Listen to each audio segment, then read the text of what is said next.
repulsion, I think, is a really important idea to have. You take in things and you got to release things. The law of attraction and the law of repulsion are like a polarity. What happens is we get a lot of stuff thrown at us in our childhood and in our life, and we get knocked around a lot. So then these things stick to us and they influence us. So they're like parasites. So when we suppress what we don't like, that's what manifests, and the whole thing turns into a big mess. And I had these incredible list of spiritually transformative experiences. They call them STEs.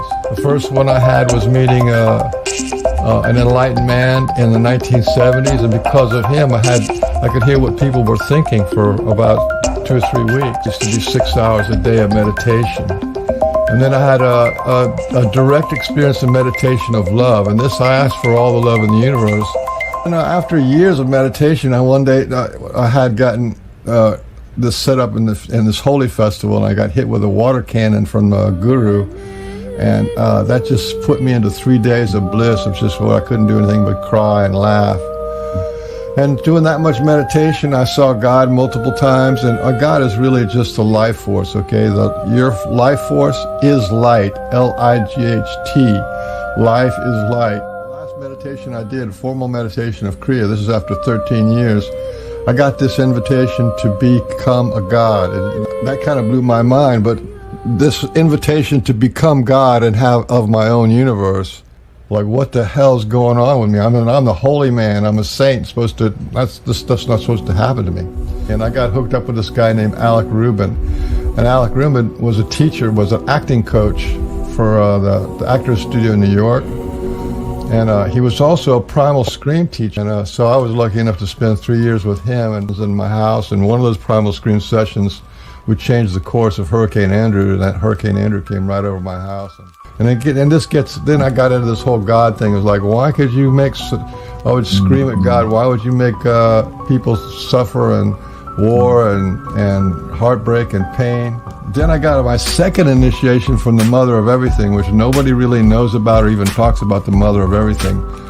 I started to see the wound of my parents and my grandparents and all the people who had this similar kind of condition. I eventually reached out to all the pain and suffering of all the people that have ever been born, all the animals, creatures, bugs, everything. The Bhagavad Gita talks about that. It says anybody who experiences all that pain, that's the beginning of consciousness. I've been taken off on craft a couple of times. I met Sasquatch, and I got an initiation from Sasquatch into heart light meditation. Most people who become enlightened is because they're so deeply wounded. So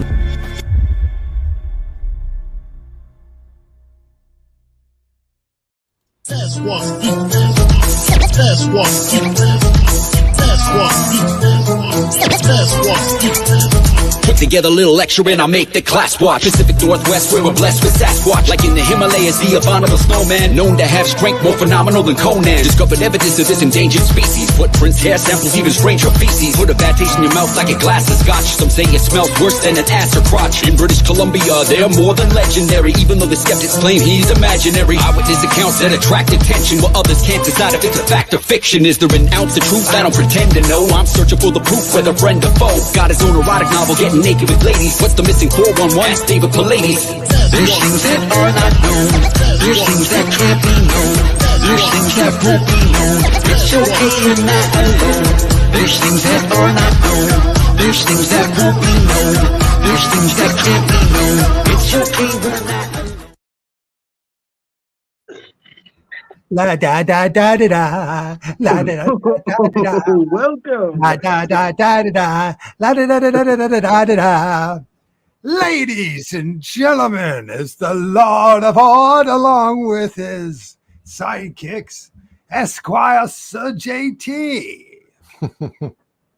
And tonight, we are privileged to have the one and only, the prophet, Michael Harrell. And Michael Harrell prophesied 7 years ago that I would be an ambassador of Sasquatch. And God damn it, here I am talking to him again 7 years later. Beware of what a prophet may prophesy about you. You might regret it. Do you actually remember the conversation that you had with Michael about this? I don't even think it was a conversation. I think it was messages, wasn't it? Wasn't it in Messenger? So, no. This is how bad our memories go as the older we get. You did a show with me. You interviewed me freaking 7 years ago. Oh, okay. From YouTube channel. It was pretty memorable. He's like, Oh, what? man. What the hell are you talking about, boy? You must have said something cool. I said, oh, that guy's going to interesting. I'm going to see if I can talk to him. I guess I did something. Maybe it was something about some kind of conspiracy. Maybe that like the Vatican wants to rule the world or something like that. I don't know. Can't deny that. I'm glad it kind of goes full circle. Because, I'm kind of glad you guys are taking a risk talking to me. No kidding. Well, because it always does. It always goes full circle, man. It always comes back around. I know, it sucks. Life is. I tell you, this place is a soul trap matrix. I'm telling you, it is. I don't want to reincarnate here one more time. Damn it. Oh, by the way, this is. I signed up. I signed up for the ride, man. I'm going to go. I didn't. I was hijacked, man. They kidnapped me. Yeah. They kidnapped me, man. They lied and deceived me. No, man. I was around when this earth was cooling down, and there was millions of us. We were just got around this earth. You realize that's a line to a song? I was around when the earth was cooling down. I ain't no clown. I ain't messing them. But the thing was, is we knew what the history of the earth was going to be, and what a jewel in the universe that the earth was. And just everybody just fell in love with the earth and wanted to go on that ride, and so they all came. Yeah, well, they all came, and they're still coming because it's the best show in town. I mean, there's a lot of wild stuff that's happened here. This is our second son. You ever heard of the second son? You're depressing me by saying that. Saying what? This is the best show in town, man. No, don't say that. No. Well, you could go up to the Godhead and yeah, I am going to go up to Godhead when I you can play the lute, and then sing praises to God for about a billion years, and then you'd be pulling your hair out, wanting to come back to Earth and have chocolate cake. That's even worse. That's what you just said.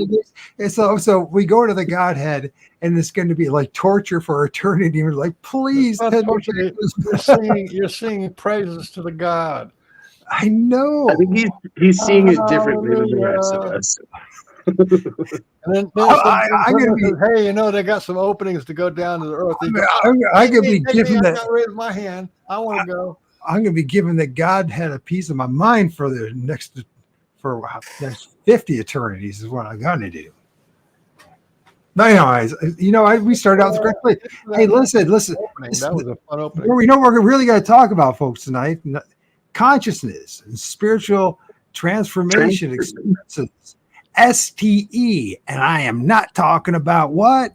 STDs. Healing and evolving, and I have no idea what that means. Sasquatch and ET connection. Whoa. And he promised, or he didn't promise, but he adds the kitchen sink. Yeah. It's very important when you want to cover everything. Hello. If you don't have everything and the kitchen sink, then you ain't got everything. That's true. You're going to be freaking starving, that's for sure. STDs. Yeah. Well, that's what we're all going through. This whole awakening is really about STEs, what? Spiritually transformative experiences. Hey, you know something, Mike? What? Me and JT are really orange. You know who? I swear to God, man, if Donald Trump finds out about this. You're orange? We're like the orange man. That's what should be called. There you go. Now we're all orange. I think we found the Godhead. There we go. There's the Godhead. The Father, the Son, and The son of a gun. I was going to say something else. I You wanna should say. see, this is my nifty lighting. This is my lighting. See, Hey, it's like a It's heat perfect. lamp. it's just not just a regular lamp with a little 30-watt bulb in it or a 60-watt bulb in it. Is that what you do when you do the shows? You do a little. It's like a little tanning booth or something. What's going on? No, No, you just like it's got the right the UV. I got a big piece of black cloth covering my wall back there. What are you hiding? What are you hiding? What the frick? That's just my studio. There's the top of it. It's perfect, man. There's some old crumpled clothes. Well, we Behind the scenes of pork and beans. You know what I'm saying? Yeah. have you been a Southerner your whole life? I'm not really a Southerner. That's what I thought. Tell us who. I Prophet. was born in the body of Christ. You know what that is? Man, That's a Say that Texas. again. let's don't go there. We're talking I was about. born We're in the talking body about of Christ. You know what that is? That's a Texas joke. Bible Belt type of thing. Huh? Is that what you're I saying? was born in Corpus Christi, which means the body of Christ. Oh, Corpus Christi, Texas. I'm a Texas. damn! We How found good? How the hell first y'all? nugget of truth, man. You know what I mean? I think I got my actual accent in Denver, Colorado, which is when I was like 6 or 7, something like that. So, I mean, we'll start out with Who is Michael Harrell? who Let's the heck find out. are you? Besides saying Say Barrel and Harrell the same way. Harrell. Art the Herald, Yeah, exactly. angels sing. Yeah, that's right. But that's Hark great. from Now, the it's not Herald. Harrell, or it's Harrell like Barrel, Gotcha. or like Will Ferrell, spelled the same way. Oh, okay. My apologies. I get everyone's last No name. big deal. It's just a name, isn't it? Or did you? Did we I'm just trying do to it? get you off topic so I don't have to confess. The Sasquatch.Confessions is here for you, my friend. Hey, that's right. We'll be lenient on you, brother, if you just work with us here. You know what I mean? Sure. We can work out a deal and shorten the time, bro. We can. Take away your chitlins, take away your greens, 'cause mama's little baby loves pork and beans. Pork and beans. In the can, pork and beans. In the pan, pork and beans. Man, we love pork and beans. Franklin Oliver Baines. Thank you, Mr. Baines. So- I'm an anomaly. No shit. Hanging out with us to start. Listen, that's what I'm saying. This is going to be kind of boring for all your Sasquatch fans because I don't go anywhere and do any research, and I'm not a researcher at all. Don't go into the woods. Don't take videos. I mean, I did it like maybe once or twice. Went in the woods. Each time I went in the woods, I saw signs of Sasquatch. Was gifted something. Really? Yeah. Have you ever had any experiences like with Sasquatch? Like, Hey, man, we're seeing- just going to bypass who Mr. sorry. I mean, I come just on. got Sasquatch on the brain all the time. Sorry. Today I I had know, it's like today I had an experience.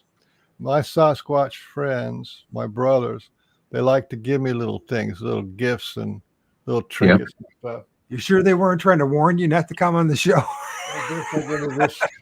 This feather. They did. Well, that's nice. What kind of feather? Here's another feather. It's a bird feather. No shit.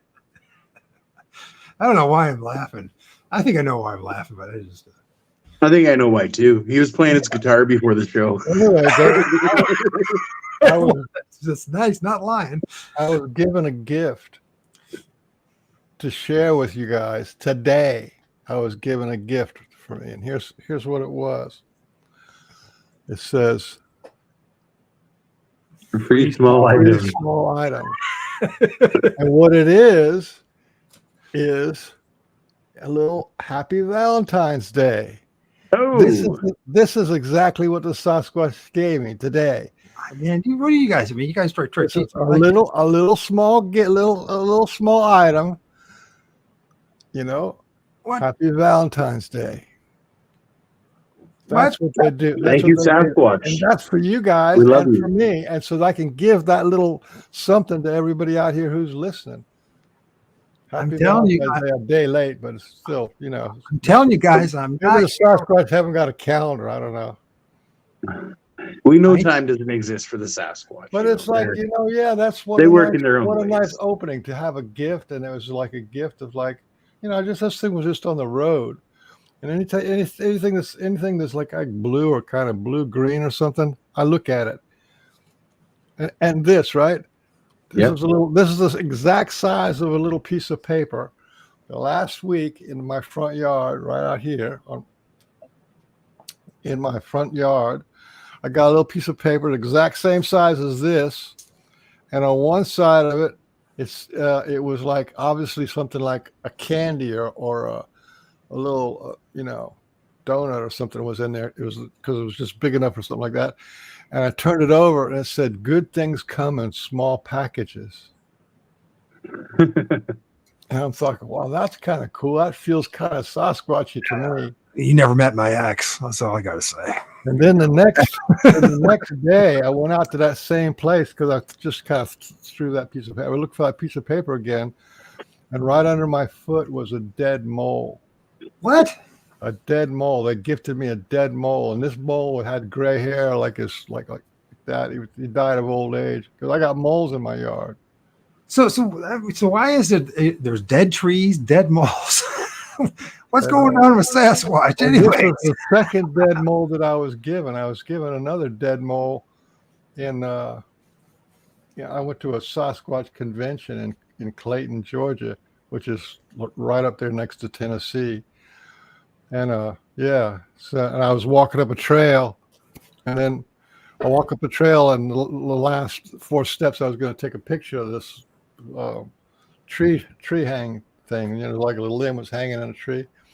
I take the picture, I turn around, take 2 steps back down the path. The path was only this wide and it was straight down. So I turned around, there was this mole there. The mole was still soft and everything. So there's no way. I mean, how could I go up 3 steps, take a picture and turn around? There's a mole there. So that's the second mole they gave me.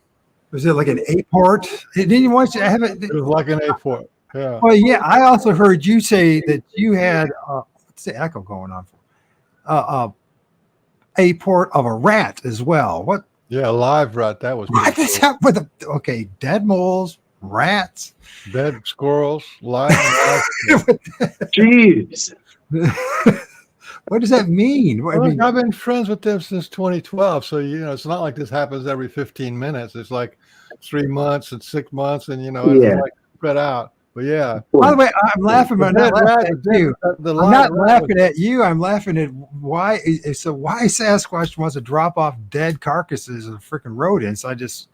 Why do they do such things? Just they work in mysterious ways. Well, I mean, Mike gets like Patterson. He gets like marbles, and you know what? I want freaking money. I got all kind of stuff. I showed you that.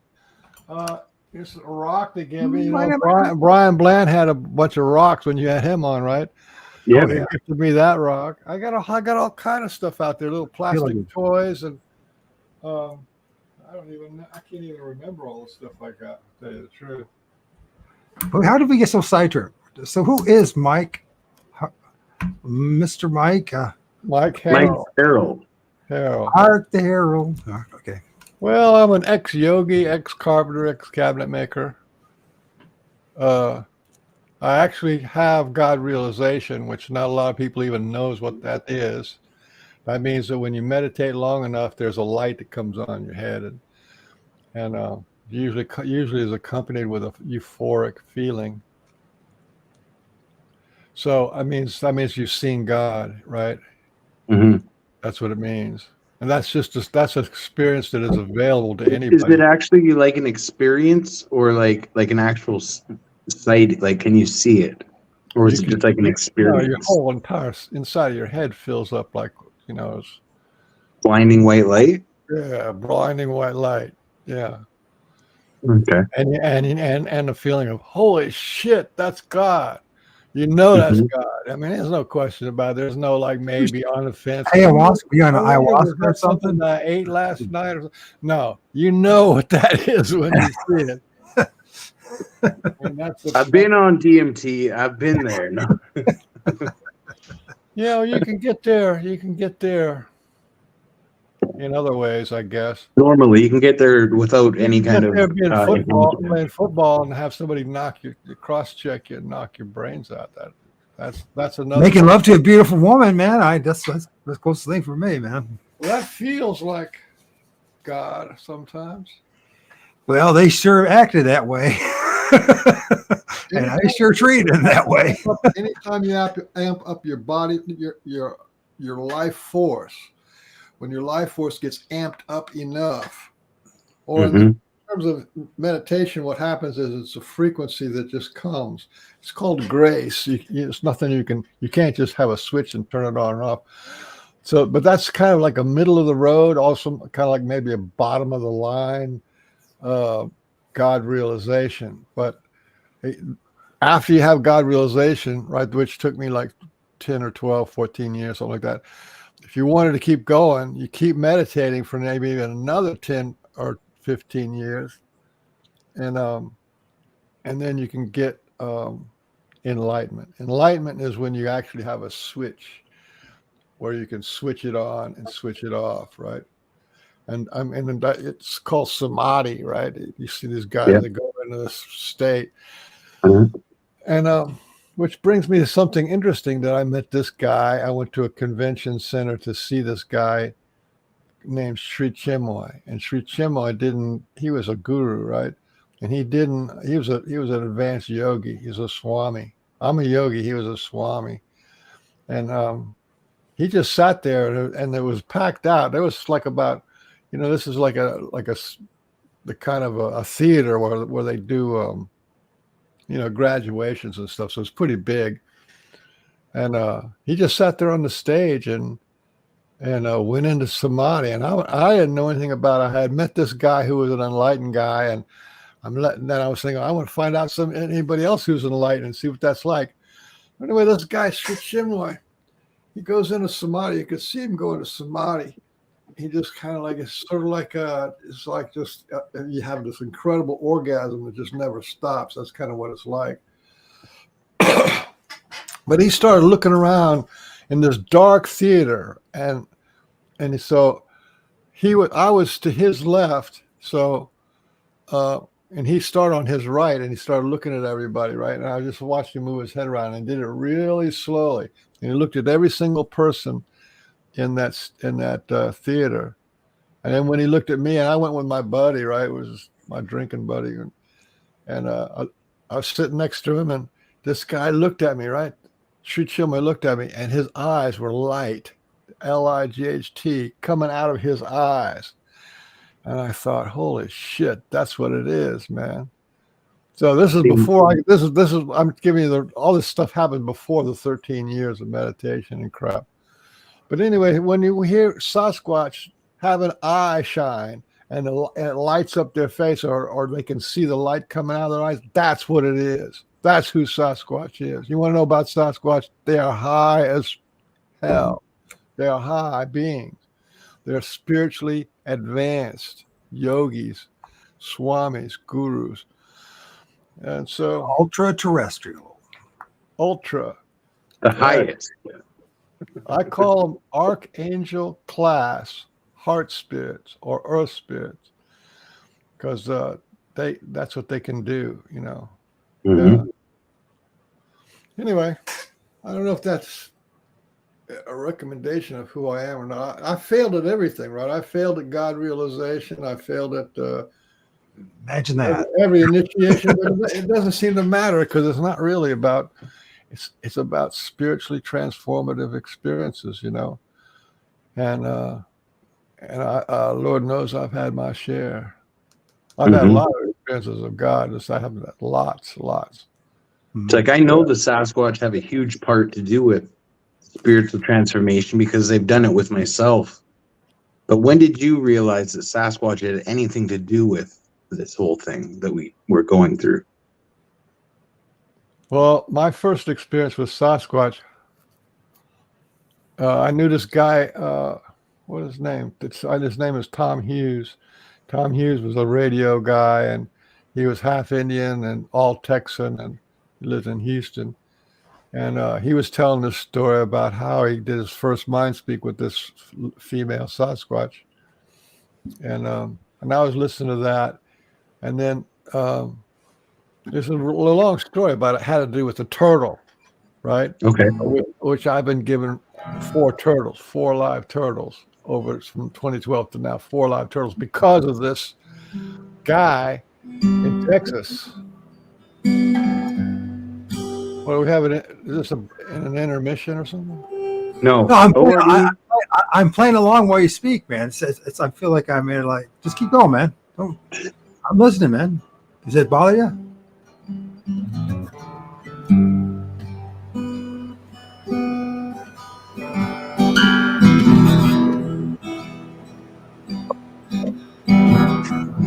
Who are you?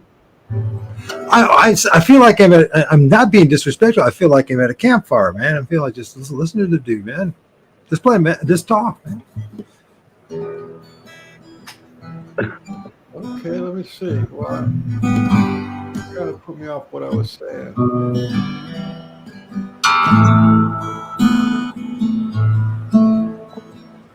Who are you, man? Cut the music, bro. Come on, man. Jeez. Have some fun while we're doing this. It's your show. You can do whatever you want. I just play along with you. I'm listening to you, believe it or not. I was listening to you. I was listening to you play. It's good. Sounded good. It does sound good, but it's kind of derailing the purpose here. It would have been a good combination. You speaking your experience and your wisdom, and me just playing in the background. What do you think? I'm some kind of like a talk show host or something? I don't have that kind of fortitude. No, man. I get distracted by squirrels. Oh, look, there's a squirrel. I do the same thing. Wait, come on, man. So back to where we're at. Where were we at? Something about Sasquatch. Wardy. About you and how you realized what they had when you realized they had something about to do with when, right? And I was talking about Thomas Hughes. Yes. So he told a story about his first psychic, mind speak with this lady, Sasquatch friend of his. And then at the end of the story, he was walking into his house and he was talking to his plants. Now, for some reason, don't know why, but for some reason, this idea of this big, 6'6" Texas guy talking to his plants in front of his house. And I thought, what kind of a mindset did this guy have? Where's this guy's mind at that he's talking to a plant in front of his house? So I get on the internet, the next day after I was watching a thing on YouTube and he was talking about it, right? So I find him on the internet, Thomas Hughes, and he actually was a really interesting guy. Like he did a talk show with American Indians, and they would talk about the Sasquatch stuff and American Indian stuff. Mm-hmm.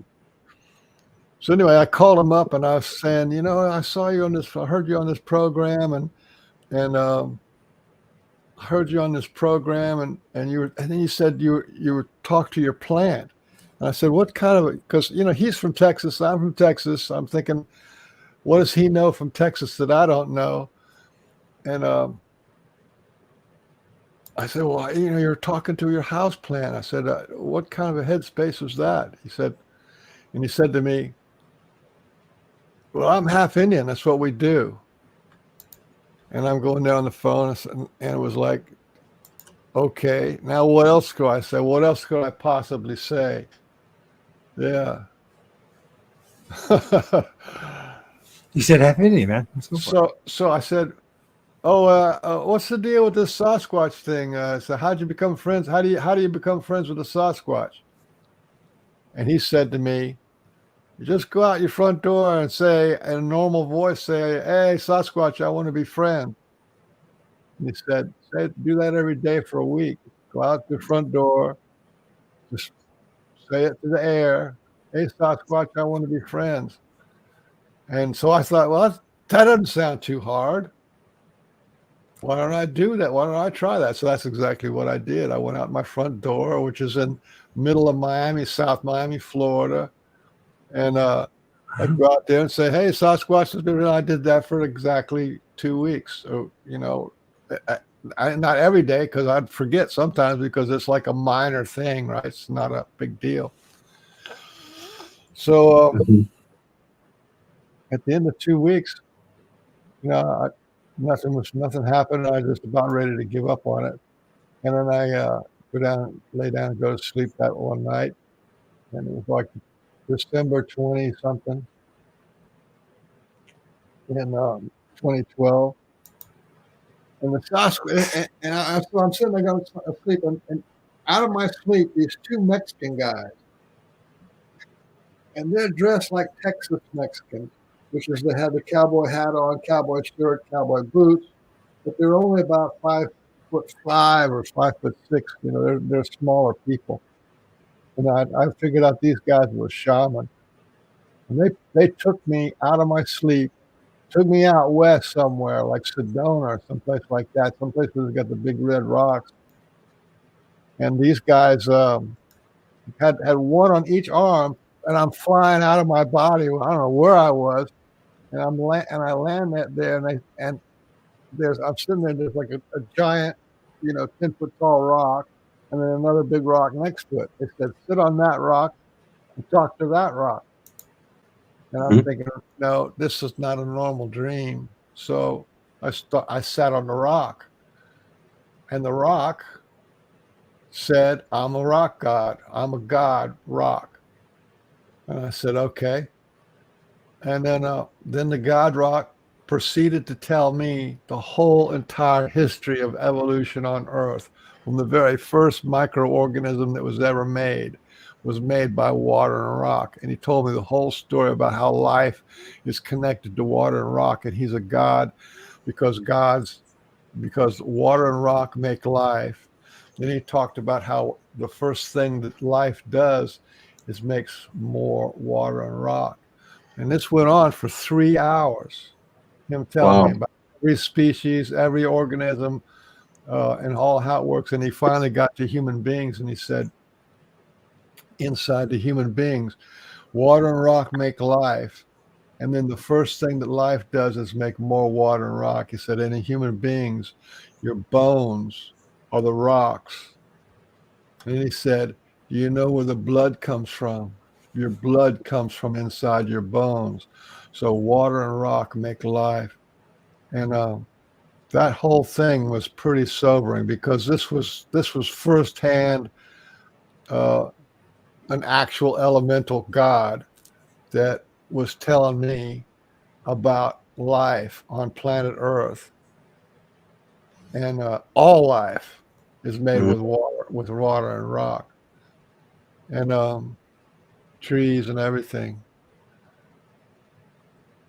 So I'm mind blown. The next day I woke up and I told and I still didn't put together this was Sasquatch, right? And I told my son, I said, "Hey, I just had this shamanic dream. I never had a shamanic dream my whole life. I've done all these other kind of stuff, but I never had a shamanic dream. And this thing went on for 3 hours, and it was water and rock make life, blah, blah, blah." I said, "Dad, you got to download." And I said, "Okay." And I still hadn't put it together. It wasn't until late in the afternoon of the day after that I remembered that it had something to do with Sasquatch. And what this whole thing was, they're trying to tell me that you can talk to a rock, you can listen to the trees, you can talk to the water. Everything is a spirit, and everything is conscious. There is no, if a rock can talk to you, That's the most unconscious thing in our book that there is. And if a rock can talk to you, then everything can talk to you. The air can talk to you. The stars can talk to you. Everything can talk to you. Mm-hmm. Well, We have it didn't end question. there. It didn't end there. The Okay. next day, I'm walking around just like I am now, and this rock talked to me again. And he said, water and rock wanted human beings to have light. So we make electricity. So water and rock make electricity. And he showed me how this, lodestone, which is magnetic, and copper rock and iron rock, you put that together and make it spin, and you get electricity. So, and then because they wanted to give us light.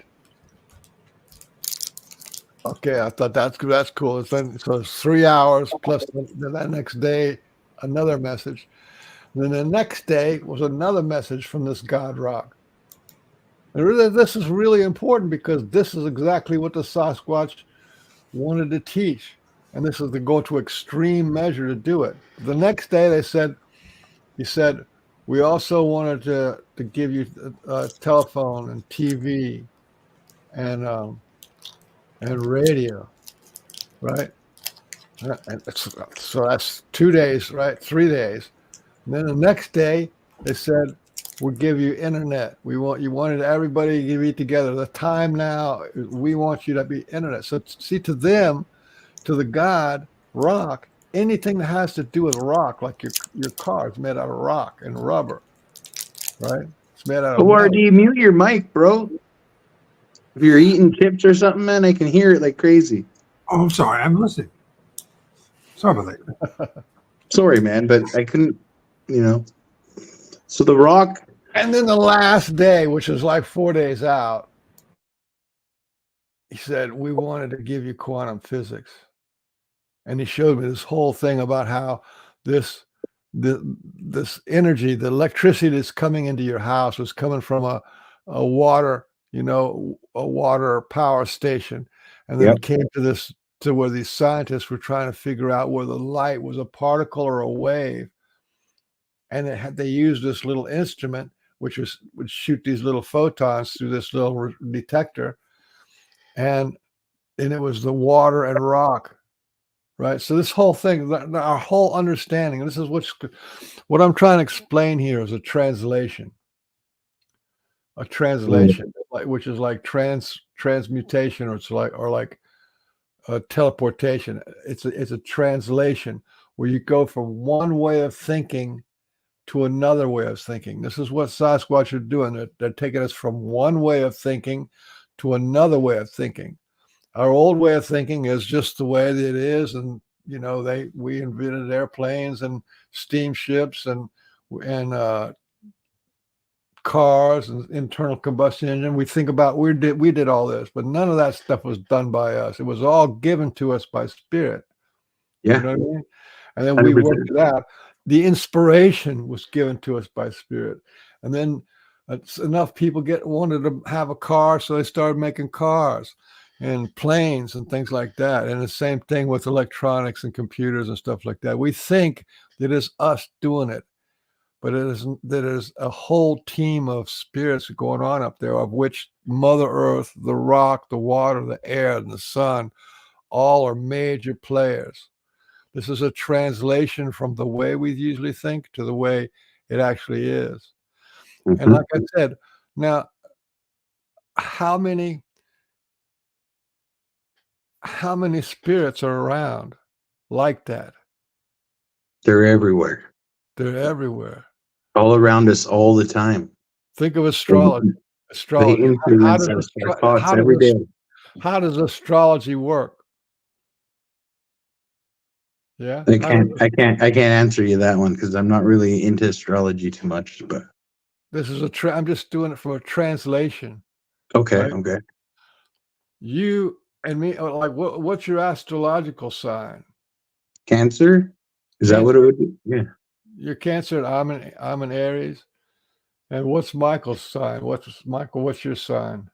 Oh, he's out. He's gone. A jackalope? No.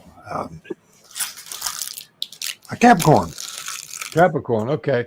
So I act like an Aries, and JT acts like a Cancer, and Michael H acts like a Jackass. Capricorn, right? But what that is there's the spirit of these astrological signs that are affecting us, and we actually live our life under the umbrella of that spirit's influence. The same thing with planet Mars is Aries, right? It's Mars, and they have all these planets that affect us, right? This is a translation about the spirits that are around us all the time. And then you have the spirit of your house, right? You ever heard of a haunted house? That's the spirit of a house. But there's also houses that make you feel beautiful, make you feel at home. There's a feeling of at home. And then there's things like words that have and feelings that have a spirit to them. There's the spirit of depression, or the spirit of joy, or the spirit of gratitude, right? It's all about the spirits. The reason why I'm saying about this translation is because if we think too much like a 3D reality, but there's more, right? So, and there's good people have a good spirit, and other people have a bad spirit. So there's good and bad spirits, but all these things influence us. A culture has a spirit. A church has a spirit, and if you have 5 churches in your town, each church will have a different spirit. And the police have a spirit to them, right? Universally, wherever you go, if you see a police officer behind you, you get creeped out, because there's a spirit of that predator kind of a thing going on there. So all this goes back to what the Sasquatch did, having me talk to a rock, God, which Christ actually said, if you quiet the voices of my people, and the rocks will sing. And in the Bible, 67 times it says God is a rock. God is the foundation. God is the rock upon which I built my mansion. So anyway, that's a translation. And a lot of what the Sasquatch do is they're translating. They show us stuff, and you have to figure out. You have to translate into that. You know, where do they go when they disappear? Huh? That needs translating, because we don't have that in our spirit realm, man. Spirit realm, spirit world, the other dimensions. That's where they go. You know, they work with this spiritual transformer. That's their gig, man. They're here to help us spiritually transform. That is their thing. You know. Yeah.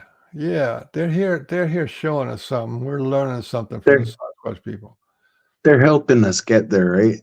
They're I mean, for me, myself, I mean, my Sasquatch journey, they've been with me before, you know, and my whole life. But realistically, my journey has just begun. And like, they've shown me so much already. And it's crazy, man. You know, and it's wild to think about the future and what they're going to continually show me and teach me, you know. It's amazing, man. It's amazing. They like, where are they now? They're here with us, man. They're with us. They've been with me always. They're here. They can, you know, they've shown their presence here. I mean, we'll talk about this more on the show tomorrow night, but they are here right now. They can be right beside me. They can be here and show me their presence, or they can be here and not show me their presence. And that's my relationship. They can be here now and not show me their relationship. I do not put the condition on them. Why is this abusive relationship with God thing on there? I don't know, Michael. I think Michael's trying to sabotage the show. Michael, what are you doing, man? It's on his Facebook page. I don't want to see that. Oh, okay. I want to see that. The Yeah. Sasquatch guide. Okay. I have a healing community called Language Lessons of the Heart. And to drive that community, I post a lot of memes to drive Mhm. traffic to my group, Language Lessons of the Heart, which is kind of probably this month or next month, I'm going to hit 7,000 people who Nice. practice the healing modality that I teach. Yeah. And it's that healing modality is it takes a lot of effort because I'm helping people, resolve their traumas and stuff and get a kickstart from all the negative programming, which is the lousy demonic spirits that people pick up, parasitic, vampiric spirits that they pick up in their life, and how to strengthen your soul and overcome that, and then get your power back and get back to factory specs. Mhm. Yeah. Yeah, man. Anyway, congratulations and shout out to all the people in the Language Lessons of the Heart group. Just in case there's a bunch of them that are friends with the Sasquatch people. Well, there's a good chance there's some around here, man. That's for sure. So consciousness. Let's talk about consciousness for a second. Let's do it. You know what consciousness is? The thing that's inside me that makes me me. Yep. What about Mike? Is he gone somewhere? I don't know what he's up to. He's busy. He was playing his guitar before the show, so I'll give you. pretty much just me and you. No, I've just been eating something. I'm sorry. I haven't eaten all day, so Oh, you're eating. Yeah. it's almost 11 o'clock. As long as something's not eating you, that you're okay. I got it. Yes. Oh, what happened? How did I get onto? Michael put you up there. Oh, there you go. No, I thought I went to Facebook and I was lost in Facebook for a while. Couldn't figure out where the tab was to get back to StreamYard.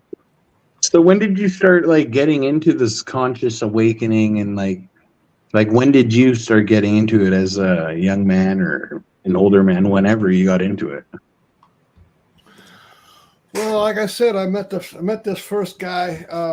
The first guy that I met was I was about 24. Met him in Coconut Grove, Florida, and this guy was 6'6" and real thin, and he was a fully enlightened dude, man. This guy was the real deal. And I just met him. I didn't know anything about anything. I was just, my thing was I'd try a little LSD or something. We'd drink a few beers, smoke a little pot. That was about it. So I meet this guy, and he's talking to me about what it means to be enlightened and how he got enlightened and all that kind of stuff. And so I spent an afternoon with him. We drove around, got something to eat, and I drop him off over at some friend's house. I was there with him, I guess maybe 5 or 6 hours all afternoon. And then I go home, and I had a 1964 Ford Galaxy 500 convertible. That was a cool car. But the next day, my transmission was shot on my car. I said, I just had a new transmission put in. So I drove the car, limped it over, and could only drive in second gear, I think, or second gear. And this guy checked the transmission, and the next day he called up and said, your car's ready. And he said I had to put a new transmission in it. And I said, why is that? He said, for some reason, every seal on the transmission of your transmission blew out. This guy blew out the transmission of my car, right? I'm 25 years old. Just from him sitting next to me.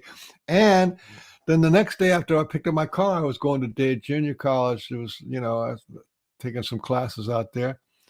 And I started hearing people talk. I could hear these guys reading in the library from 2 miles away. Sasquatch can read your mind, folks, and they know exactly what you're thinking from miles away. Yeah. And I'm thinking, this is a guy that got me started on doing the meditation and finding a guru and all that kind of stuff. Because sitting next to him, I felt like I was in this little Volkswagen Bug, and I'm looking out the window, and I realized that I'm under the shadow of a giant 747 that could fly all the way around the world, and I'm in my little Volkswagen Bug. The energy match just was too far off. Then the second thing that happened from listening to people being able to, and that's from 2 to 6 weeks, it faded. This was the energy. His energy lifted up my energy. The Sasquatch can lift up your energy. You get involved with them, you get connected to them, and they will lift up your energy. And when you lift up your energy, you get your psychic powers back. Especially, and also if you do your healing work, you get your powers back. But then I met a friend of mine, right, at lunch in the junior college. There's a place where you could go have lunch, like a cafeteria kind of place. And I said, "Hey man, I met this enlightened guy." And I'm walking up to him, and as I walk up to this guy, and I get with like about an arm length away from him, and I started seeing his whole life.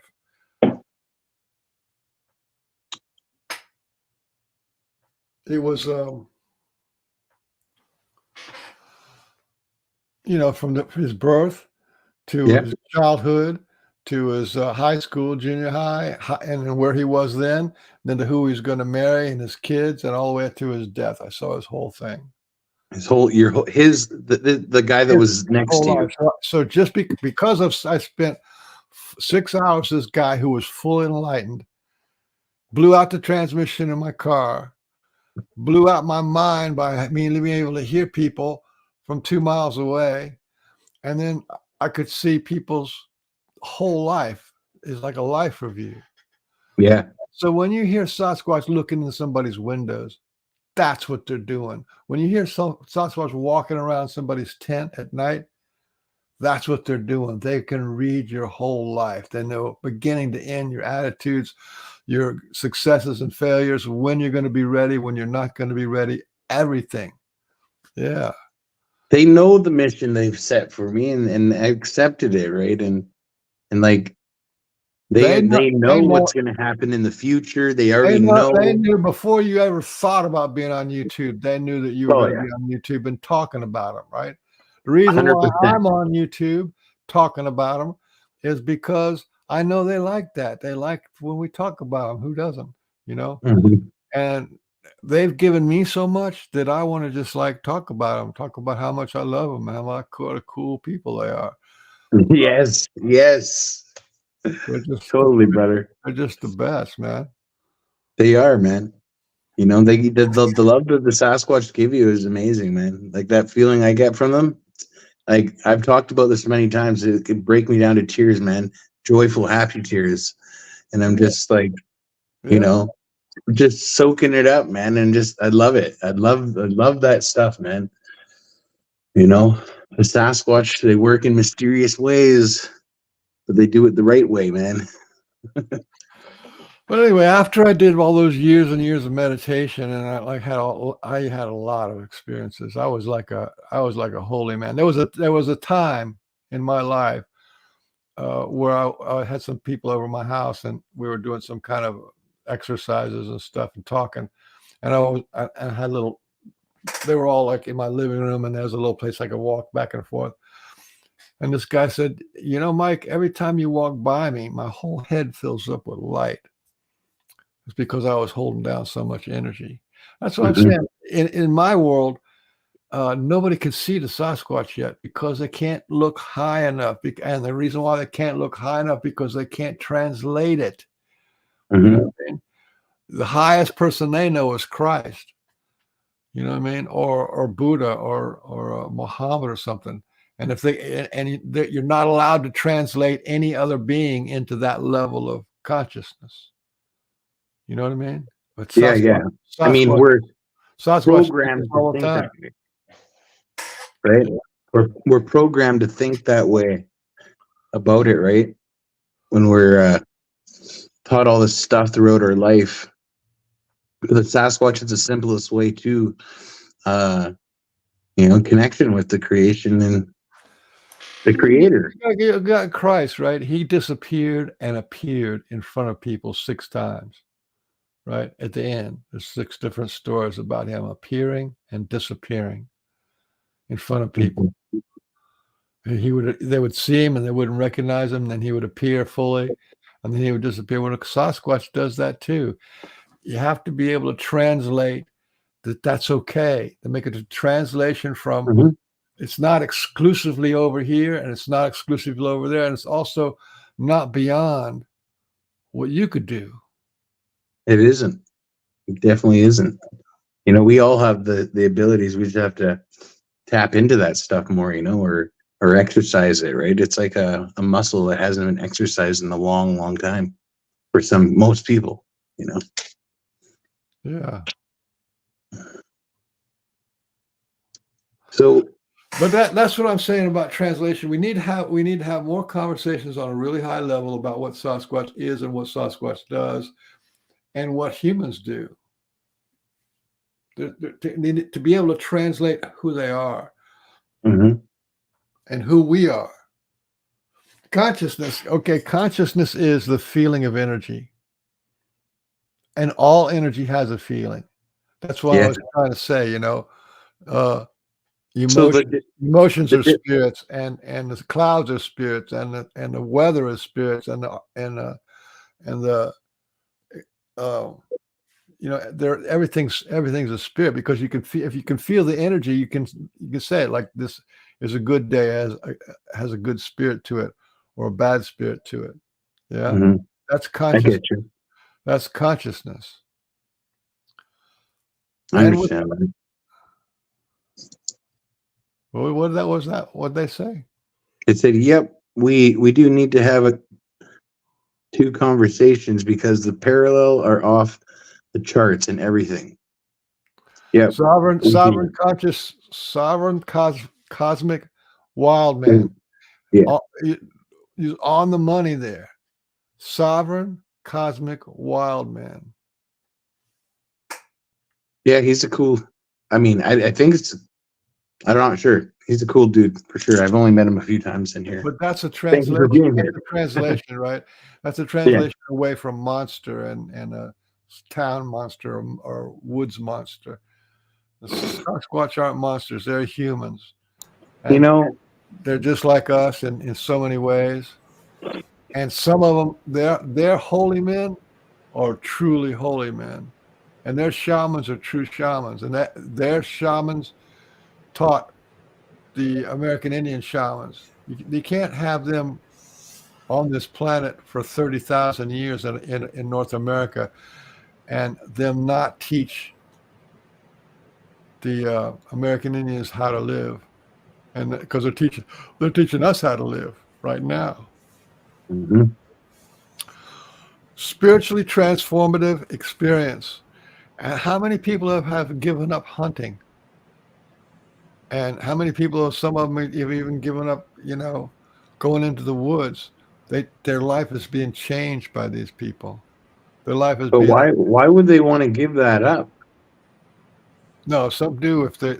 Well, like I love being out there, man. That's like my home. Some people give up hunting, killing animals. I understand that.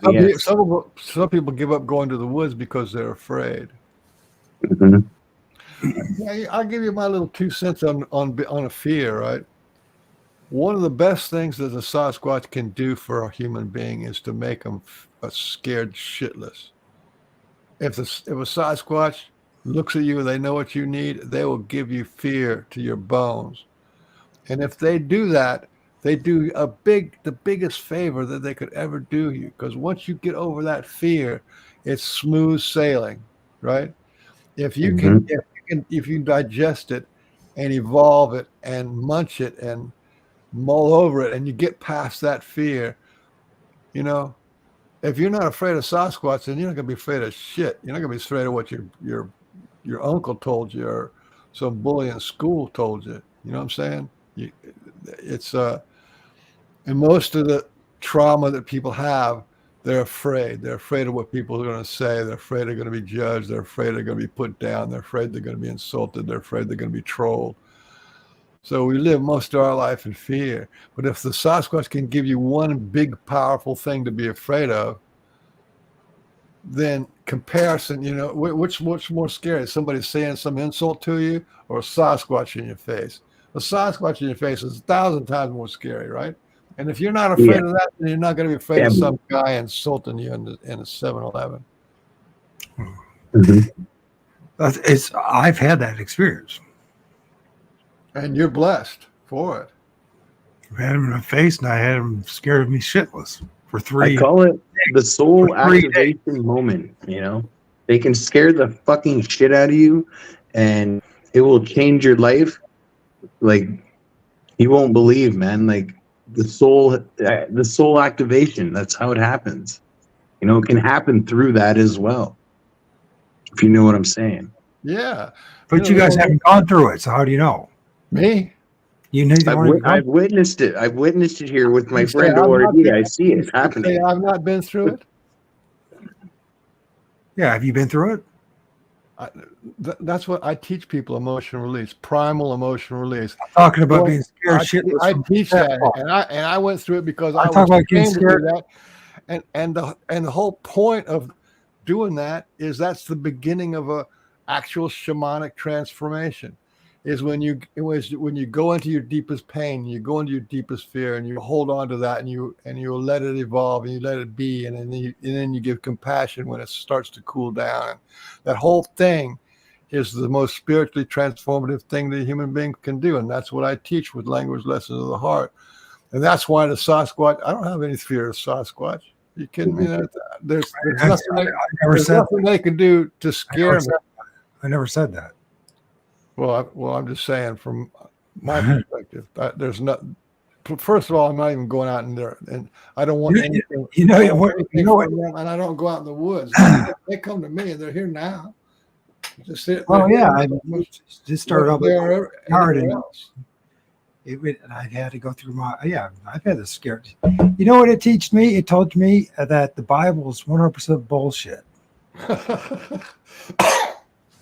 That's what it taught me. Part of it. Maybe you think I might be kidding, but I'm not. Michael has studied the Bible quite a bit in his life. In fact, it inspired me so much. In May of this year, I had a ceremonial ritual burning of the Bible around my seat. That's cool. That's definitely cool. That's a symbolic burning of black magic is what it is. It is black magic because about 75% of the people who have trauma, if you poke around in there when they're 5 or 6 years old and they find out that God created everything, and then they start thinking, well, why has God created this shithole for me to live in? And then so they carry this resentment. They have resentment for the parents, resentment for their bullies, and then this resentment for God. When I used to do my workshops, it would be like you tell them to work on your mom and pop stuff, and then the last day of a 3-day workshop, I'd say let's go into the God stuff. Man, that place would just blow the roof off. People were screaming and yelling and raging and crying, and oh my God. People have so much trauma around the God thing, the God guilt, the God shame, the God blame, the God everything. But that's not what it is. So what is God? Who's God? That's what I was trying to explain to you about the rock. God is just a rock. No. He's everything, man. Everything. No, it's not just the rock. It's astrology, right? It's the spirit of the day, the spirit of a person, the spirit of a word, the spirit of a feeling, the spirit of a location. Okay? Everything is spirit. And what the Sasquatch and what the American Indians used to call it was the Great Spirit. But everything is a spirit. And God we would call the Great Spirit, but it is the same. Do you think it could be called the Great Transformer? What? It could be. but you couldn't prove it. You can call it whatever you want. It doesn't really matter, but it's really still your life force. And consciousness is the feeling of energy, and all energy has a feeling. You can feel all kind of energy. That's all it is. It is the feeling of the life force that you have within you. God is the feeling you have inside of you, right? Truth Yeah. is the feeling inside of you. The ring of truth is inside you, right? Sasquatch is inside you. So do you think the God thing is something that's conscious about you and like listens to your prayers and all that kind of stuff? Do you listen to your prayers? I don't pray anymore. Well, did you? Apparently, the only one was listening to my prayers was me. Well, there is no second. Yeah, There's just you having your feelings.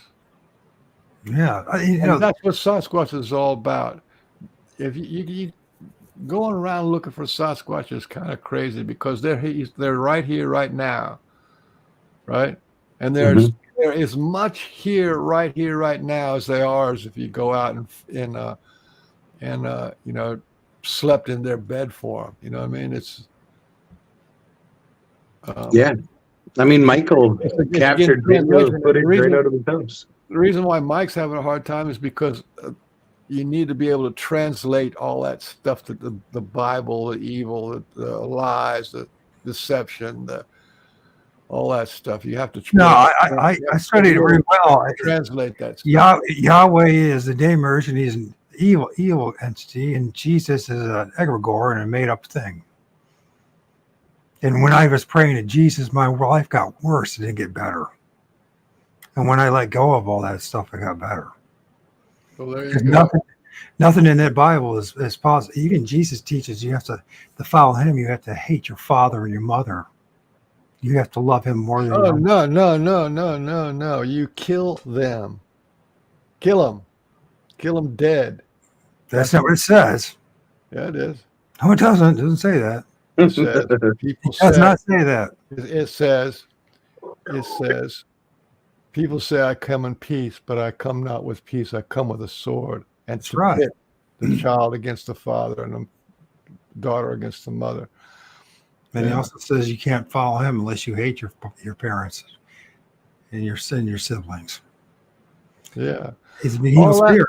That whole thing that you just talked about, where that comes from is the Bhagavad Gita, right? The Bhagavad Gita. You ever heard of the Bhagavad Gita? Of course. Yeah. Yeah. And what is that? That is the story of Arjuna and Krishna, and they're in this battlefield. And they have the flag on the back on their chariot. It's got a Sasquatch on it. It's got Hanuman on it. And there's this dialogue back and forth where Krishna has to explain in great detail to Arjuna that he's got to go and kill these guys because they're gonna take over his kingdom and kill his family. So he tells him you got to kill him. And the whole Bhagavad Gita talks about the moral, the spiritual, the intellectual advance that you get from fighting your relatives and fighting evil. Yeah.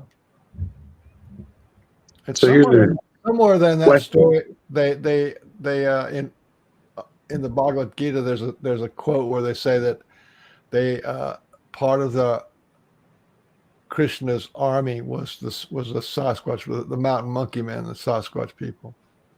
So there's two scriptures in Hindus, the Ramayana and the Bhagavad Gita. Both of them are about battles done alongside the Sasquatch people. That's pretty cool. That is cool. I never knew that. That's pretty fascinating, actually. So what characteristics do you think the Sasquatch look for to appoint someone as an ambassador for the Sasquatch, and how many ambassadors do they create per region? And everybody's an ambassador. It's just it's an honorarium. It's not a title. And if you feel Sasquatch people and you feel them in a good light, like they're your friends, they're your brothers, they're your mentors, then you are an ambassador for the Sasquatch. Because if you feel cringed when you hear about people talking about killing Sasquatch, if that gets under your skin, or that Sasquatch are monsters, if that makes you repulsed, then you're an ambassador for the Sasquatch. It's you keep them. You're on their side. You're on their side of the story. Do you think they can be killed? Yes. You do? Oh yeah. Why is that? Because I've seen one. You see one being killed? Well, actually, I got to retract that because I'm not supposed to say anything about it, so I won't. But yes, they can die. They are flesh and blood, even though they can go on to the other side. Because I know a Sasquatch that's 7,000 years old, but they do it by going to the other side where there is no time, and spends all their time on the other side. They just come here for a minute or two and then talk to their friends or leave their messages, and then they go to the other side. That's pretty rare. That's like we have these ascended masters. Human beings have ascended masters that are just like that. And this guy named Babaji, he's like that. He's sort of been around for 5,000 years. And so there's people like that where they go to the other side, which is what the other side is for the Sasquatch is no space. No space. Which is what we translate as the all one, right?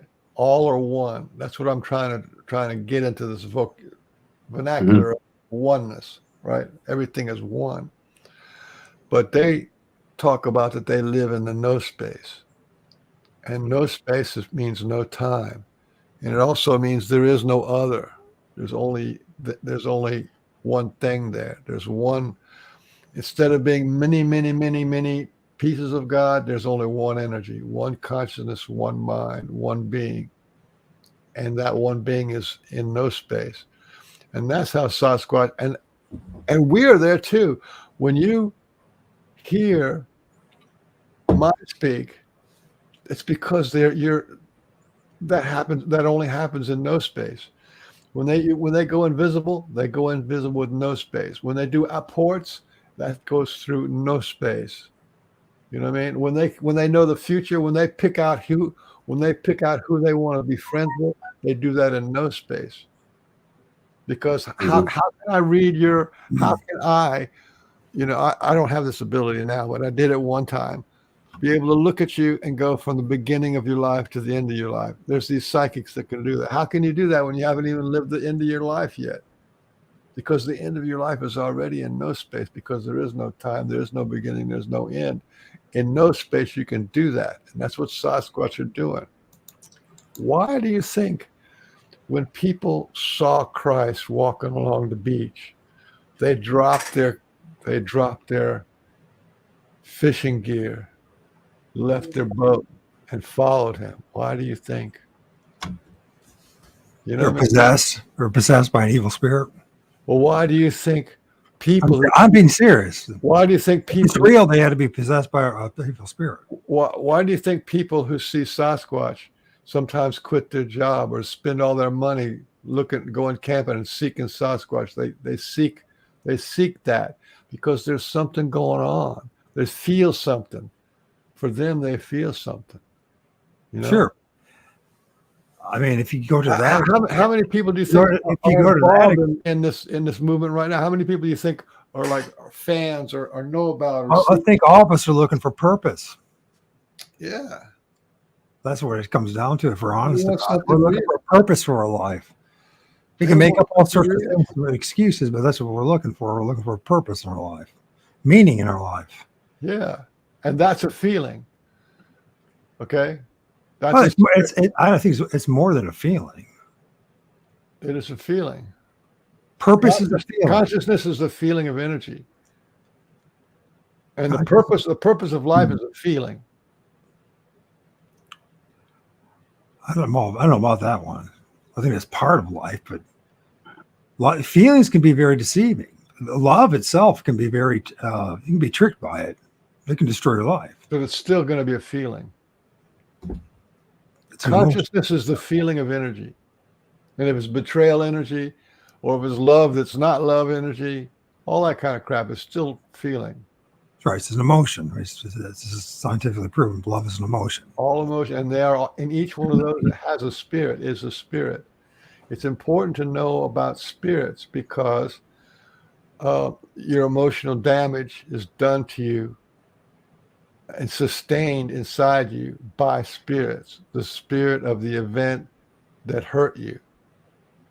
And the entities involved, maybe? The entities are the stars of the event that hurt you. And then that whole thing becomes a spirit attached to you. That's how healing works. And that's how wounding An energy, a spirit. Mm-hmm. Yeah. If you can identify who hurt you and address that with going full collie with primal screaming, primal rage, then you can heal. Let's start screaming right now, boys. Yeah. Let's do it. I can't do it right now. I can't do it anymore. That's right. That is exactly right. And your rage. You mother. That's right. God, you suck. That's exactly right. Do that for once or twice a week for 3 or 4 years, and that does something. That does something to you. That's what I teach, man. One thing you learn is you don't need God. You don't need God. You don't need God. That's true. You don't need it. Whatever that which is dog reversed backwards, by the way. So kind of easy to think. That's absolutely that's one of the things you come to is you don't need God because there's nothing outside of you. So you got everything is inside. Yeah, we are God, man. Everything's everything. If you feel we are God, just as much as God is God is God. Inside of you that you feel Him. If you don't feel God, it's inside that you feel it is not God. It's all feeling inside. So, because here's the thing is, so when people hear you say God, then they automatically are thinking some kind of entity outside of yourself. Oh, that solid shadow. She wants to know about that solid shadow. Yeah, well, those guys, they have the ability to go invisible, but they also can go to a variety of different states of invisibility. And one of them is that blacker than black state, the shadow state. Which like Bigfoot, Sasquatch can do. Brian Bland you guys had him on. That was a good show. But he got, I think he counted 12 different states that they've seen him in. He's seen him as smoke. He's seen him as orbs. He's seen him as this. There's 3 or 4 different ways they can turn into that Vanta black state. There's one behind me right now wrapped around that tree. Yeah, that's super black, like the shadow man. Which confirms what you're trying to say, Mike, because I filmed it in my neighbor's yard. Yeah, I believe you. And again, that is this. They're giving you a translation. You have to figure out what kind of being can do that. That's a good question. What kind of being can do that? What kind of state of being do you have to be in to translate? Sasquatch translate from 3D physical reality into invisibility, and every shade in between. They can go from half invisible to their head invisible. Go through trees, pop out of trees, pop out.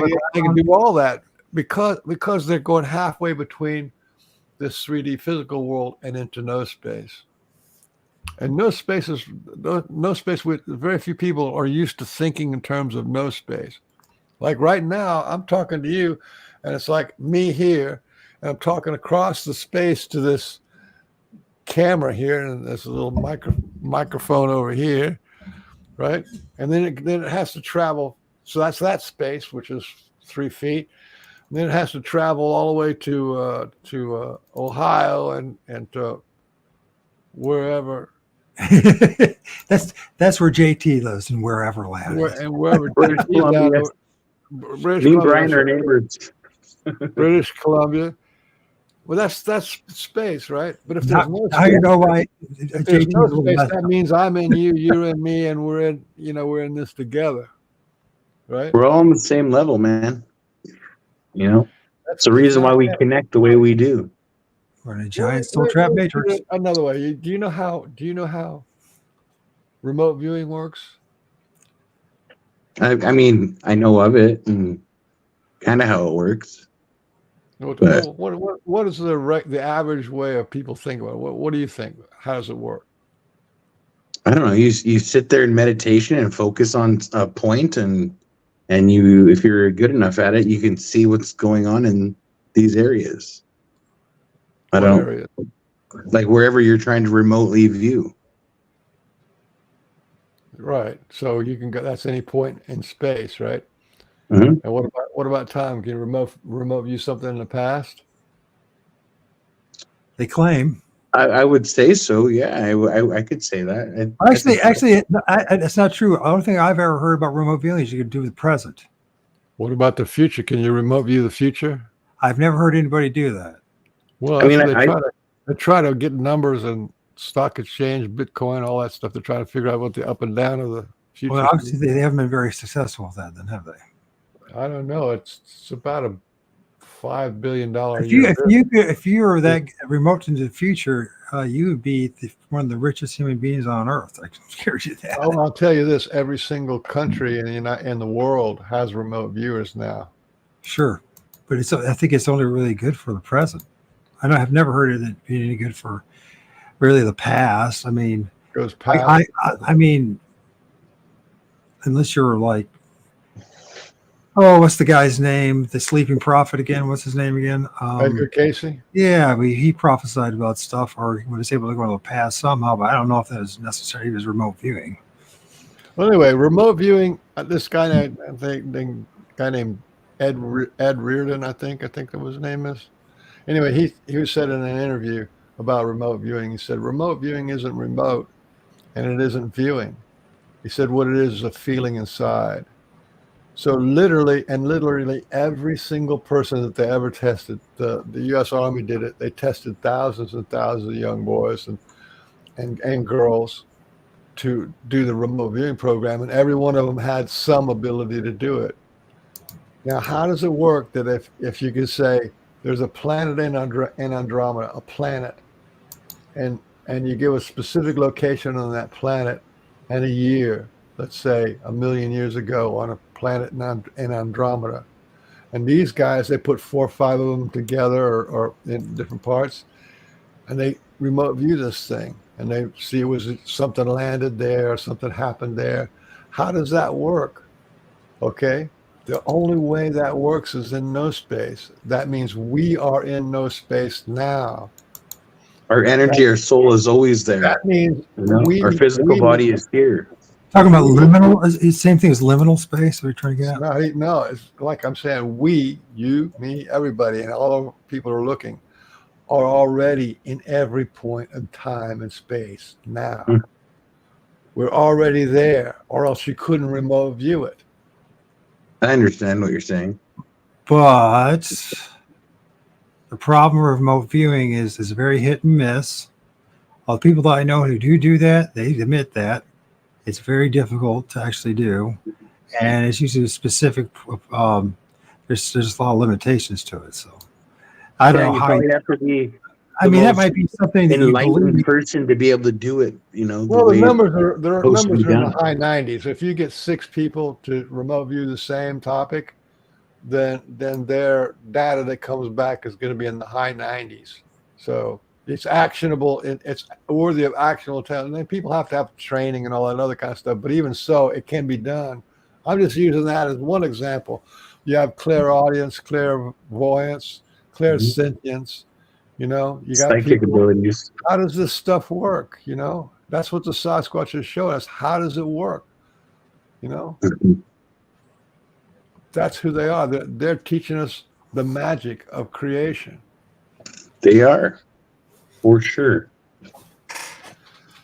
Anyway, so how do they do that? So give us the examples. You guys are both saying it, so why don't give us the examples of how they're teaching you the magic of creation? What are some things they taught you about the magic of creation? When they took me to that little thing, right? They took me to talk to this rock, and the rock turned out to be a rock god, and that went on for like 4 days. Right, that was a good hint right there. There was something going on that was not normal. And then, I guess, and that's still in that first year. I was watching the Fur and Cedar was a YouTube channel, Fur and Cedar, and that was where Mike Patterson first got his. He was the first person to ever get 1 million views. It wasn't his video, but it was on Fur and Cedar. But anyway, they had Kathleen Odom was there. Kathleen Odom, I know her. I called her a few times. The first person to get 1 million views? Yeah, on the Sasquatch topic. Okay. And that was back in 2012, probably by 2013 or 14, he got 1 million views before anybody else got 1 million views. There's a few movies now that got 1 million views. Anyway, Kathleen Odom, she was talking about heart light meditation and filling your heart with energy, and that's how, if you can fill your heart with energy, with love, with light, if you can put light in your heart, then the Sasquatch people, the Ascended Master, everybody in no space can see you, because in no space you glow, in no space, and then they can see you. And then she said that's also how they disappear. And so when she was talking about that, I'm watching her, and I'm sitting here just exactly like I'm sitting now. And I said, man, I'd never be able to do that, get myself to disappear. And as soon as I said that, this gigantic invisible hand stuck itself inside my chest. It stuck its hand inside my chest and started me breathing.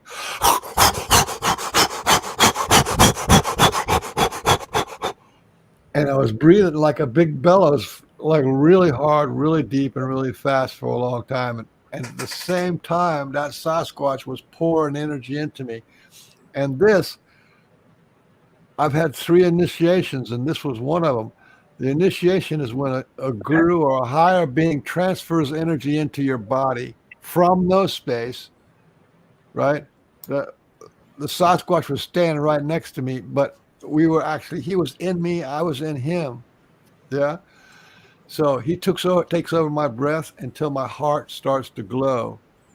And in other words, you can just feel like the energy vibrating in my heart. And that was in 2012, and I've been doing that meditation ever since then. And about a year, 2013, 2014, they came back into my room one night and took over my breath again and got me. It was actually day, it was the afternoon. They got me going so hard and so fast that if you breathe really hard, if you do that, like hyperventilate, you start to panic. And if you panic, that's when there's energy. This whole energy starts to hit you. You know, when kids do that, they hyperventilate, then they pass out, they laugh. But if you do that as an advanced meditation, then and then you have the right energy, you can definitely disappear. Because what happens when I panic, I was laying down, I sat up, and when I sat up, I looked down and I only had one leg out of my shorts. And I'm going, what? How come I can only see one leg? And I could feel my toes, I could feel my leg, but I couldn't see it, right? Mm-hmm. And I'm not the only one they're teaching. There was this lady, what's her name? Oh, she's also on the Fur and Cedar channel. But anyway, they're teaching other people how to go invisible. I'm not the only one. You got to be young and have a good attitude to be willing to do it. And I'm not the only one who's had them stick their hand inside their chest. I have another friend of mine, Sam. It happened to him too, and he was doing this heart light meditation that I taught him. If you want to get on the spiritual side of Sasquatch, you do a heart light meditation. I got a video on my channel, and it's free. You know, it's like the Wim Hof method, but it's a little different maybe. But yeah, you do that. and what happens to when you go invisible is you're actually translating from this reality into that reality. That's why I'm trying to use the word translating, because once you build up this body of understanding that we already exist in every point of time and space, and everything exists within us. We are connected now to every point in time and space. Mm-hmm. No, I had a very similar kind of experience with Sasquatch myself. Sovereign cosmic wild man. That's very cool. And Adam's face was phasing in and out. Yeah, that's cool. Synchronicity. Yeah, no. Adam's face was facing it. That's just because I don't have a green screen. That's why it is. It's a green screen issue. I don't have one. A couple times Sasquatch gave me their energy. When I was first like starting my Sasquatch journey here, I'd been doing Sasquatch.Confessions on TikTok for 2 years. You know, I never thought that I would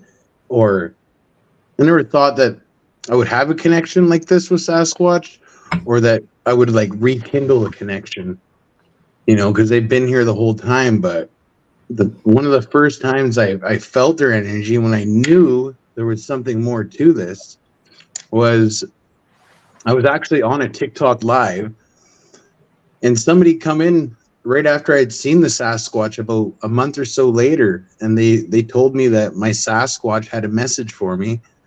They told me her name. Her name was Sarah, and that she walks with me and that she guides me. And as soon as I read those words, a giant freaking hand palmed my head, where I could feel the fingers across my forehead, the thumb going down my neck, and it just squeezed me 3 times. And it was like the most craziest vibrational, freaking electrical, freaking pulsating, crazy feeling I've ever felt in my life. And I knew like right away, obviously, like, okay, this is actually happening, right? This is real. And that was the first time they hit me 3 times with their energy. That was the head, the heart, and they touched my lower back before they gave me the full body wave of energy.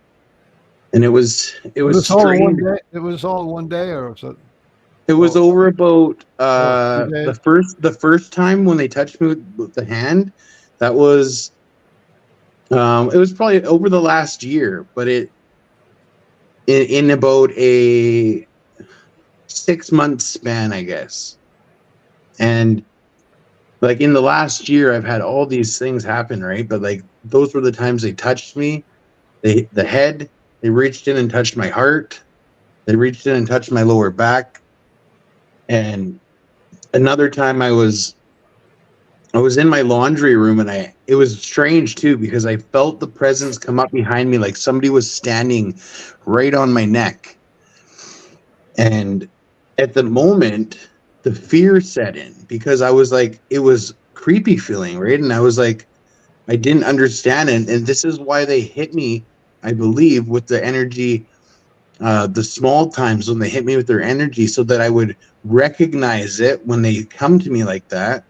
Once I recognized that it was Sasquatch energy and accepted it, they just started hitting me with this wave, and it was going from my feet to my head and up, back and forth, like constantly.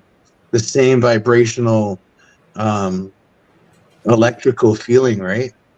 And I know exactly what you're talking about. And after that, 1 week later, I was out in the bush, walking around doing my thing, and I just said, I was by myself, and I said, all right, Sasquatch, I'm here.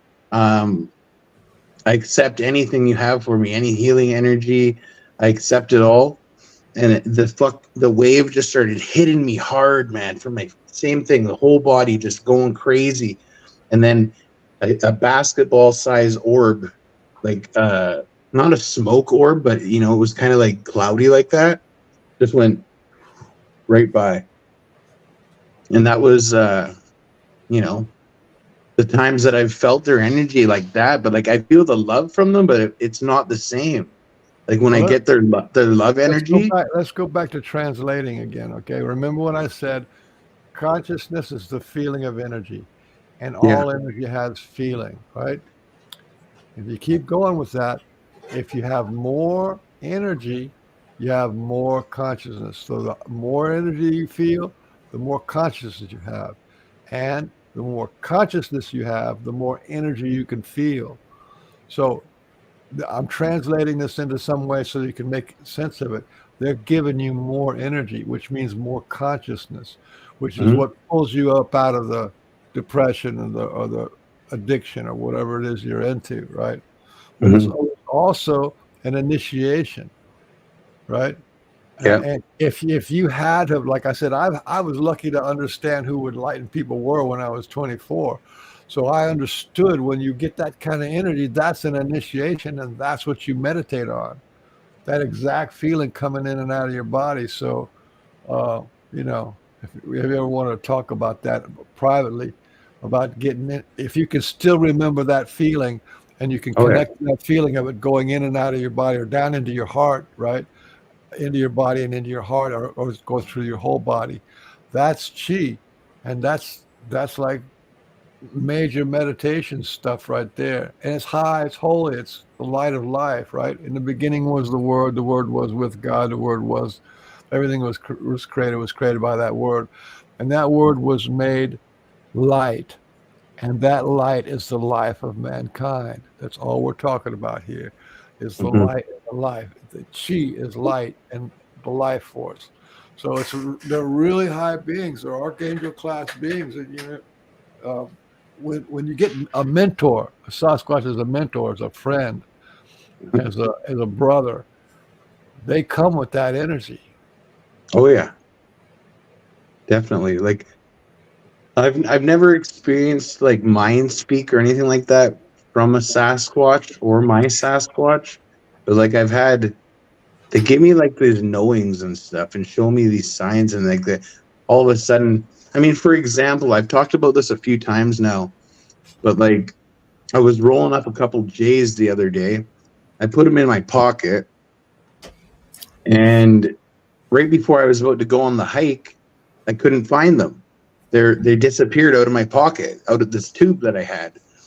And I'm searching my house, I'm flipping everything around, just looking around for everything. And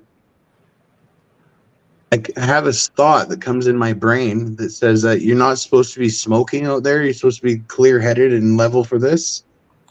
And of course, I didn't listen to my Sasquatch or my connection, and I went to go roll a couple more. And as I do it, I look down at the table and I look up, and I just cleared this table off. Now the tube is standing right beside my hand, and the hike was literally canceled 10 minutes later.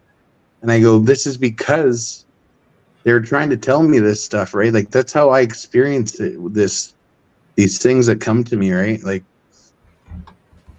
do you get what I'm trying to say? Like they don't mind Yeah, speak to me. they're giving They you. give me this You don't have to. They don't information. have to talk in words. If they can give you the energy and you understand what it means, that's it. That's a communication. They do the same thing to me. They don't have to tell me. They don't have to spell it out for me. They know I'll figure it out. And you figured it out. Part of the translation, right?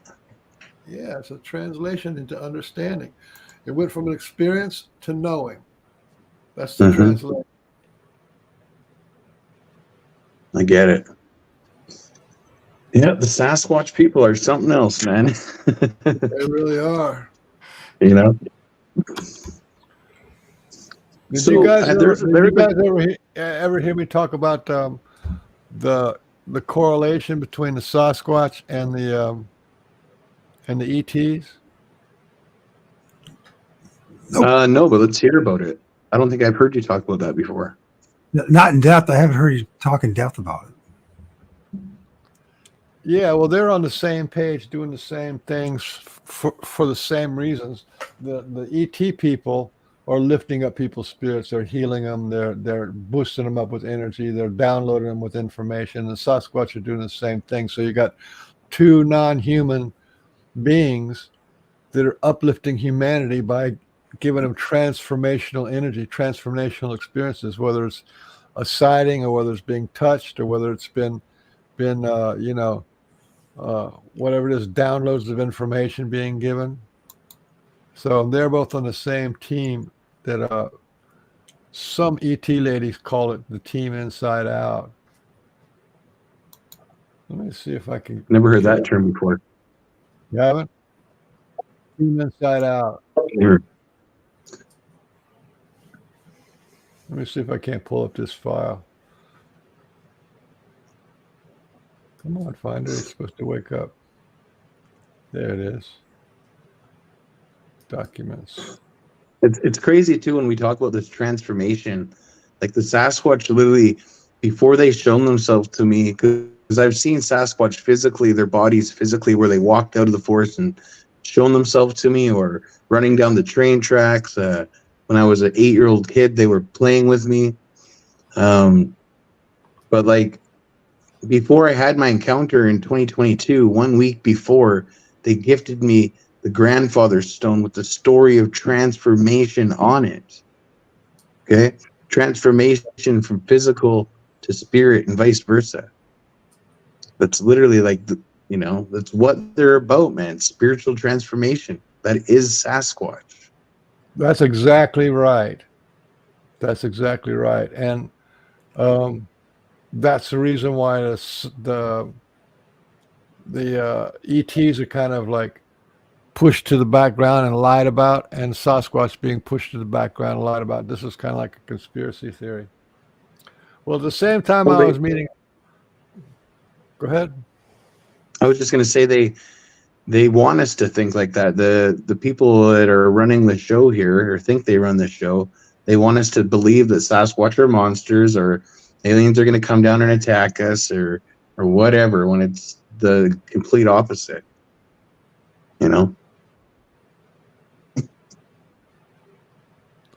Diesel, that's pretty cool. I think it's true.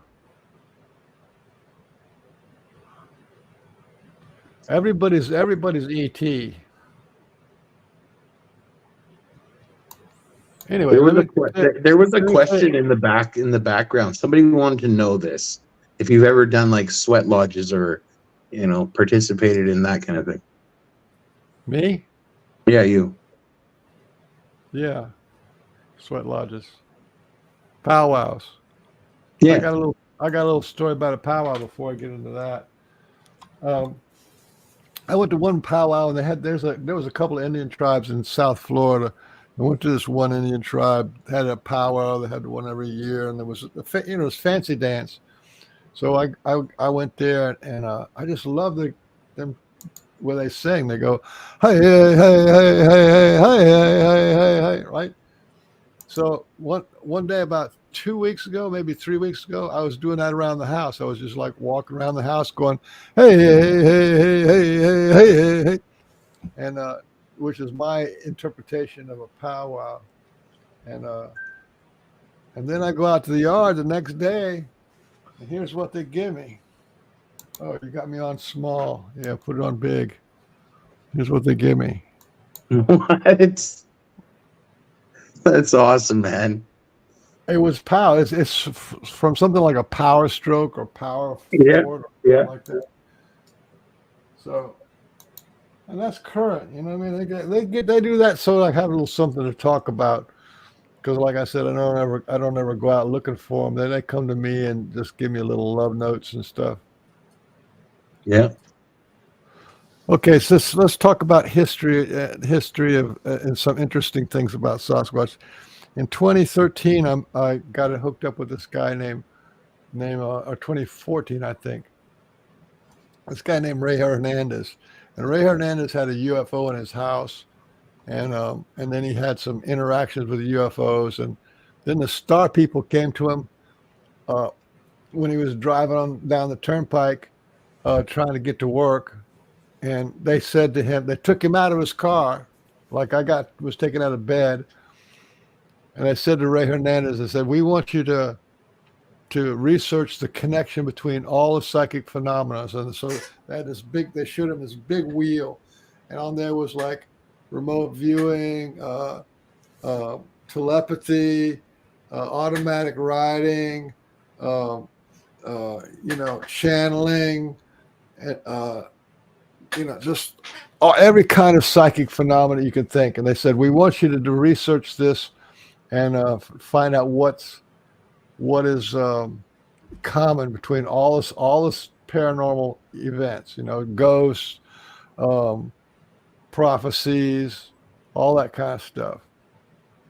So Ray Hernandez ended up calling this lady Mary Rodwell, who's a friend of mine too.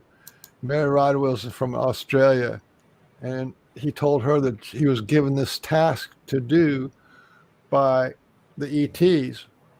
So she said, well, that sounds really important, because nobody's ever heard of the ET people giving humanity a task to do, something to do. So she said she'll have get in touch with this guy to get in touch with Ray Hernandez. So Ray Hernandez gets this phone call in about an hour from this guy named Rudy Shields. And Dr. Rudy Shields was the head of the astrophysics for Harvard. And he was the number one guy in the world for black holes. And he kind of had a little fight with the guy in the wheelchair, and he won. So he's still to this day currently the number one astrophysicist for black holes. And then he said, "Let me get you in touch with my mentor," and his mentor was Dr. Edgar Mitchell. So now you have Mary Rodwell, Ray Hernandez, Dr. Rudy Shields, and Dr. Edgar Mitchell, this first guy in space, guys. Okay, so then they start this thing called FREE, which is the Foundation for Research into Extraterrestrial Encounter, and they did this big survey. And the survey was 600 questions, a big 3-part survey, 200 questions on each part of it. It was just this huge survey about everything that you could ever imagine about contact with the ETs. Well, anyway, and I took that test. I was part of it. I was a volunteer for that. I helped them run some of those groups. And anyway, there was the 25th or 26th question on the second phase was what did you see? What type of beings did you see on a craft? And the number one was light beings. There were either the beings who were like balls of light, like JT's ball of light, or the guys with robes that have light coming out of their face and their hands. They're made of light, but have these robes on. That was number one. And then number two was human types. There's all different kinds of humans that look just like us, black and white and all the other colors. And then number three was the small ETs, the small grays, and the tall whites. And then when we got down to I think it was the sixth most seen beings on a planet on a craft was a Sasquatch. They have a large Sasquatch and a small Sasquatch. It was they call them large, hairy type, humanoid type, and that was 14% for the big ones and 17% for the little ones. And that pretty much blew my mind. So that got me thinking, what are the chances, of a Sasquatch being seen on an ET? But it turns out it's a pretty damn common thing. Yeah. So I figured, why don't I make a list of the things that the Sasquatch and the ET people have in common? And so this is my list. It's a short list of the things that the star people and the Sasquatch have in common, like a back of the envelope. So these are data. I've heard videos, or I know people, or I know stories. So number one, both have mind speak. Number two, both can go invisible. Number three, both Sasquatch and ETs have been seen as animals and other things like screen memories or shape-shifting. Yep. Number four, physical healings. Both have reported physical healings. They heal the people that are around them. Both contact humans in early childhood. Maybe not all the time, but it's often. There's our early childhood. Both experiencers are not believed by the family and friends. They're made fun of. Both follow a human family for several generations, which I think is really interesting. Both breeding between humans and ETs or with Sasquatch. That's 9. 10 is both change their lives for the better. And the data that they got from the ETs was 80% of the people who are in contact with ETs, and I think it's going to be the same thing with the Sasquatch. 80% of them are better, and then 10% of them have no change, and then 10% of them have PTSD or they're upset or some kind of problems. But those are really high numbers. The end result of being in a relationship with a Sasquatch is going to be your life gets better for 80% of the people. Yeah. Okay, both have a reaction from people as family. People say, ET is my family. So many people say, I'm Starseed, they're my family. And people in the Sasquatch community, they feel like they're brothers and sisters. They're my family. The ETs are family. Both have given information about Earth's government. The Sasquatch message to humanity is a history of the Earth, according to the Sasquatch. And the ETs have always tell stories about the history of the Earth and what's going on. Both talk about the Earth changes and bad times ahead. Both can walk through walls. Both can give experiences of being frozen or lost and loss of control. You know, people talk about being frozen by the Sasquatch. They can't move. Same thing with the ETs. Mm-hmm. Yeah, I don't know if I want to read this. Is this kind of sound kind of boring? Because I'm like on I'm on 18 now, and it goes to 45. Yeah, read them all. Read them all. Let's hear them all. All right. Both are seen on crafts by human. Both are seen as balls of light that moves. Both Sasquatch and ET. Both ET and Sasquatch see humans as families and brothers. I just kind of said that one already, I think. Both do not want to be seen in public. Both hide out. You know what I mean? Both teach mind speak and other abilities. Who is it that's there's somebody who's teaching that. Some ETs are actually teaching mind speak. Both are teaching humans how to go invisible. I got my leg to go invisible, but they both teach that. When you go up and down in the craft and you're conscious, you're going invisible, going through your roof, going onto the craft, and then you can do the same thing coming back. That's invisibility. Your body knows how to do it like that.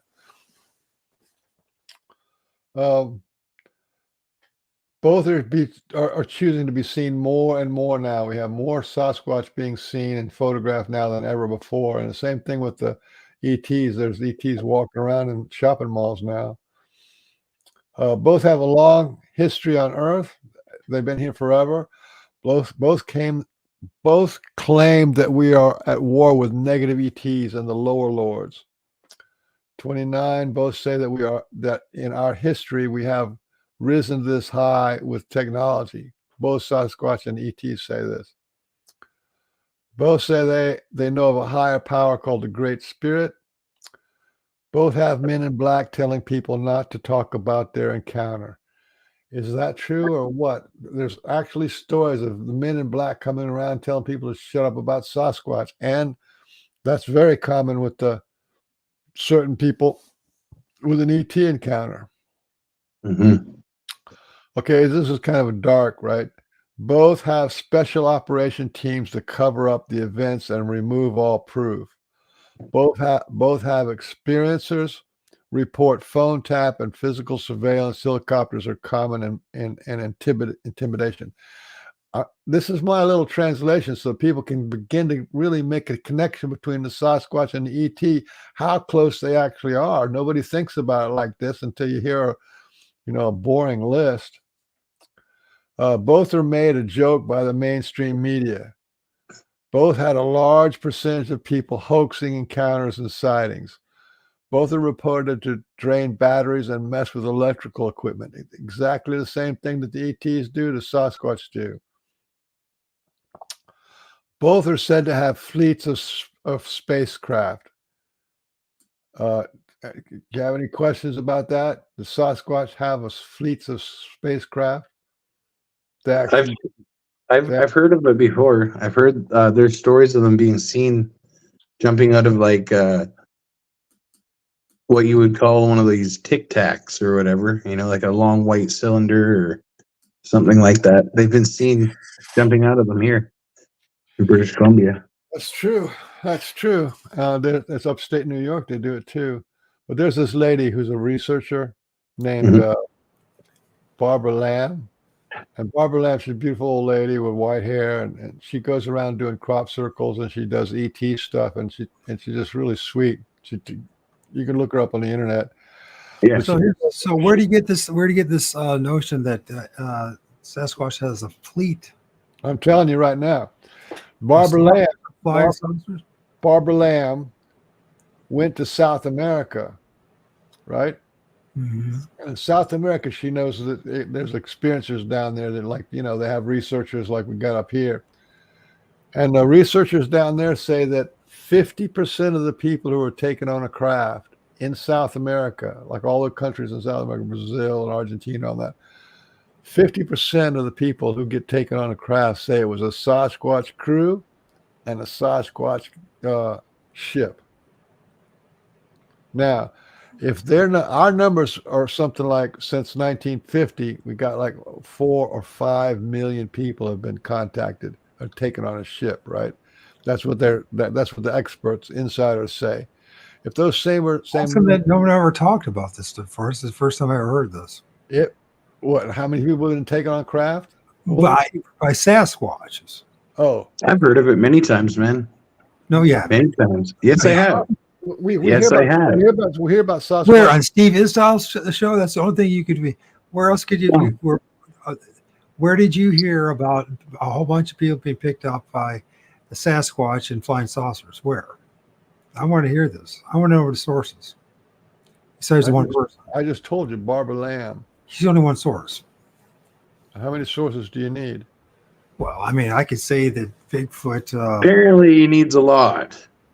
likes to hang out in my medicine cabinet all the time. You know what I mean? Well, I just said before. I just said it in the northern hemisphere that the people who go on a craft saw a Sasquatch 14% of the time, and the small Sasquatch 17% of the time. Okay. Yeah, but if you actually do the research about what they see and when they have these supposed abductions, and that was from an academic, the 11 PhDs, an academic published paper. Okay, this is actual data.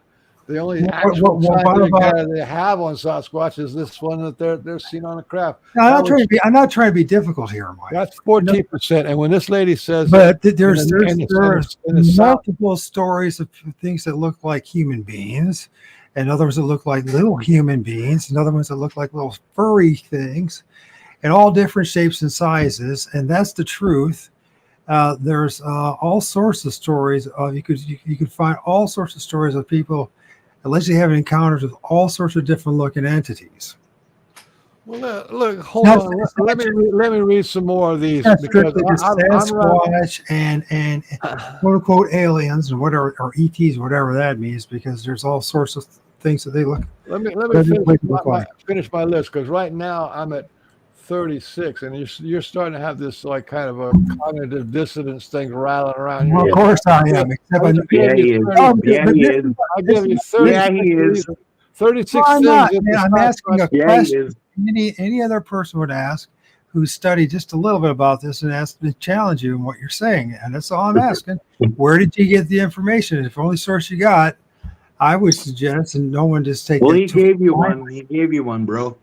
No, that was just one. Just one. Well, how many do you need, brother? That one cannot negate the thousands of other ones. Just one lady who He's not saying they're all Sasquatch.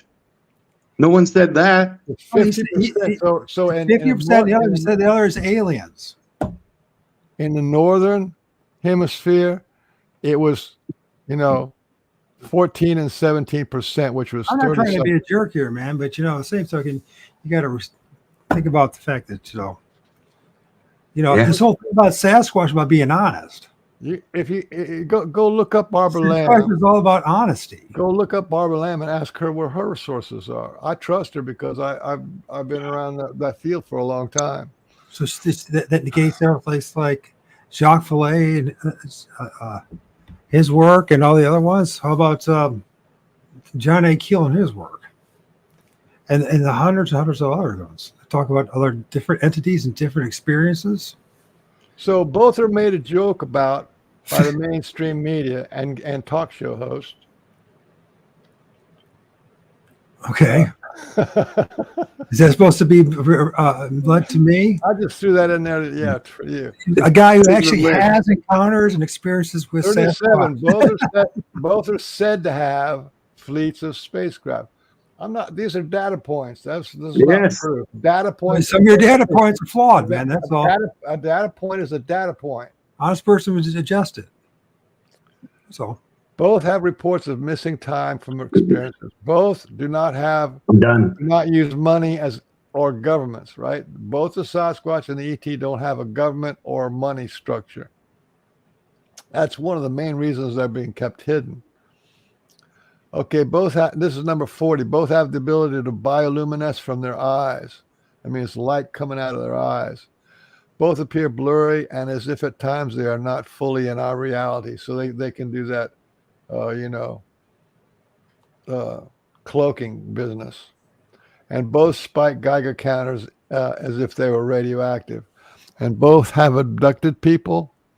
And both seem to be cosmic trolls scaring us in ways that no earthly creature can joke. Both have been seen going through portals. And I think there is more. But this is just the back of the envelope of the connection between, or the similarities between the Sasquatch and the ET people. So how do you guys know that the influence that you're having is actually Sasquatch, not another entity? I've seen them. I know them. I feel them. I know their love, not like you, I guess. I don't know. You've experienced them in other ways, brother. That's a cheap shot, man. No, I'm not. I told you, I'm not a member. It definitely is, bro. It is. I'm not the member of the cult of Bigfoot. I told you that. Neither am I. Neither am I. So, and it's, if you have a friend, know who I am, and I'm sorry if you're not comfortable with me asking questions, but that's exactly what a religious, dogmatic person would be. Anybody that is threatened by somebody simply asking a question or challenging. I'll answer your question. I'll answer your question. If I talk to you on the phone 3 or 4 times, and then somebody just hands you a phone and it has my voice in it, how will you know it's my voice? I'm talking to you. How do you know it's my voice? You wouldn't know. Huh? You wouldn't know. Well, you wouldn't know. Okay. But that's how you do it. Because what you said, you just said that the latter part is somebody else is pretty much mimicking your voice, right? Hey. No. If you know who I am and I talk to you, right? Mm-hmm. Like that. I mean, this is something that anyone who's been doing this stuff is a serious question. Okay, now can you hear my voice? Yes. How do you know it's my voice? Because I know you're still on the line with us. You didn't drop off and somebody took your place. Well, there you go. If you have an experience with a Sasquatch, you feel it, then the same feeling comes back, and that's the Sasquatch feeling. That's fine, but I asked a very simple question. How do you know it's always going to be Sasquatch and not something else, and you're misinterpreting it? You don't know. You won't know until you feel it. It could be anything until you feel it. Once you feel it, you go, that is a Sasquatch, or that is something that's familiar, or it's not familiar, or it's something different. But that's how you feel everything. It was good. Am I lying?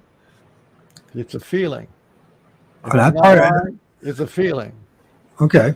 So you How do feel you, how do you know what's the truth when you hear it? You have to say it first. Then you can say, well, that's true or that's not true. and you got to compare data points, information, and find the contradictions. And if there's not a whole bunch of contradiction, is most likely the truth, right? Yeah, but if some things like it's a nice night, right? No, you don't have to worry about that. That's a kind of truth that's self-evident. Well, All right. guys, I think we're gonna end the show here because it's been 2 hours and I got to get going to bed here and get ready for bed. So, Okay. Well, I didn't. it's been a pleasure. We It's been didn't a get to, pleasure. Oh, we don't have to end. If you want to end, if you want to tap out, you can. Me and Mike can still talk. yeah, we didn't get to the All right, guys, Step up. squatch human out. beings have Sasquatch Yeah. babies. We didn't get to the human beings have Sasquatch babies yet, did we? Well, let's talk about it. Huh? Let's talk about it. Let's hear about it. Here you go. Well, that's kind of a long story. Maybe I could do that another time. But I know of the 6 people. I interviewed 3 different women who are the biological mother of Sasquatch children. And then I heard of 3 more. So that's six women who've claimed that they have given their genetic material to have Sasquatch children. And one of these So people. did they have intercourse with these women? No. I gave you that picture, right? Remember that picture I gave you? Yeah, I can look it up. It was on the comment of everything but the kitchen sink. So I hope you understand where I come from, Mike. It's not that I'm just challenging you. I want to know the truth. And You'd have to do some research. Ask the Sasquatch people. Ask some more people. You'd have to go look into it. Call up Barbara Lamb and ask her who she got her information from. She's a nice lady. Well, I'm talking to as many people as I can and finding out as much information again. Then just put this over in the back of the corner where it's just like on the maybe file. Yeah. Well, no, I'm that's what I'm doing. But I sense, first of all, JT was annoyed at the fact that I was asking questions and challenging. It didn't bother me too much. No, because you're adult. But the thing is, we can't just do this blindly like with some kind of cult or starting a new religion. All right. I mean, unless that's what you want. I deal with data points. I don't get into this proof. I don't care about proof. I don't look for proof. I'm not a researcher. I just have data poits. That's something that somebody. Yeah, said. but ultimately, at the end of the day, the only way we're going to know the truth is that which we can actually, with our senses, experience. Truth is what you feel inside, and you're not going to get it from. Well, one time I felt that Jesus Christ was my Savior, my Lord and Savior. Right. One time I felt that the woman that bore my son really loved me and really was going to stick it out. There's a lot of times I feel stuff and thought stuff that turned out not to be true. And so as it's happened to you and everyone else. So feelings you can't just trust alone on this stuff. This is very dangerous. Feelings are constantly deceiving us. That's true. The feelings of being deceived. That's true too. The feelings of hopes crushed and being lied to. Yeah. Yeah, and let's be honest, we all have been lied to. And once you start really learning the truth, you realize we've been lied to about every frickin' thing. And that's not just an exaggeration, especially when you talk about mainstream, the people, through television, through public school system, through college and university, through our religions, even many of the institutions, if not all of them, have lied to us. Yeah. And I know that sounds really negative, but that's the reality of the situation. Yeah. That's the reason why we're all so freaking confused and bewildered and still to this day searching for the truth at a very base level is because we've all been, hoodwinked. Are you talking about this picture here? No, I'm not talking about the picture there. I'm talking about our reality, the world around us, what we've gone through. Oh yeah, we're in a hot mess right now. It's almost like a demon war. It's like we're in a demon war. We don't know, we're the victims. Well, I think so. I mean, if we're really honest about it, Mike, I mean, to look at all the people, the suffering, the pain, the confusion. You talk about oneness and that's being one, and like some kind of unification type of thing, and people changing. And I'll be honest with you, I don't see it. I hear a lot of good talk. That's about it. That's it. You know what I mean? I mean, look at politics. Politics is dualistic, Hegelian. Don't look at politics. Well, it's another institution that's lied to us. Yeah. So we're against all these different realities. I'm not talking about politics. I'm talking about Sasquatch being born on craft. Sasquatch being born on what? Craft. On craft. Well, we were talking that word, so we can get back to there. So go ahead. Sasquatch was born on craft. Why do you want to talk about politics on a Sasquatch thing? I'm talking about the fact that because it's all collectively speaking, we've been lied to, deceived about everything. Question about that. We've been lied to for 6,000. So I don't think it's really unfair of me to ask you or anyone else questions. Not as an attack on you as a human being, as a man, because I want to know the truth. That's all. Yeah.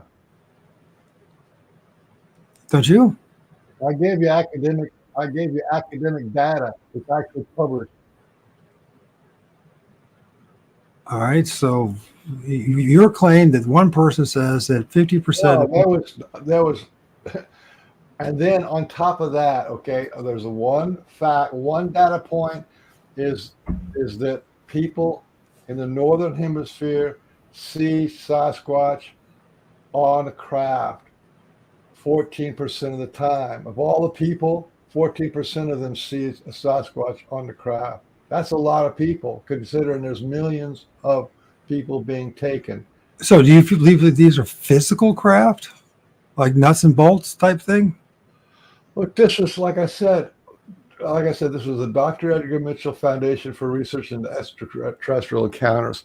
It was 600 questions. So, and I just happen to remember one of the 600 questions that was about everything you can poke your finger at, whether it was an alternate reality or a subspace reality or a transcendental reality, or it was a physical reality.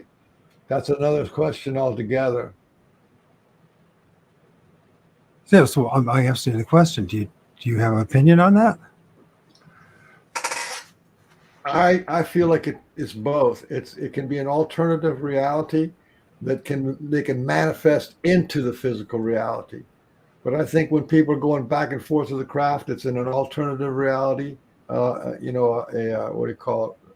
Not a dream, like an astral or something like that. An outer body experience type of thing? Like something like that. But then it can thicken into being physical.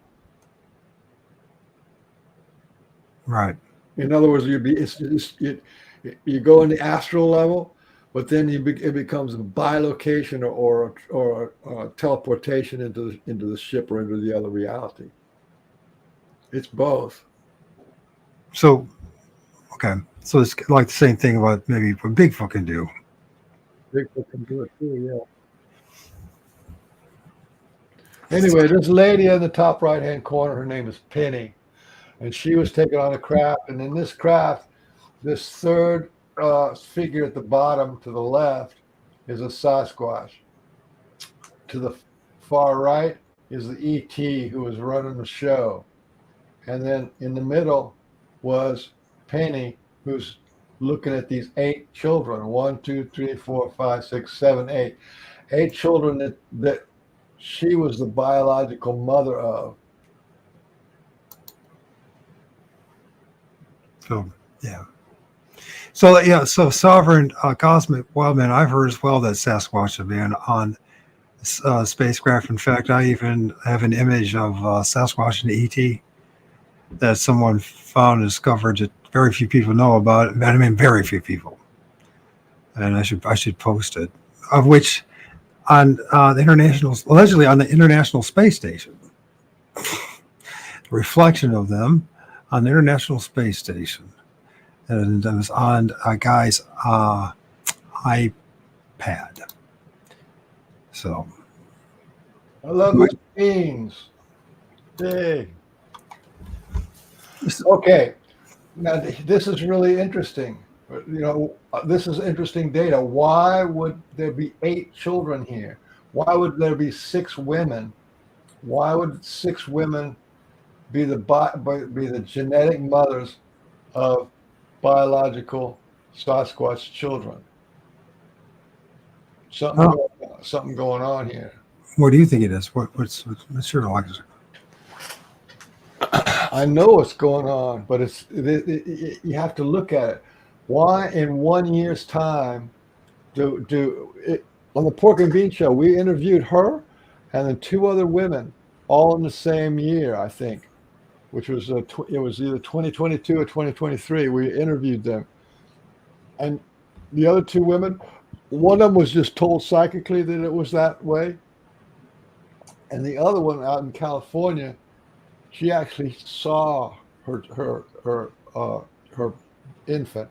The mother, the biological the birth mother, brought the child to her because she goes out in the woods all the time. And brought the child to her and had some kind of conversation and said, "This is you're the biological mother of this child, and I'm the birth mother." So, and then Kelly Rainbow Butterfly, you ever heard of her? Yeah, I've heard her. Yeah, well, she said she has a Sasquatch child, and 2 of her friends have Sasquatch children.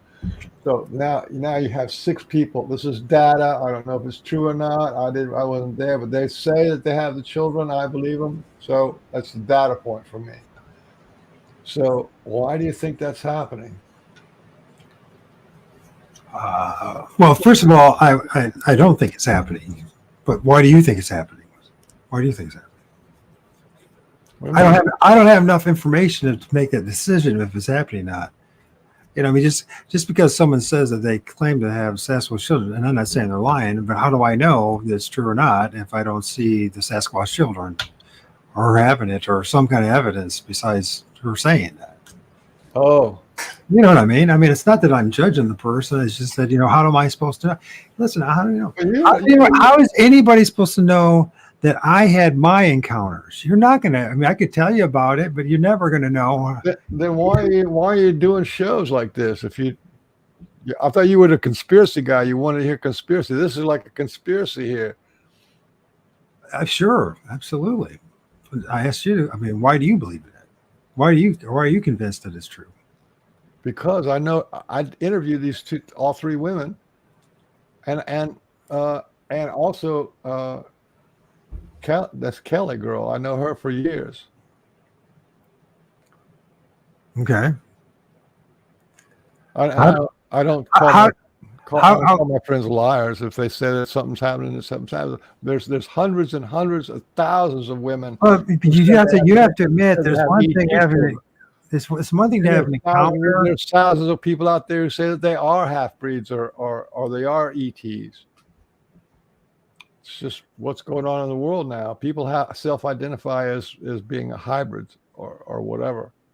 But is there a possibility that they could be wrong, misled? Yeah. Yeah, it is. Well, we got plenty of proof of that, don't we? Historically. You're gonna be a very tired person if you go looking for all this proof. Because proof is a fool's game. I'm not going to be wasting a lot of my energy and time trying to look for that. I mean, I'm certainly not going to be looking for someone who claims to. I mean, I'm not going to avoid them, but I'm not going to go on my way trying to find someone who claimed that they had a Sasquatch baby. You know what I mean? It's like one of those things that it's like it's just a claim. Well, then you're going to have. It's just like a claim to say that Jesus is the Son of God. What if you You know, have? the only Then what are you doing? Then what are you doing with this show? If you're not going to believe anybody who says anything, if you're not going to believe anything that anybody says, then why are you even having a show? Because I want to know the truth, and I've had my own encounters with. It's called Bigfoot. Well, I don't know what's so funny about that.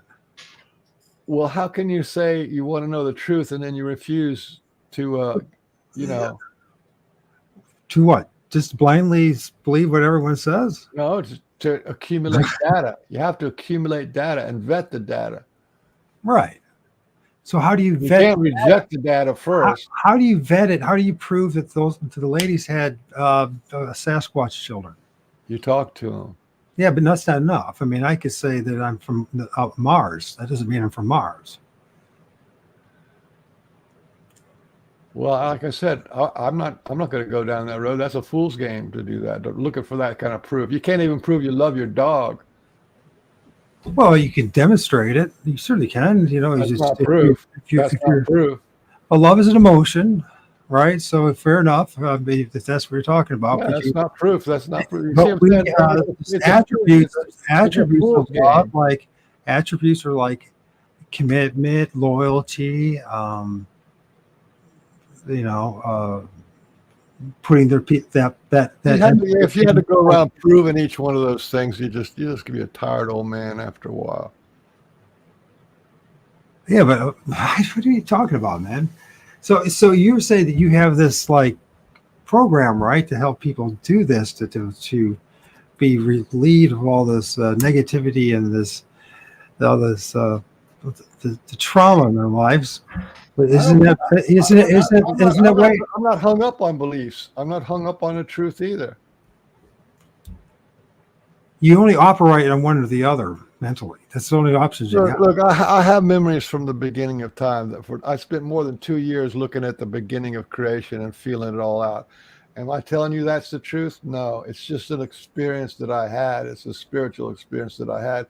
Is it the truth? I have no idea. I remember a lot of my past lives, and if you ask me, how do you prove that? Even though I have relatives and friends that were on the other side, but that's not the same thing as the question. I can't prove any of that. I don't even want to prove that. I'm not in the game. That's not the same thing as me claiming that you had a Sasquatch child. It's far different, drastically different. You can make a claim and say that you had many, many lives, because you and I know there's no way to verify it, to prove it to anybody. It's just your own personal experience. Yeah. So when it comes to having a child, there's ways of proving whether you have a child. If the lady, are you going to call a lady a liar to her face if she says I had a Sasquatch child? What are you going to call her, a liar? Prove it? I mean, nobody does that. You just quietly think she's crazy and walk away. No, not necessarily. I mean, it's just, me asking, is there any evidence? Is there any proof? It doesn't necessarily an attack on the woman. The lady's got a drawing here. She drew that drawing. Okay.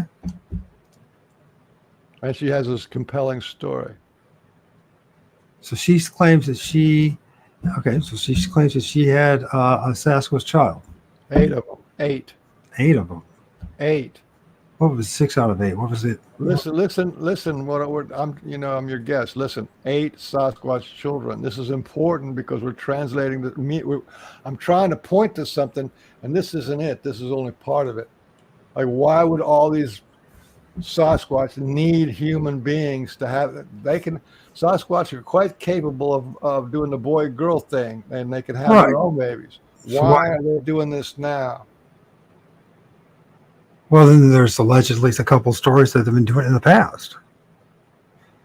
Right? So what do you mean, why now?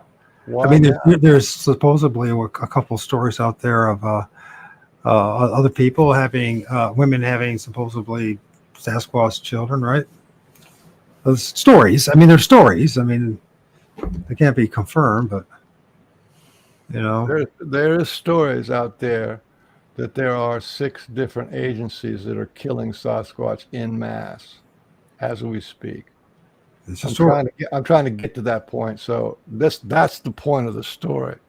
Is there's rumors of agencies black ops, squads, trained operations, and all it goes all the way down to the regular, people in like the police officers and the Bureau of Land Management people. They have their own little teams that do stuff, but there's stuff that's going on in mass that But you do understand the contradiction. What I'm saying Mike, is because if they have these ultra dimensional powers, these supernatural powers. What I'm saying is the birth rate right now does not keep up to the death rate. Try to understand what I'm saying here. What you're saying is that we're more powerful than Sasquatch, because apparently our guns and our military and our SWAT teams are more powerful than Sasquatch and its interdimensional ability. Now you're catching on. Right. What I'm saying, it doesn't make any sense, the story that they're going around with these SWAT teams killing all these things, if we're also saying at the same token that they have the ability to just vanish or to go over places and to transform or whatever it may be. You know what I mean? I mean, obviously they have greater technology than us, so they should be able to somehow negate our barbaric limited powers, right? Our inferior powers. They are magic. That makes sense. They're magic, but they're not that magic. The guys, the top of the line guys, right? I've already checked this stuff out with some friends of mine. The top of the line people are going out there shooting Sasquatch. They can clear a whole mountain from one end to the other in about 45 minutes because they got the technology to do it. Right. They can do it. They have all the instruments, all the satellites, all the drones, everything you can imagine. Sasquatch. Did you understand it? So they have all the Sasquatch has all these. I'm saying there's six women. There's six women who have said, who've confessed that they feel like they have Sasquatch children, and some of them have more than one Sasquatch child. And what is the reason? Why is that popping up all in 1 year? I don't know. That's the first time I heard that. But also, we're bouncing all this place, bro. Listen, you said that have all these SWAT teams and we have this power and this to wipe out Sasquatch. Yet they have all these flying saucers and all these amazing powers. Why don't they just wipe us out? Why don't they just wipe out the people who are trying to wipe them out? I didn't even talk to you about how they got these fleets of craft, but they're different sizes. Do you understand my question? I'm not attacking you. I'm asking you the question. I'm not attacking Mike. I'm asking the question, how can it be, or why should we be concerned about the fact of having these government teams and military teams that go around wiping out Sasquatch when they have more power than us, physically, spiritually, interdimensionally? They have craft. They can do all sorts of things. Obviously, they have the power, if they wanted to wipe out the teams they're supposedly wiping them out. It doesn't make any sense, bro. You know what I mean? We're contradicting ourselves by saying that. You just have to translate it for yourself. Look, we have people that are called army guys, and they fly planes and stuff like that. We would have, we're big and powerful. We have our little shotguns and stuff. Do you think we would have a chance against, an army of people or the Black Ops people? We wouldn't have a chance, right? Yeah, well, we wouldn't, but we're not Bigfoot. We're not Sasquatch. Well, what about the Sasquatch that get abducted by the MK Ultra people? They get abducted too, and they come back. They're never the same. It still doesn't make any sense because they're more powerful than us. And why doesn't the other Sasquatch rescue them? That's what starts. You know what I'm saying, Mike? Does that make sense? I mean, if they have this power, how can they possibly be abducted by us? They are flesh and blood, and they don't go. They don't go into caves. They don't have caves all the time. Some of them do, but most of them are living out in the open. And any drone flying by first of all, they know where they are, and they can they can just take them out. That's what, and they do. They can take out a whole mountain in 45 minutes. The special ops guys can do it. I don't know. There's reasons why they do that, but that's enough of the conspiracy. You can take that picture down.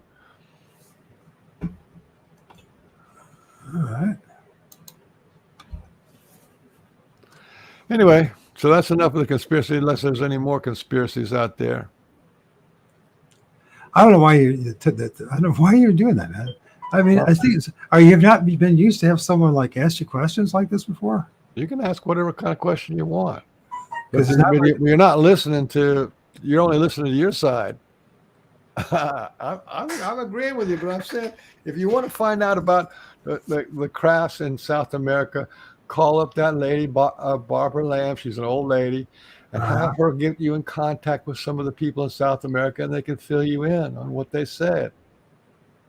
Get more data, not less data. I can't give you any more data. He's not the only researcher in South America. There's some amazing researchers when it comes to ufology and Central and South America, and they talk about multiple different things and multiple different type of things that people seen, entities allegedly seen, and different shapes and sizes. Some look at humanoid, but you said 50% Sasquatch and 50% ETs, and I'm just like, there's about 200 ETs that actually come into our atmosphere every year. 200 different species, different beings, different places, and most of them don't ever do very much. But then there's other people who are in the hybridization program and the inside out program, and they do something. So the Sasquatch that are the star-based Sasquatch, just like we have people that are ETs that look exactly like us because they are exactly like us. The Sasquatch have people on the ET craft that look exactly like Sasquatch because they are Sasquatch. There's the star Sasquatch, and we got the Earth people Sasquatch. Yeah, that's the way it is. We live on the Earth. I don't fly around in a spacecraft, but there's a lot of people look just like me or just like you. They are on spacecraft. They're born on another planet. That's the way it is. It's not like there's there's some kind of line there. I don't fly jets and I don't fly in rockets, but somebody who looks just like me could. It could be. We don't really have that much evidence for any of that, though. We just have. I mean, the thing is, the ufology is fraught with hoaxers, liars, deceivers, just like the Bigfoot community. Yeah, and just like the paranormal community. And there's all sorts of stories, and people make up stories, and there's all different types of people. Some people are very unbalanced, and other people that are very brilliant. And the thing is that when it comes to, and I'm not saying abductions don't happen, but they're very rare compared to most things that we talk about when it comes to ufology. And when it comes to like Bigfoot, I mean, we're talking about a woman having a Bigfoot, a woman having a Bigfoot. One of us, right? I mean, that's extremely rare, and that's extremely out there, bro. And it's like, that's like something that. Well, that's good. I told you something you didn't know. No, I've heard of this stuff before, but I haven't heard of this particular one about this lady having 6 children. And yeah, I would love to talk to her. I would love to hear her story. I mean, the problem is, though, we can't be like these religious people. I find this in all. It could be Christians, it could be New Agers, it could be whoever it is. You start asking questions, everything just falls apart, and this is wrong, man. This is what dogmatism is, and this is when we live. Well, no, that's not ideology. See, look, you see things in the woods that I don't see. And I can't say, that's not enough. I can't be telling you that's blurry, that's not real. I can't give you all that negativity. If you see it in the woods, then you see it in the woods. And I don't have any really right to say I don't see it or it's just a shadow, right? That's okay. I mean, Brian did that to me Monday. That's okay. I do that all the time. If people it's quite reasonable. It's quite reasonable for other people.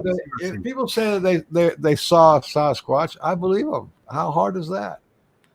If people say that, but that's a lot different than I had 6 Sasquatch. I had physically bore 6 Sasquatch. She didn't birth six Sasquatch. She was the genetic donor for 8 Sasquatch. Genetic donor. They have her genetic. So then, how did she know that? How does she know certainly if that's the case? If she didn't bear them, she was genetic. How did she know that the entities or the beings that she was interacting with, whether in reality or psychologically or spiritually or Look, after the show, I'll hook you up on Facebook, and you can ask her all kind of questions you want. Well, yeah. I mean, do you know how did she know that she actually had that? How did she know that they weren't deceiving her? She was taken on a craft by a Sasquatch and an ET, and the ET and the Sasquatch. But that's a violation right there. Is that person saw her sovereignty and crossing the line and just taking you? You're just being chatty. You're just going to say deny everything. So let's. I'm not denying it at all, man. What I'm saying is that. We have to ask these questions in order to have a solid, something solid to hold on to, except for just hear something. You know what I mean? I don't think it's unreasonable, man. I really don't. I'm not saying you're unreasonable, but you can't go around calling people liars if they're saying that's what they saw. What you see in the woods, you see in the woods. What she saw on the craft, she saw on the craft. So when I was saying earlier about that 50% Sasquatch and 50% alien, that doesn't make any sense. And so I say that's lying because I know there's multiple researchers, there's multiple books out there that will tell you the complete opposite. That people are seeing look at Jacques Fillet's work. Look at all the, Passport Magonia. I mean, read that book. You're like, shit, people are seeing little people on supposedly on spaceships, little dwarf Bigfoot things, all, different types of these COVID we think traditionally as aliens. You want to know about that stuff? I already told you. Go to see the Dr. Edgar Mitchell Foundation for Extraterrestrial Research, FREE, and you'll get 600 questions of what did you see on the ship, and what was your experience, and when did they come and take you, and what kind of blood type did you have? Everything you want to know, they have already got. What's consistent is it's like outer body experiences. You get basically 600. Was it in the dream time? Was it physical? Was it an alternate reality? All those questions were there, and you could go look it up. Sure, I know you can, and you'll find all these different answers. There's no solid. You'll hear that there's a certain percentage of people felt like it was an out of body experience. A certain amount felt like it was a physical craft, and there's a pie charts and all that kind of graphs. This was, like I said, an academic study. Look it up. Anyway, I want to go. It's getting late. Okay. Well, I appreciate you being with us, Mike, and I hope you do realize I wasn't attacking you. I'm asking questions. And I'm just asking to get some clarification. This stuff blows people's mind, but you can't be the guy who says that you don't see something in the woods. If people see something in the woods, you just let them have it. Absolutely. I mean, that's how my attitude is. I mean, if you have an experience, you have an experience. That woman, she says she had 6 Bigfoot children. And eight. Okay. So I thought it was 6 out of 8. 2 were human. First we started this, it was 6 Sasquatch and 2 human. And now it's 8. Okay. My apologies. So, but the thing is, it's not unreasonable to ask the question, how do we prove that happened? Because that's like something physical. You don't prove that it's happened. You just collect data. And that's what I was doing. First one lady, then another lady, and then another lady. And now we're up to 6 ladies. So for me, it's 6 data points. Whether they're all wrong or half of them are wrong, I don't know. But there's 6 data points that says that that this is going on. And then I have these other data points that say that there's people out there killing Sasquatch in a mass scale. Go look that kind of stuff up. Go talk. It's a rumor. I mean, I know. There are literally thousands upon thousands of people that call themselves Christians that belong. There's 48,000 different Christian denominations, not 8,000 or 6,000 out here. 48,000. This is an example of the human condition, right? And right now, there's a whole bunch of people that yesterday said the world was going to end yesterday, and they were wrong. And they said that a week ago, and a month ago, and 5 years ago, and 50 years ago, and 500 years ago. So people say a lot of things and make a lot of claims, and they say they've talked to God, and they were prophesied something that was going to happen, and it didn't happen. In fact, why are you saying this?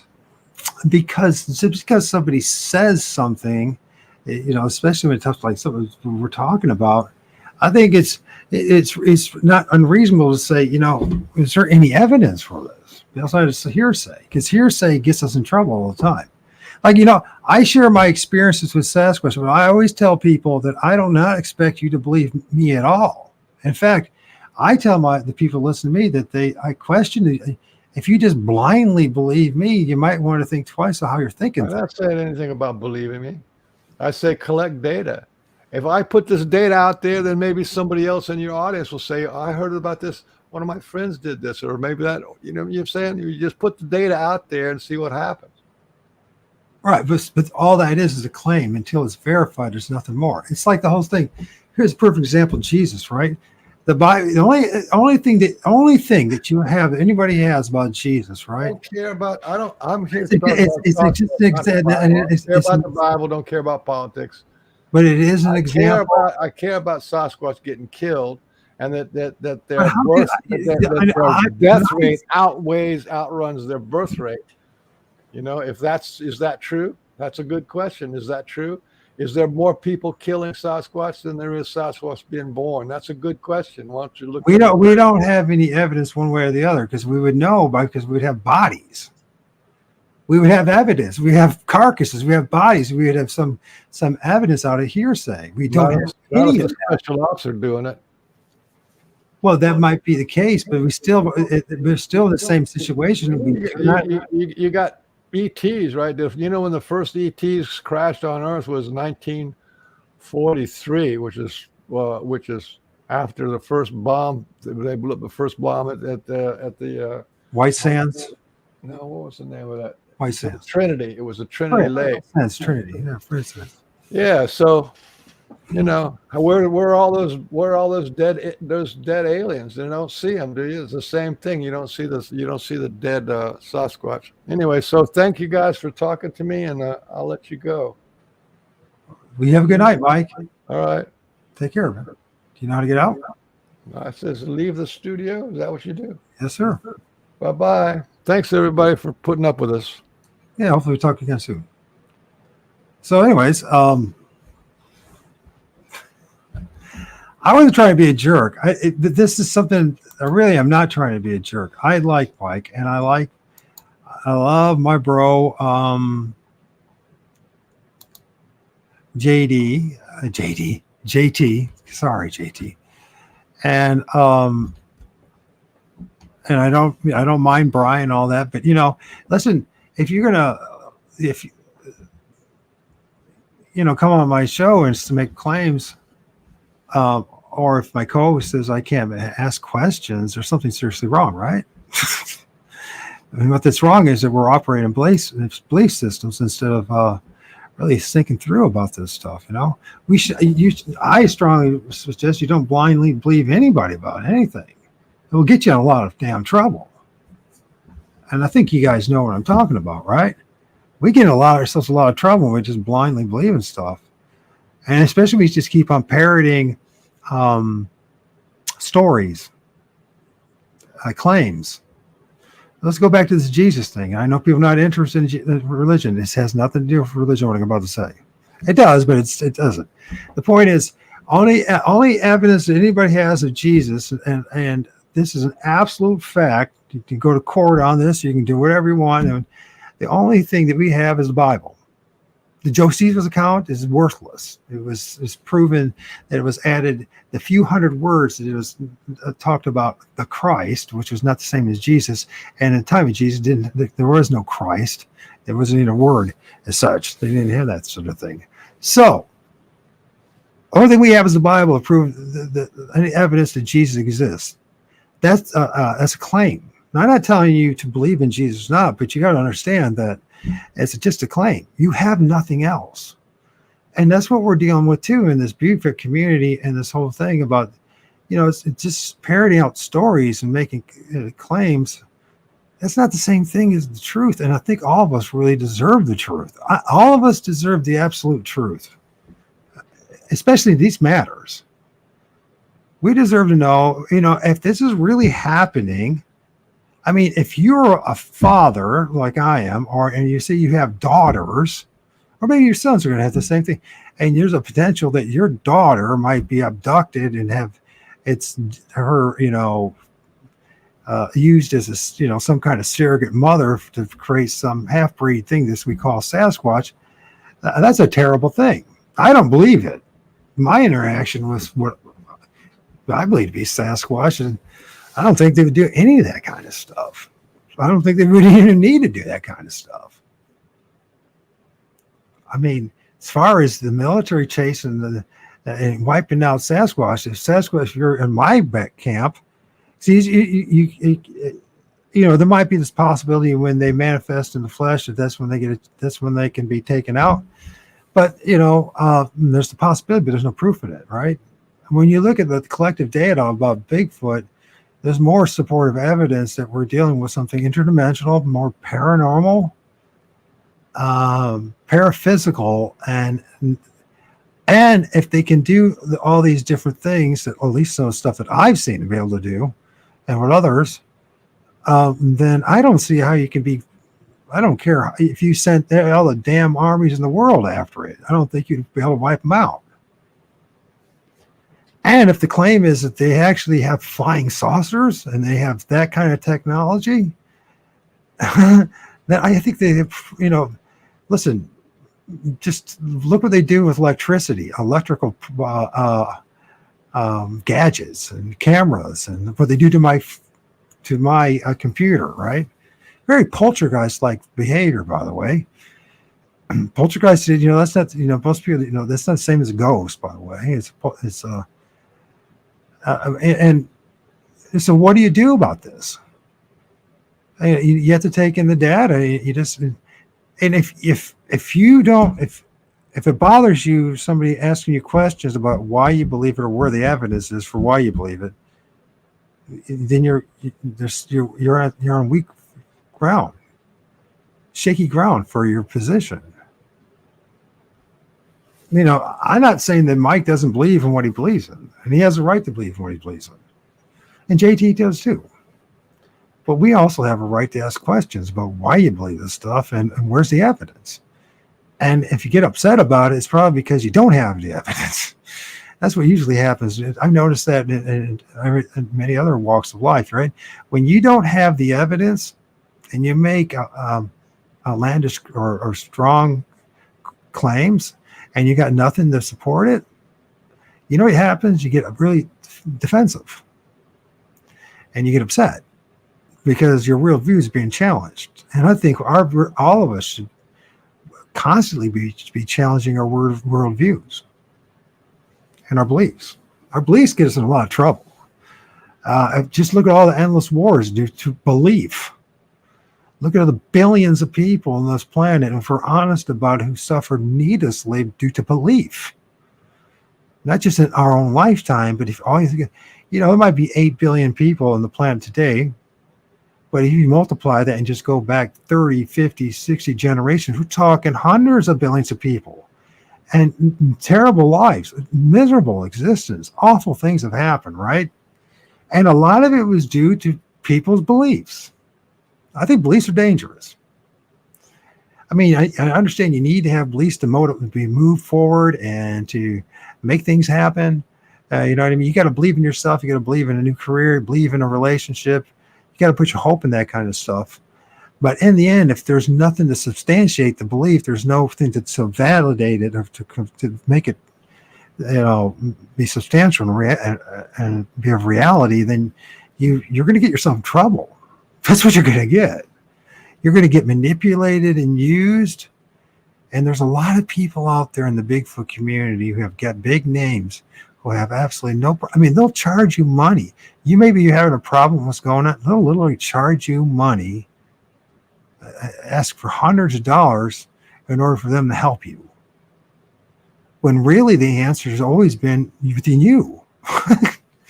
And that's all you would have to do. So, like, if you're having problems with cryptids, or you're having problems with Bigfoot, or you're having problems with anything, the answer is within you. Believe in yourself. Stand up for yourself. Say no more. If it's poltergeist or that kind of stuff, I don't think it's a good idea to rebuke them and play this religious thing and call them names. So you say, no, I deserve better. You leave me alone, because you do.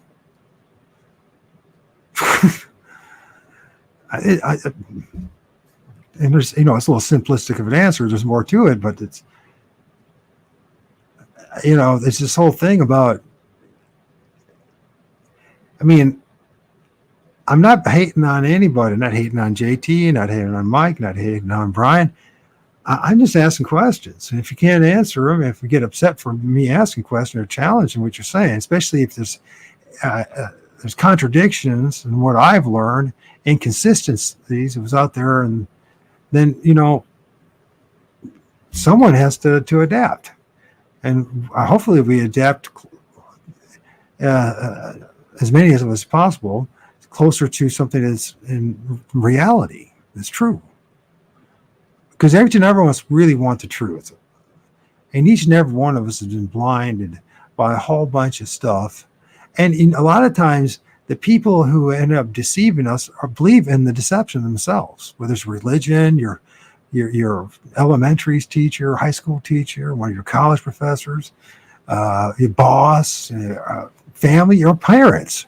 Our own parents have told us things that they believed in, that we found out later that were not freaking true. It's not because they're bad people; they're just indoctrinated, given wrong information and wrong data. And I think it's our responsibility to ourselves, to people around us, and to our future generations, that we get closer to the truth and further away from just simple belief.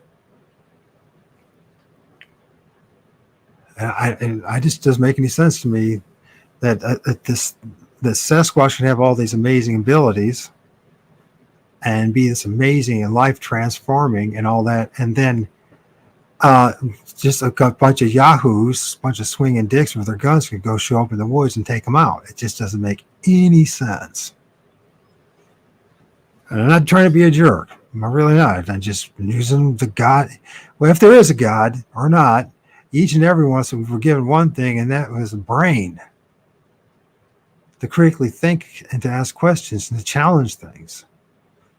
And if we didn't do that, so let's just think, if we didn't do that, you and I wouldn't be having electricity today and sitting in a warm home. Hopefully you're sitting in a warm home, or having the internet and having this, you know what I mean?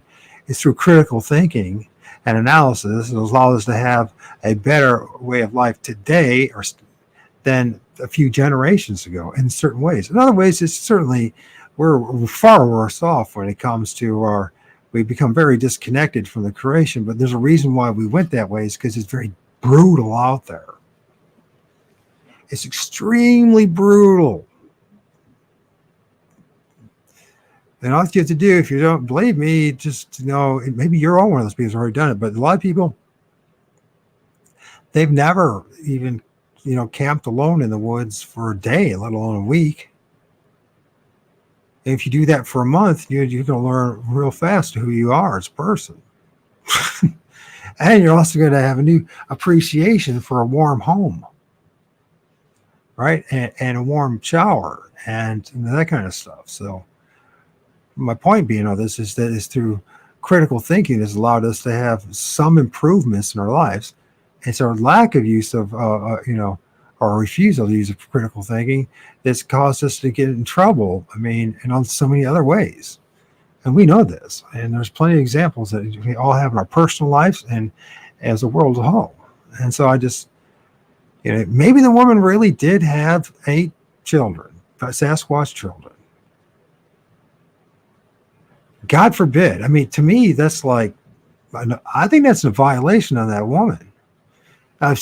Maybe she really wanted it. Maybe she's like, I don't know, I've really wanted to do it. Then that's the case. Then, man, we're just left up with this thing that's basically her word. Right? That's it. I mean, it's not about, calling her a liar or not. It's just, when you look at it, you just like, it's like me. I'll go back to my experiences. I I know the things, the encounters I have, and things I've filmed, and things I've witnessed, and my experiences and sightings and all that. But I can't prove any of that to you, even with my images and my stories. I can't prove that to you. It's up to you to whether you believe it or not. And I would be like, listen, this is what Mike says. The best way to go about this is say, this is what Mike Adams says he said he went through. Don't worry about the belief part. This is what Mike Adams says. And this is what Mike Harrell said, and how he sees things and what he claims that other people say. But it's like, what do you do? I mean, what do you do? You're just supposed to then 50%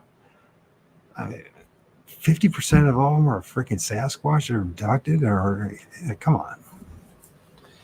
One person says that, and there's like all the other studies, all the investigators and researchers over the years don't say it. I mean, there's inconsistency there.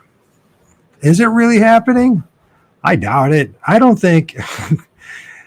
I honestly don't see. If you really look at crop circles, if you really honestly look into crop circles, and this is not just me just being opinionated about it. The vast majority, probably 99% of it is actually man-made stuff. Now there's like these fairy rings or something like that is very similar to like crop circles and all that, and some of that really could be something that's some interdimensional craft or beings are doing. That's pretty reasonable. Poltergeists do that. Poltergeists are fascinated about poltergeists in the house, right? And then force poltergeists do the same thing. They move objects. They can stack up objects, right? They throw stuff like rocks. There's numerous reports of ghosts throwing rocks, or poltergeists in particular, or airports. And so I don't think it's unreasonable to ask the question, where's the evidence? You know what I mean? I've had my own experiences with alleged Sasquatch, and where's it happening? It should be happening more often. Why just a few people allegedly having it? And then it's because they're special and chosen? Is that really the case? Well, I've heard that so many other times in other walks of life that I don't really believe that I'm special because I've had encounters with Sasquatch, or better than anybody, or chosen in any way, shape, or form. I mean, it just is. There's no evidence for me to prove to you one way or another I was chosen. We can make up stories, we can speculate, or we can conjure up things and justify why it happened, but that's all it is. You know what I mean? It just, and I know that upsets people, but I'm not trying to upset people. I'm not trying to upset the cart. But I mean, it's like, I hope that anybody that listens to this and really wants to know the absolute truth about this stuff, about everything, not even about Sasquatch, but about, ATs, aliens, whatever, because there's an awful lot of shit out there when it comes to aliens and ETs. I mean, when you start studying that, it's off the charts. The amount of people, we hear about all these things. There's endless hoaxing going on in the Bigfoot community. Anybody who's been around, it's like huge amount of hoaxing, and the vast majority of videos on the internet are freaking just a dude in a suit. And by the way, that hoaxing thing goes on, is pervasive and paranormal research and ufology, and they're all connected. So I'm not trying to be a jerk, but these are the things that are there's absolute reality in this, what we're dealing with. And this Fortean journey, man, and this inconsistency, it's like so bizarre. Why is it that one person has one experience and another person has completely opposite experience? I don't see how it's like, why? Why Sasquatch interbreed with humans? It doesn't make any sense. Is we saying that they're inferior without. I thought they're bigger, stronger, more capable, and all that kind of stuff, right? Brilliant escape artists, and they can just vanish and disappear. I mean, it just, that doesn't make any sense to me. I'm not saying the woman, it didn't happen, but if it did happen, once again, that's like, I think I'd warn my daughters and my children about that. So, listen and be careful about what you see hang out with certain types of Bigfoot. They're on alien craft. They might want to steal your eggs or your semen and create some hybrid thing. You better be careful about that. I don't think that's a good thing. It's an awful thing. That's a violation.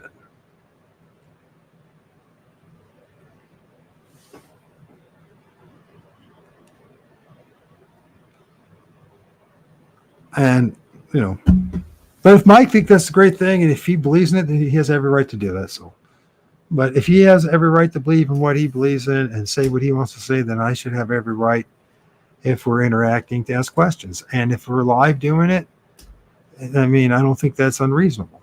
And and I just, all you have to do is just read Passport from Begonia.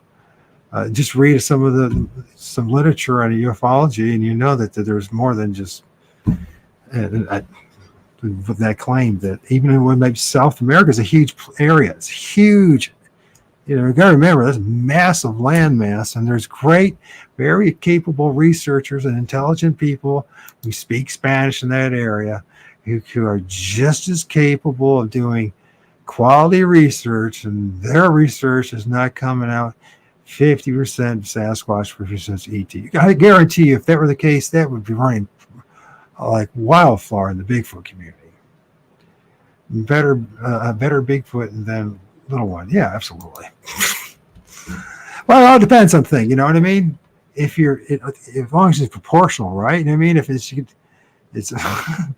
don't want to be some little dude with massive feet, and then that gets in the way, right? Unless you're a hobbit, I guess. Yeah. It's just, I don't think I'm being a jerk. It may sound like me. I just want to know the truth. I think I have a damn right to know the truth. I think each and every one of us has a right to know the fucking truth about whatever it is. And in order to even get close to that, some kind of semblance of truth, we have to be asking questions and challenging contradictions. It's not about the person. I was never attacking Mike. I was never attacking JT, and I won't. But if there's something that's being said and you're just like, I'm just supposed to just sit there and like I'm in some kind of cult and just go, yes. Wait, there's disconnect here. You know what I mean? Especially when we claim in the Bigfoot community and, tradition as like the Ojibwe's tradition of what Sasquatch is, and it's about honor, respect, it's integrity. You know what I mean? And at least my definition of integrity is being honest and just not just saying what I believe. That's not being honest. It's to the best of your ability to say the absolute truth. You know what I mean? I can say that I believe that there's 13 different types of aliens, and so fucking what? Give me some evidence about it. You know what I mean? I can say I honestly believe that. Well, you honestly believe that, and that's fine. You can have that belief, but you can't expect the rest of the world to believe in what you believe in if you can't verify it or prove it. I'm in the same boat. We're all in the same boat. I've shown you images of what I believe are Sasquatch that I filmed in the woods, and I know they're ethereal, blurry, and all that because that's the way it is. And I don't blame you to say, Mike, you're full of shit. I don't believe you. And you know what? I respect that, especially if then you tell them and say why. But to make claims that you can't substantiate, then no, I'm not going to respect that. No one should. You understand where I come from? I like your alone rant, honestly. Thank you, Valiant One. However, you're obsessing with Sasquatch is a little worrisome. Yeah, that might be right. I'm thinking about that. You know what I mean? Well, I'm hoping that if I have some more shows, there's a few. I got well, tomorrow's going to be like if he doesn't bail out of me, Dogman TP Hunt. He's in UK, and it's not just about Dogman. It's about the stuff he's finding in the woods. Hopefully, Stan Gordon. Is that his name? Stan? He's going to be joining me Thursday. He should have interesting intel. You know what I mean? He's in a line of like the Jacques Fillets and the John Keels of the world. You know what I mean? John A. Keel. And so he'll talk a lot about what his research and what that is about the connection with Bigfoot and UFOs and aliens and all that kind of stuff, right? There's a couple other people that are in the works. I hope that happens. I hope I get this a chance to interview, but I'm not saying it's going to happen. We're in discussions, but I know people don't like me that much because I do this terrible thing. I ask questions. And I think it's absolutely ridiculous. 2024, we can't ask questions. As people who ask questions are the ones who actually make things move forward. So W.T. Watson, I'm hopefully he'll join me, but probably thinks I'm a moron at this point. But anyways, he's got a book, Forest Poltergeist, and he had this book, and he's a Bigfoot researcher, and he did a comparison. There's a book and comparing what a poltergeist activity and Bigfoot activity, and they mirror each other almost to a T. And that's one of the things I've been trying to tell people in the woods and around us. And I keep hearing the same thing, that everything's Bigfoot, and that's intellectually dishonest. It's not true, and there's no way. As far as interdimensional beings, spirits, whatever you want to call them, things of energy, beings of energy, they're not all Bigfoot. And that's why I'm trying to get, we have to be careful, especially with feelings, love, emotions, what we believe is happening, because there's just such a thing as the trickster spirit, and we're all dealing with the trickster spirit. And whether it's multiple things or it's a thing, there's some force, an element of the supermind or whatever this thing is that we call the creator, or see, the thing is, all these placeholders, and end day, even the physicists struggle with it. They're doing their best to understand the universe and what it is, but we don't know. We hardly know anything about the universe. They claim that 99.99% of it's freaking plasma. And we're just now starting to learn that. I keep bringing that up because it's a perfect example of the fact that we know hardly anything about the universe. We don't know hardly anything about our own galaxy, let alone the universe. I mean, we know a lot more about the galaxy, but we're always learning more and more things. And we don't have a firm grasp on what our galaxy is because, quite frankly, outside of a few alleged probes have been out there, we don't have a fucking clue what's out there. That's the absolute truth. We can believe in NASA, you can believe in the astronomers, you can believe in the astrophysicists, if you want, and be just like blindly believing the priest and your church or me for that matter, or whatever. I mean, I strongly recommend you don't operate that way. I mean, you can still be friends and care about each other and be loving to each other, whatever that means, the feeling part, and show appreciation and value, and not believe everything that the person next to you says. You can just say, you know what, that's what you believe. I mean, I will need more information before I can make a decision on it. That's not unreasonable.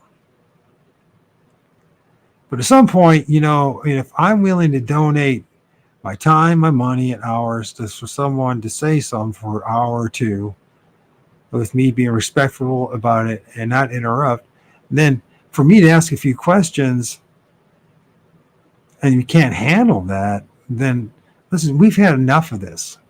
You talk about this like this professionalism in radios and podcasting, right? But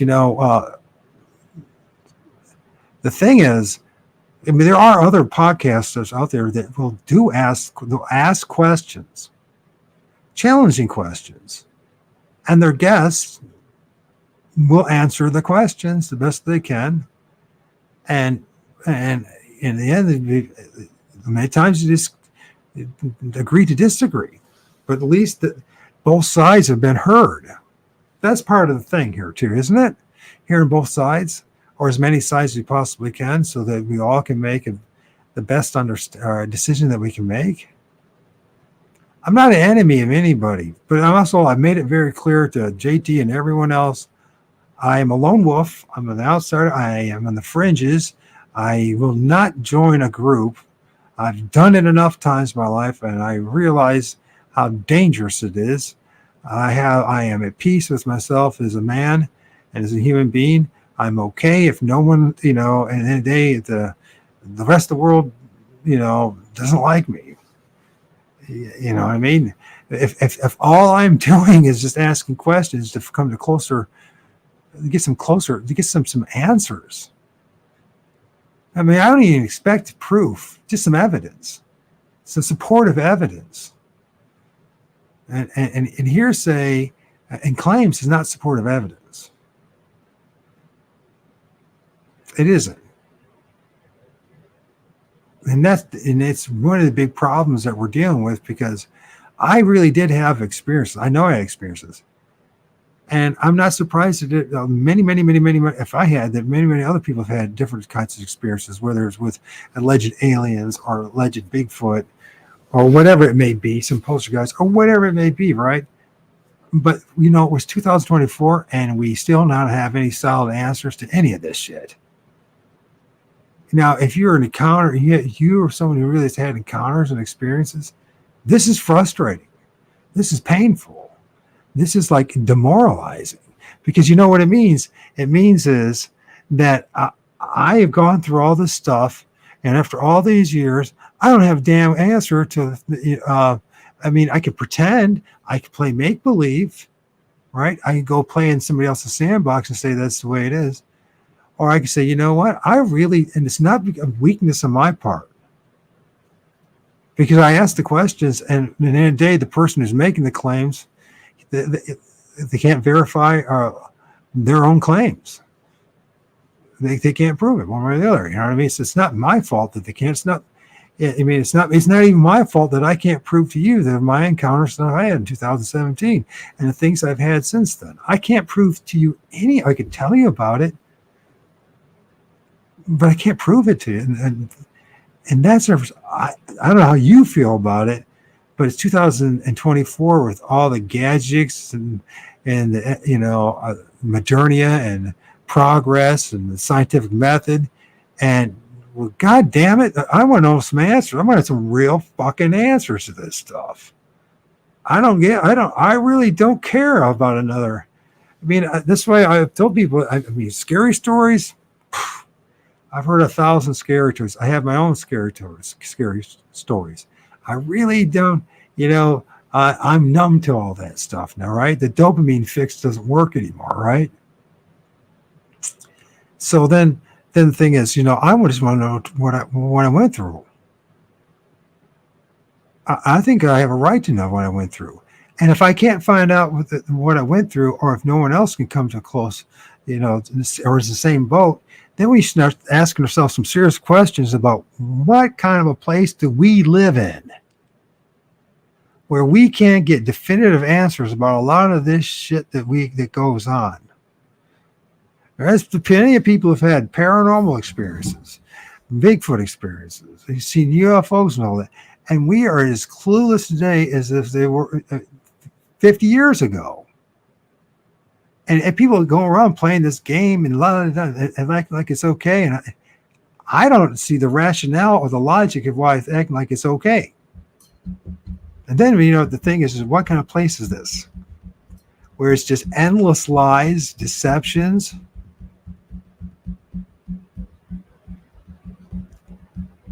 trickery.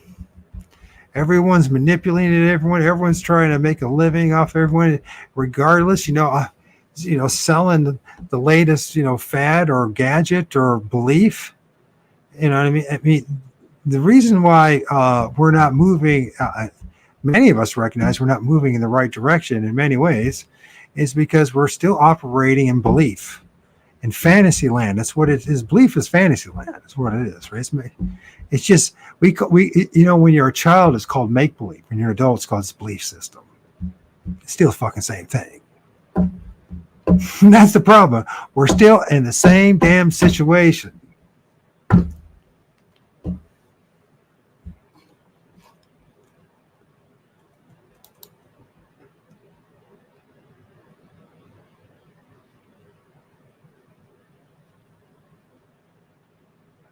You can. I would love to interview him.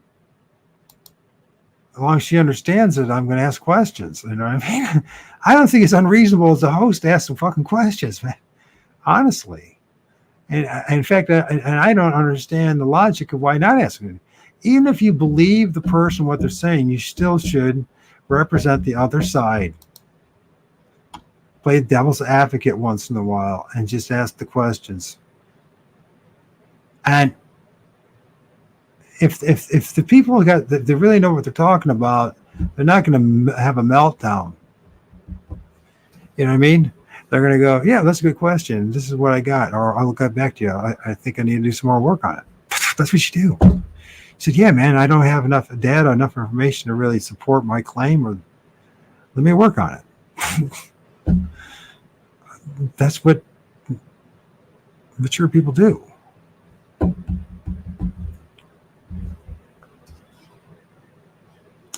Anyways, I don't hate Mike. I don't hate, definitely don't hate JT.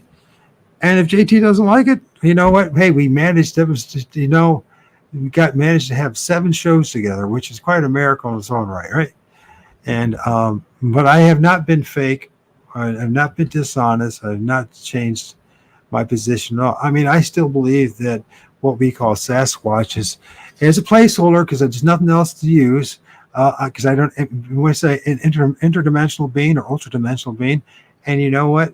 What it means is that somehow they're here one moment and they're gone the next and they go somewhere else. But I'm not sure where they go to, how they can be here one moment, how can they go through walls, how can they go through a tree, how can it, and then there's a question, I mean, I know that that's what they do because I've seen that with something that looks like Bigfoot, right? And there's enough other people that say that that's the case. So I'm confident. I mean, the possibility is the thing could not be a Bigfoot. It could be some other entity, a trickster spirit trying to deceive me, trying to convince me that I'm Bigfoot. There's always a possibility, right? So that's truth. I mean, I've talked about these things. So then, I mean, we have thousands of people claiming to have interactions with these different things. I don't believe. I mean, it's not. My life is not. They talk about how great. He was talking about really show how great Sasquatch is, and I believe that for JT that he's given his hope and his belief system and has improved his life. But you know what? Here's the thing. There's a lot of things in my life that I believed in. I used to be an alcoholic 20 some years ago. I believed I was an alcoholic. I don't believe in. I was in Alcoholics Anonymous, right? I did the steps all the way through 6 times. I'm from Ohio. I mean, or Bill Wilson and everybody started, basically started AA, and all the old hats and old timers were there. I knew some of them. None of those guys never even got through step 4, but they expected everyone else to go all the way through the 12 steps, the right of recovery in the big book, right? I did it 6 times. The sponsor guys and started meetings that still exist today. You know what? And I was Mr. Guru, but you know what? As time went on, I started to think clearer, started to ask questions, started to realize I was in the cult of not drinking. And in order to keep you there, they have to tell you that you're an alcoholic and that you will go back drinking unless you continuously are active in AA. Well, I did it for 6 years. I was in the hospital committee, blah, blah, blah, blah, blah. You know what I found out was? The reason why I stopped drinking is because I was desperate enough. I wanted a better life. I still cared enough about me. All right? And I saw people over and over again, whether it's drugs or alcohol, young people, young guys and gals that had so much going for them, so much going for them more than I ever had, literally take themselves out because of stinking thinking, because of belief. It was more than just an addiction. And I discovered later on, as time went on, I realized, yeah, I can't drink. If you're going to believe me as an alcoholic, so what? You know what I mean? This is, I'm better off. The world's better off if I don't drink alcohol. You know what I mean? But it's still a cult of not drinking. And if you look at the stats, you have a better chance to, guess what? Recover and stay sober longer on your own than actually being AA. That's the stats. So the cult of not drinking is not any more effective than you just quit on your own. See, this is another cult and another belief system, right? The cult of AA. And we live in a minefield of cults and belief systems that we steer us this way and that way and every other way, but what we all desperately want, right, is the effing truth. Who are we? Why are we here? And where are we going?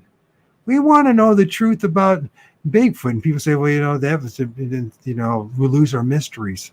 No, there'll be a new mystery, I guarantee you.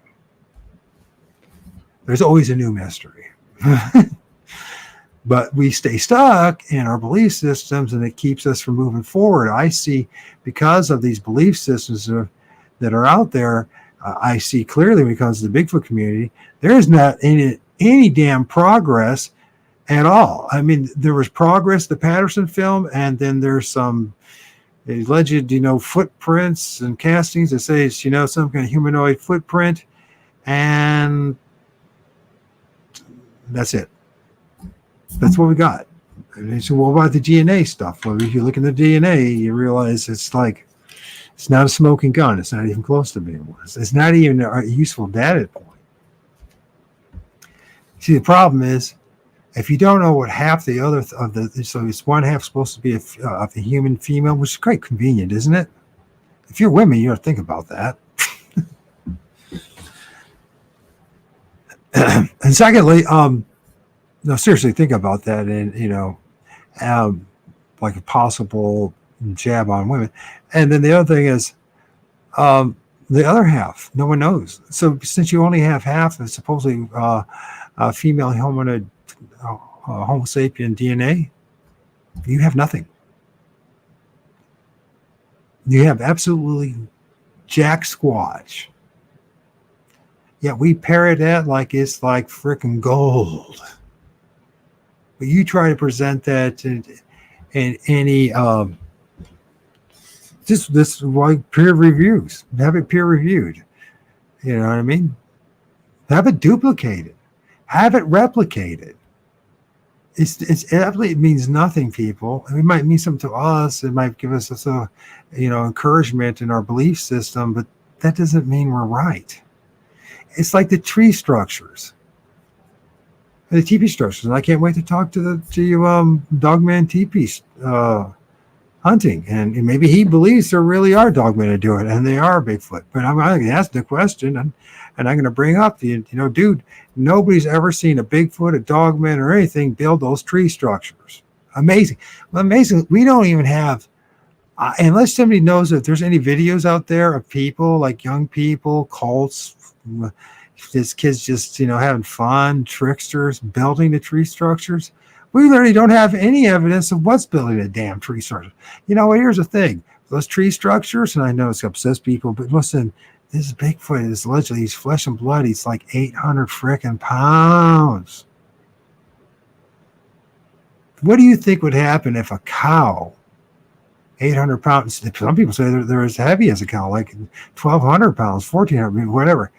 You have more weight. I mean, and they're building these trees. You think there wouldn't be footprints everywhere? You do not. Unless it's just pure rock, but you still would have some kind of signs of the foot's, pushing and moving stones and rocks and everything. We have no evidence. So what are we dealing with, a trickster spirit here? So, I don't believe it's Satan, that kind of thing. I think that's all BS. But the thing is, I think, when I say trickster spirit and people talk about it, it's not necessarily it's like an abstract idea. It's an idea that there's something out there that that once in a while interacts with us, but plays with us. It like baits us. It guides us. It makes us go places. People talk about this whole thing about predeterminism and free will, which is, it's not just a religious or theological concept. Just think about this. How much of this do we have? How much free will do you have when you talk about epigenetics, environment, your parents, where you're born? All those factors lead into what you're going to believe in, what you're going to end up with. You see these people who like always seem to rise to the top, and you start looking at who they are and why they do it, and you realize they're not any more talented than you. But what's the difference between you and them is that they were given opportunities that you'll never get because of connections, family members, you know what I mean? The cults, the subcultures, the societies that they live in. You know what I mean? I'm not saying you can't, somehow work your way into one of those societies and really bust your butt. But, we still live in a caste system is what it is, folks. And you're not allowed to talk about that. You're not allowed to talk about that. I'm not even knocking the young people who are born into the oligarchs and the plutocracy, the ruling class, because they're born into it. They didn't have a choice. And what are you going to do? You're going to do what you were conditioned and indoctrinated to do. If your dad was a high-powered lawyer, it's a good chance you're going to end up becoming something similar to that. Or if your dad is, Bill Gates, then you're going to have, even if he says, oh, there's only so much money I give him, I guarantee you, they're set for life. And if they ever need any more, the dude's a billionaire. He might, expect something out of them, but they're going to get their multiple millions from Daddy-O. All right. They're set for life. And the grandchildren, so we're not all equal. We're not all starting at the same point, and we don't all have the same understanding and knowledge. We're all limited in our own ways and have our talents. So there's no such thing as equality outside of the fact that we should, morally, if you agree in the morals. I know a lot of guys that don't agree with this. It's a dog-eat-dog world. That's how they see it. You know what I mean? But my personal moral standards is that I think we should treat everybody with respect.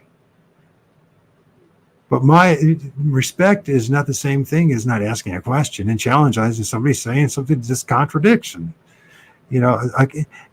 Challenging contradictions. This is what happens in a healthy relationship. If the Bigfoot community was truly healthy and we were really going down the right path, we should be able to ask questions, point out the contradictions, work together to get closer to what our goal is to find out what the fuck Bigfoot is, right? That's what it is, right?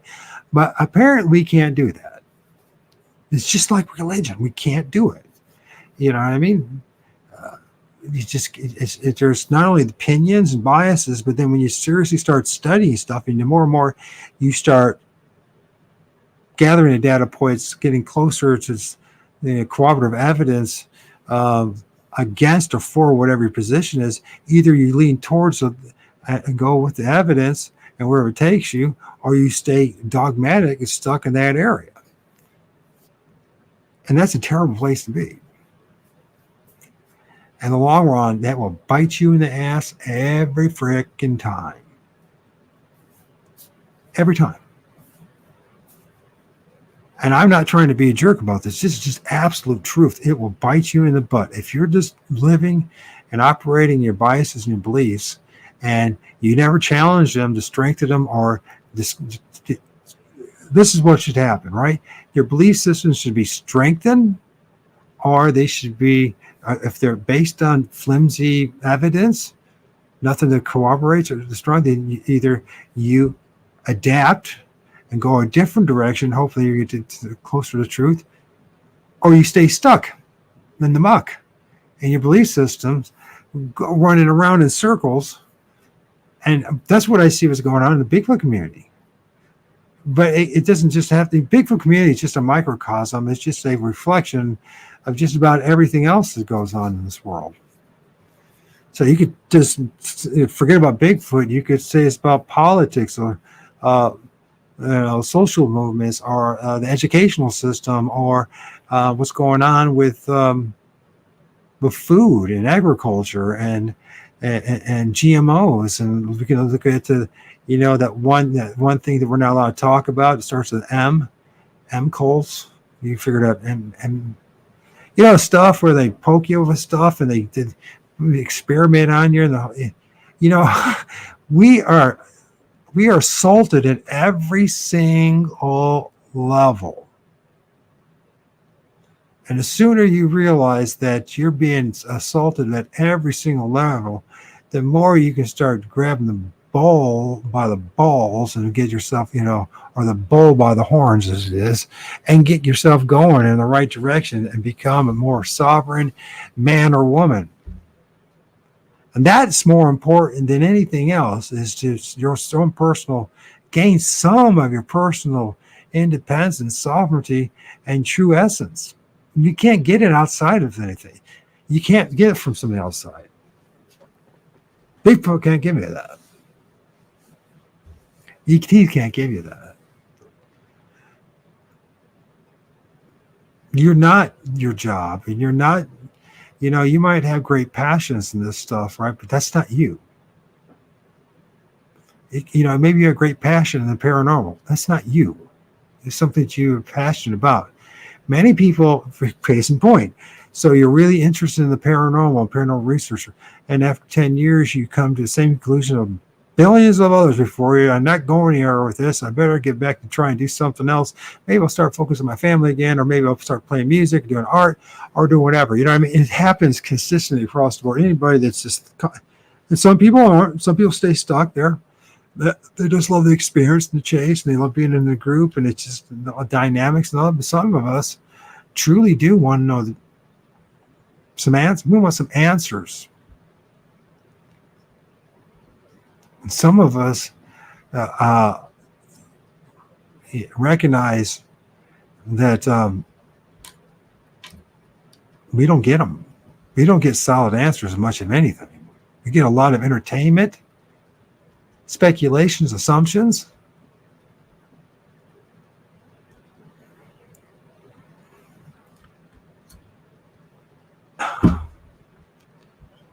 It's like, I want to know. I really do want to know when it comes to Bigfoot. Was JT or others, you say they have these amazing experiences. I really want to know how they know that. How can I know that that's, or anybody else, for that matter, how they know it's Bigfoot and not some other entity or some trickster spirit not pretending to be Bigfoot.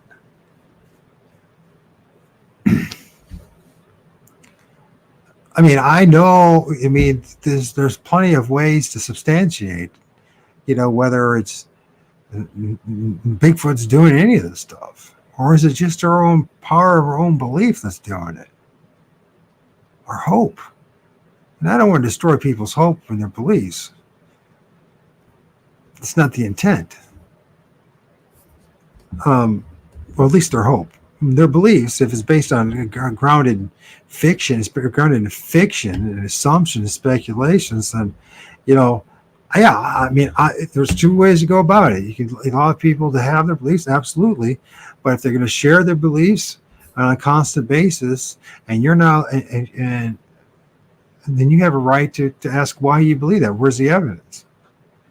And if they can't answer it, or they don't have the evidence, and all you can say is you just have to believe. That's a terrible formula. Don't believe me. I'll tell you all constantly, do not believe me. And when I say I've seen Bigfoot and I've filmed Bigfoot and I've counted, do not believe me.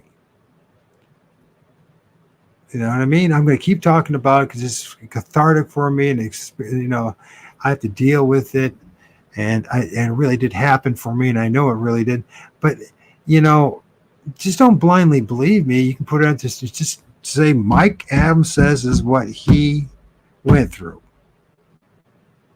And get out of this mindset of believing it or not. Just simply ask, okay, Mike, where's the data point? Where's the evidence that you can present to me so that I know that what you're telling is the truth? And when I tell you, all I do is to share my personal story, my testimony, and some images, and that's all I got. Then you just say, Mike, that's not enough evidence for me to say that I know 100% that what you're saying is true. But I like you anyways. Person, you have a right to your opinion. You know what I mean? And then the person who's making the claim should say, yeah, that's cool. And if the person gets challenged with their claims, they shouldn't be upset about it. They should be just very understanding and say, you know what? I see where you're coming from. I really don't have any way to prove to you what I'm saying is true.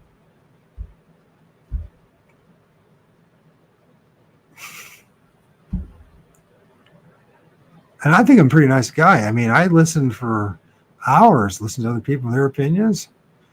And the thing is that I guess it's the way I ask questions. I guess like I'm blunt about it, I guess. I just reach a point. And I mean, I don't hate any of these people. I don't. Anyways, I appreciate you guys listening to me. And thanks, man. Thanks, Diesel. I think you're a great guy too, man. I think you'd be in there. All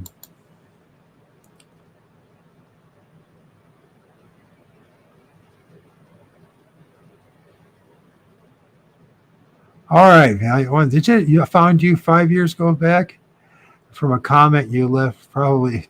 Oh, I could have been. I mean, how long have I been? It couldn't have been 15 years ago because I would have been doing this. I started doing this about a year after my son. I started doing the truther movement and going down like the rabbit hole, the rabbit holes, like 9/11 and then that kind of stuff. And when my son was born, believe it or not. So that was 2011. So, I mean, I was a musician, an artist, and before I got nailed with the MS, and that kind of derailed things, and then I got hooked up with my son's mother. And then she got pregnant, and when she got pregnant, and I was holding my son in my hands, and I'm like, shit, I don't know crap. I know how to play the bass guitar, and I know how to get in the hot chick's pants, and I know how to work on the railroad, and I didn't know shit. Is what I do. You know what I mean? And so I was like, man, I better go my son's going to start asking me questions. And, oh, man, I wish I never went down there. Because now I know all this stuff, and my son is 12, and I see me. There's what I know, and then there's what the public fool system knows, what his mom knows, what everyone else. And, like, I'm saying stuff, and it contradicts everything that everybody else is telling them. And I'm like, when you finally realize how bad the situation is and how badly we've all been deceived, literally, and you say, Mike, it's your opinion. When you really look into this, you go, crap. At the very best, I was only given partial truth about stuff.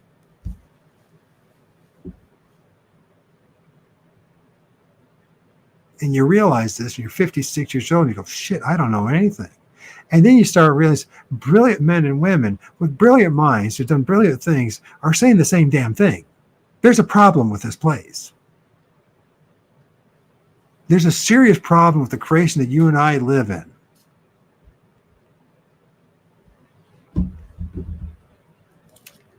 And if you care about yourself, you care about your children, your posterity, even your community, at least that's how I see it. I mean, if you care, I think you would be like, you would want something better for yourself and everybody else around us. And that's entertaining. It's very freaking entertaining going down these rabbit holes and learning about these new conspiracies. This world's full of conspiracy. It's ridiculous. And the conspiring is just two people getting together and making a decision to go do something. A man and a woman marrying is a form of conspiring, right? And so it's not that as far as stretch that people conspire all the time. me and JT conspired to start a show together. I hope we still do it. But if we don't, I understand, because listen, I'm not going to change. I can't change. I could be patient for a long time. I can listen to people, but at some point I'm going to be like, yeah, it's time to ask questions. And it was time to ask questions. And, you know, if we have a show with Brian, I'm going to ask him questions. You know, Monday I was overly good about it in my book. But I know that JT's friends with these guys, and I don't want to be but you know what? If they're really good friends, a guy like me shouldn't be a big deal.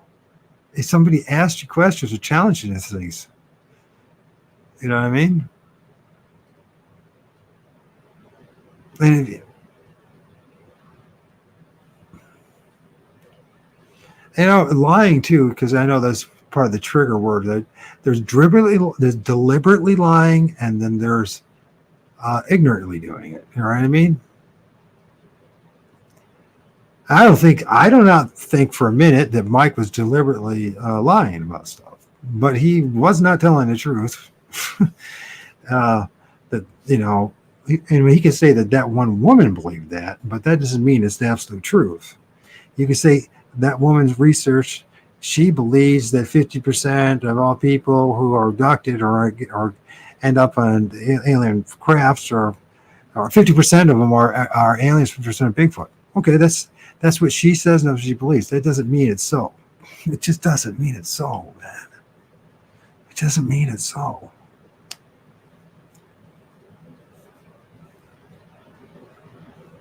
I mean, I can see why a lot of these guys, some big names, whether it's the Bigfoot community, the UFO community, the paranormal community, guys and gals give up. They just they hit this proverbial wall, and they realize either you're going to have to end up playing games for the rest of your life with people, or you're going to either just go on your own with this and find the best that you can of the answers, or you're just going to have to give up and go in a new direction. You know, how many times do we have to go in a new direction? And if you saw this mosaic that's being painted, right? I know that I'm being deceived in so many different levels. And if I am, that means you are. And all of us are, right? And it's just this rabbit hole, this dead end, this labyrinth that we're of learning and knowledge. And it's like ever learning is the even though it comes from, you know, the Bible, regardless, it's not originated, you know, there's something that's culturally, anybody can figure something. Ever learning and never come to truth. And we all go through this, right? We're ever learning, but never come to the truth. There's something wrong with the programmer, the holographic. If this is a hologram or whatever program we're living, what this world is, and what's going on between us, it's something seriously is screwed up.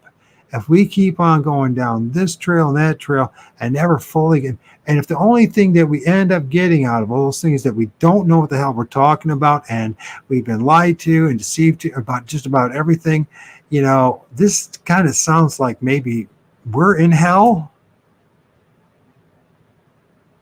So we're being negative about it. No, I mean,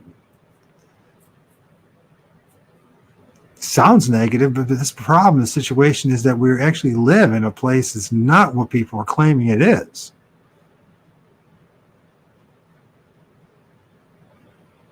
Or believing it is. This is wrong. This is wrong. We should, you know, we should all be moving further, closer to the reality. You know, just being fragmented more and more and more, and just joining this cult and that group, and you know what? And that's the thing. I don't know if you guys realize, you probably heard about, there's multiple people my age, right?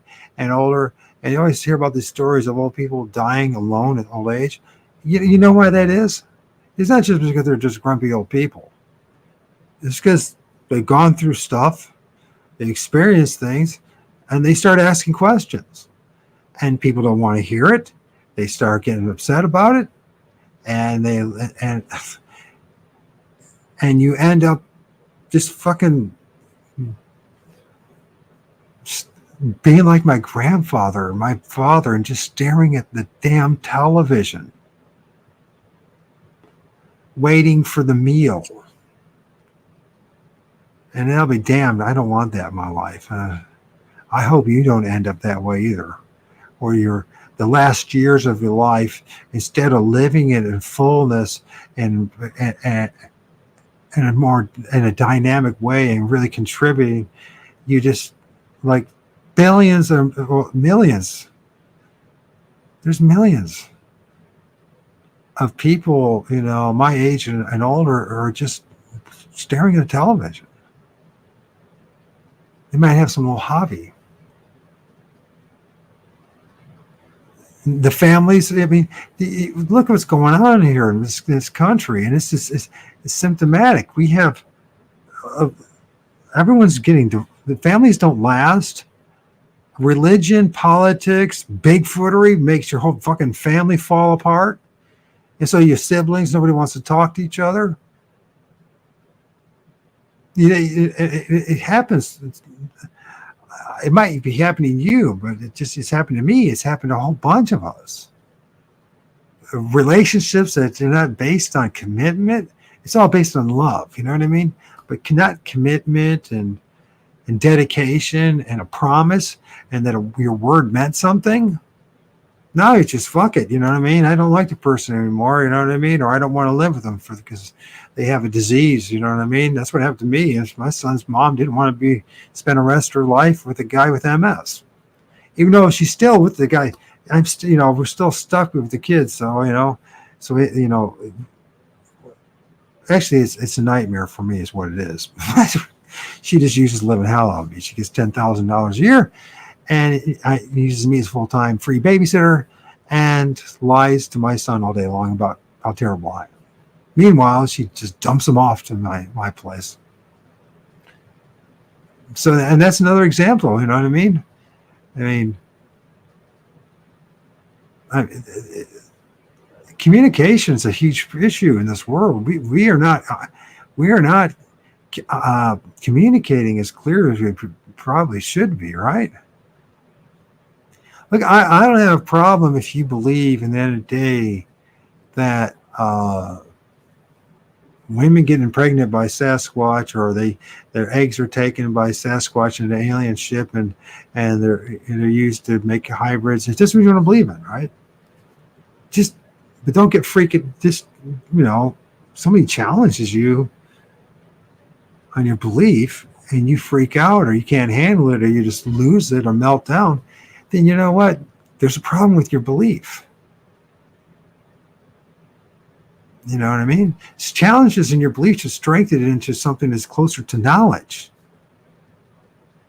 Not doubling down on something and saying, no, that's just how it is. I mean, we're supposed to be like adults and have these amazing things and be doing these amazing stuff and be amazing, God forbid. Oh, wow. The last thing I ever wanted anything this to be was to be somebody's freaking enemy. And I understand that my tone of voice might bother people, but I can't help that. And yeah, you say, well, could you do it a better way? I could. Maybe if the problem is, maybe if I could bounce it back and forth to other people and have like an honest question. I don't want to do this thing attacking people, right? The Bigfoot community, this is what it always ends up to. So the biggest fracture.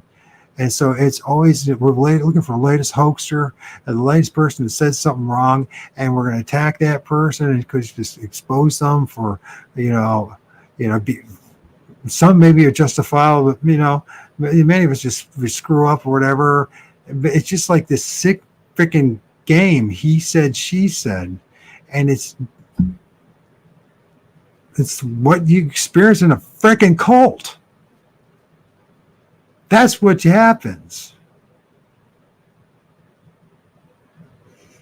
Maybe it's just a human condition, right? Maybe there's like no way to escape from this stuff, and we just gotta. But you know what? No, I'm not going to live the rest of my days without asking questions.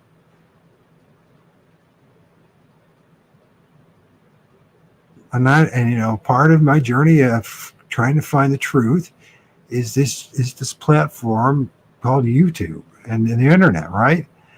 I never expected to be popular. I just want to know the truth about some fucking thing. You know what I mean? But maybe maybe I should have just got into like wood carving or something. Maybe I should just maybe I should just go back into playing guitar. I mean, maybe I should just give up on this. You know what I mean? Maybe my hope and wish is just delusional, and it's just not going to happen. But I am not going to I'm not playing that role. I'm not playing the compliant, obedient cult member. I'm not doing it. I did it with AA. I did it grow up being a Mormon. I even went back to it again for the 10 years in this Christian / truthers movement on the internet. I don't like doing it. I'm not doing it anymore, right? I want the fucking truth about something. And if I ask the question, how you know something, and you can't substantiate or lead me to why or how or where to go to, outside of some woman said that it's not even the point. It doesn't even matter, right? The issue about, you know, the things that were brought up, what matters is that in the end of the day, people are walking around acting like they know what they're talking about. But if you know what you're talking about, you will be able to back it up, substantiate it. How do you know a mechanic's a good mechanic? You know what I mean? It's because you develop the skills and knowledge, and you prove that you're a good mechanic. And it's across the board. It doesn't matter what it is. You could be a nurse. You could be whatever. You know, it's through knowledge and information. And we are in a dilemma in the Bigfoot community. And I have the utmost respect for all you guys. For JT going, definitely. I like Diesel. Man, the dude, he's doing it, man. And I'm sure if we were to have an honest conversation together, he'd be scratching his head about a lot of things too. We're all scratching our head about a lot of things. You know, what's driving us to want to know what's in those woods, what's making those tree structures. You know, I mean, why can't we get a fucking presentation from the Bigfoot building the damn tree structures? We've freaking done with it. I mean, think about what I'm saying there. There's some outside forces interfering one way or another that's keeping us from knowing what's making those freaking tree structures.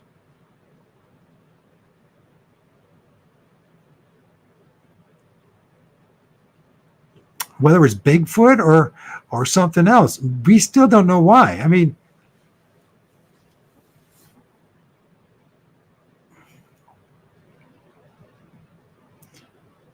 and you know, you would say, well, who gives a shit about Bigfoot? It's not even, you know, and what at the end of the day, it's not Bigfoot. What at the end of the day, there's some kind of energy, some kind of force that, you know what, maybe it's us, maybe part of our essence, maybe our ancestors, maybe there's something, if we found out was actually making those tree structures, we could all benefit from knowing it.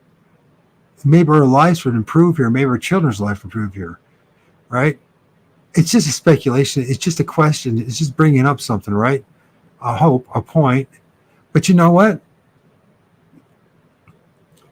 I mean, that's the quest in life. We're designed to ask questions and search for answers.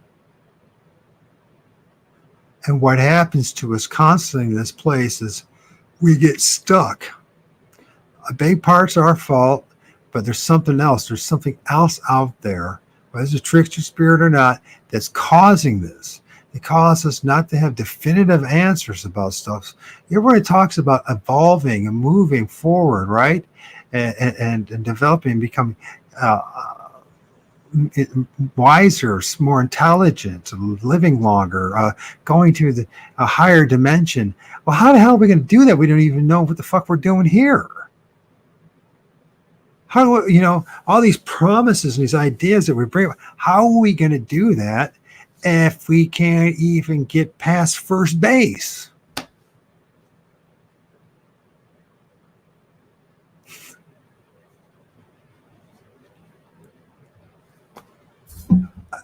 I just don't get it, man. I just don't get why you get punished for asking questions. What kind of place is this? And it's always the same thing. Well, it's your tone of voice. I didn't like the way you did it. Well, fuck. You know what? Can't we just be grown up enough to say, you know what? Yeah, maybe I need to work on that. But let's go back to the question. Where's the answer? If you don't have the answer, then you know what? Let's work to find the answer.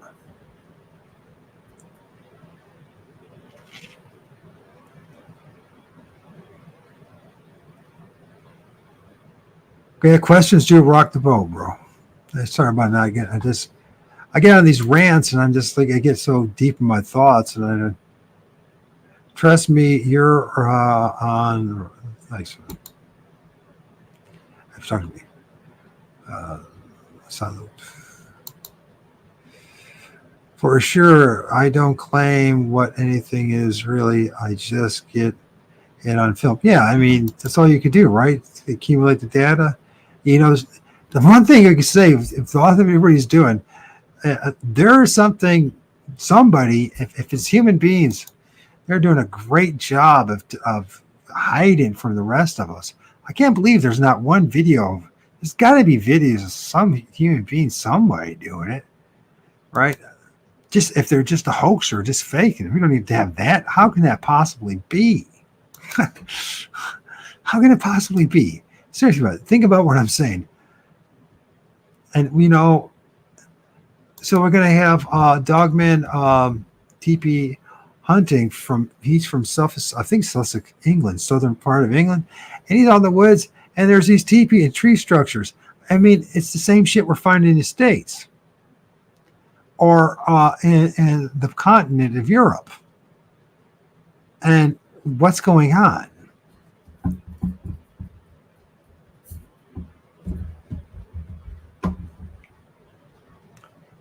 How is it possible with all the areas, and many of these things are built literally in public areas, you know, parks and pathways and trails, and no one's ever seen a Bigfoot or anything build it. Literally nobody's, or if they have, they're not telling us.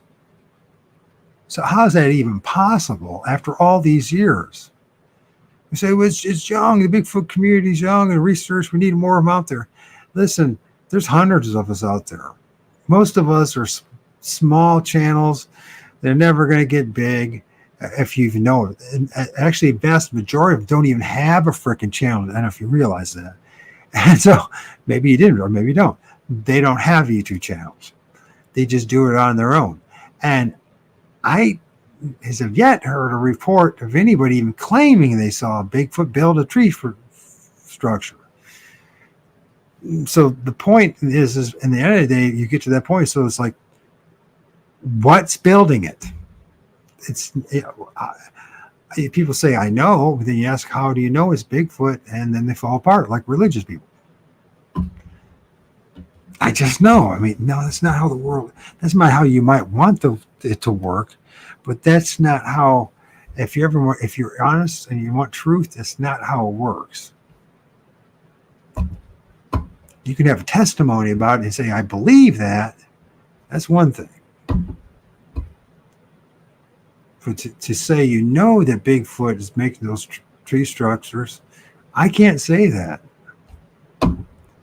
And that's a very uncomfortable question, and it has to be really talked about so that we don't get ourselves going down the wrong direction again. Because what happens to be that whatever is building that stuff is, once again, is some kind of force, some kind of entity, some kind of thing that if we really knew the truth of them, might give us more personal power, or it might improve the world by just knowing the truth about it. You know what I mean? Maybe there's unlock a whole bunch of mysteries and the truth to get to get us further ahead, you know, as a group, as a humanity.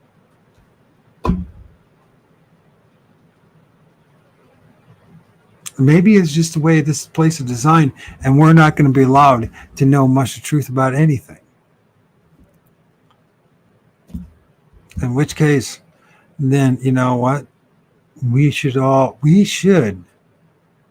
the right to know that that is the case.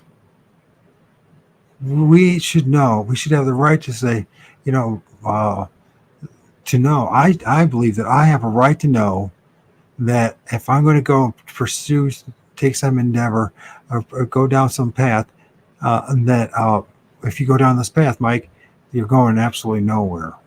It's going to take you absolutely fucking nowhere. We should all have the right to know that. It's kind of like Santa Claus, right? When you're a kid, Santa Claus is real.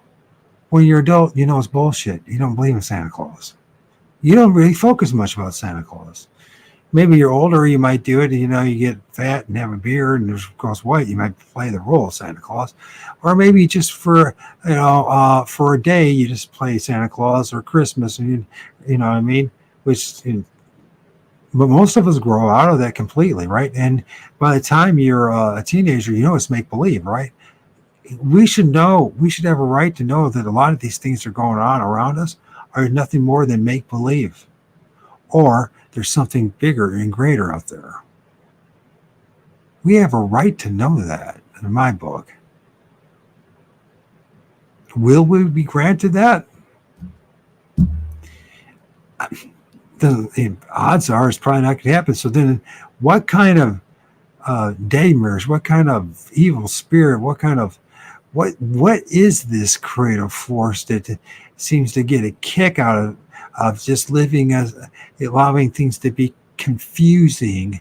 And you know, is Bob Monroe right about the loosh factory, and that's all we are is just bipedal loosh factories, and our emotions and our frustrations and our anger and all that produces this loosh for these parasitic entities, these archonic forces on our side that feed upon us. Is this the case? Is the only purpose that we have here in the day is not to really learn any lessons or to progress, to be, you know what I mean, or this reincarnation thing where you come back to learn more and more lessons, but you don't even remember the previous life, or you know, and there's like, I know Mike said he says he does that, but Mike, you know, and maybe he does. But the problem is for Mike and for the rest of us is that he says it and he seems to misunderstand the more important thing is the rest of us don't. And the rest of us shouldn't have to go to some guru or somebody, you know, whatever it's going to be, some wise man, some prophet to get the answers. You shouldn't have to spend frickin' 10, 15, 20 years to know what our previous lives were. No, that's pointless. See, if it is reincarnation is real, then we get memories wiped. In other words, it fucking doesn't matter where the previous life is, because you know you come back now for another round of what? And we forget to remind ourselves, because we don't want to remind ourselves. But you remember last time you drove around town or whatever, there was some dude begging for money, right? He represents one of thousands upon millions of people in North America alone. Now imagine what it's even worse in other parts of the world, where there's people literally starving, the children starving, the people, you know, I mean, bloated. The suffering, you know, if there was a fucking God out there, or Jesus was this healing magical magician, why does he just heal somebody? Why does he start out by healing all the innocent children that are in these homes dying of cancer and suffering these terrible diseases in which they will be maimed for the rest of their lives? If they're lucky, they won't live long, you know what I mean? So they don't have to live 20, 30, 40 years in constant pain and suffering. What kind of place is this?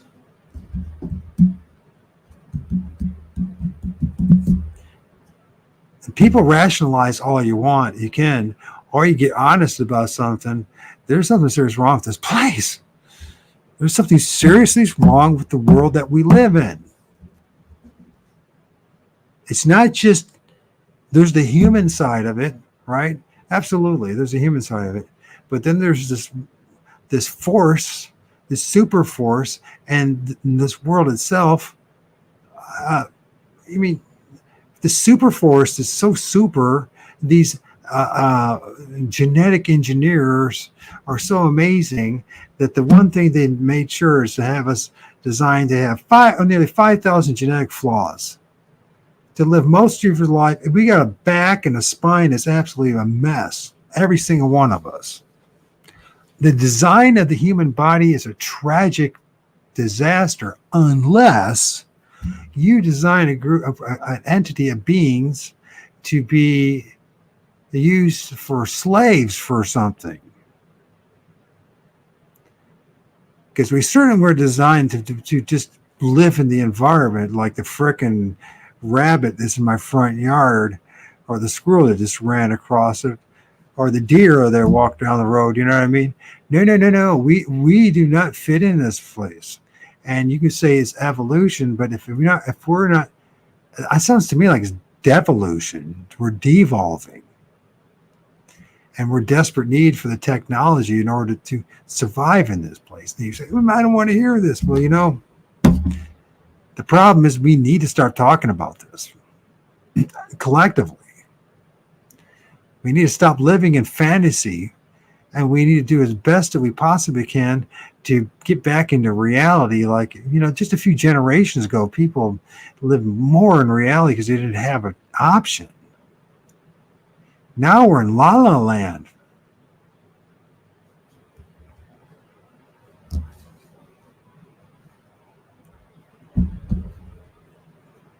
What kind of place is this?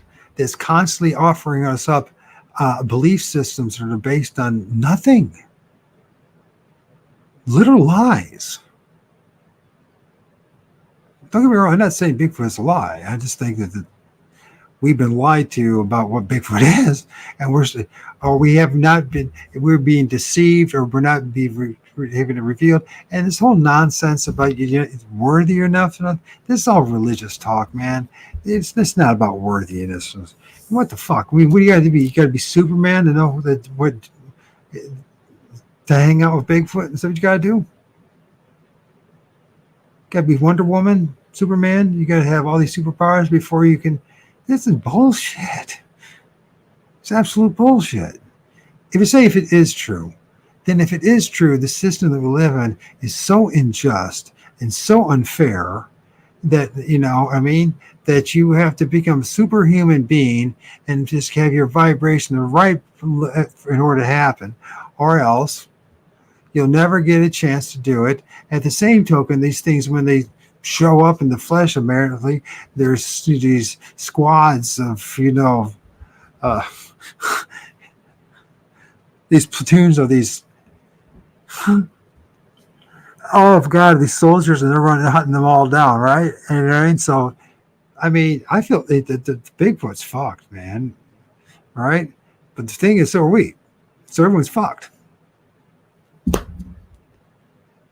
Bigfoot's looking for some people to hang out with that are good enough and worthy enough to hang out with, and they're not finding too many of them. And when they do show up in the physical flesh, apparently they get pecked off and shot, or sold in the black market in Russia or something. You know what I mean? Whatever the latest story is, with no evidence. And you must understand what I'm saying about this. I've seen Bigfoot, at least what people say what Bigfoot is.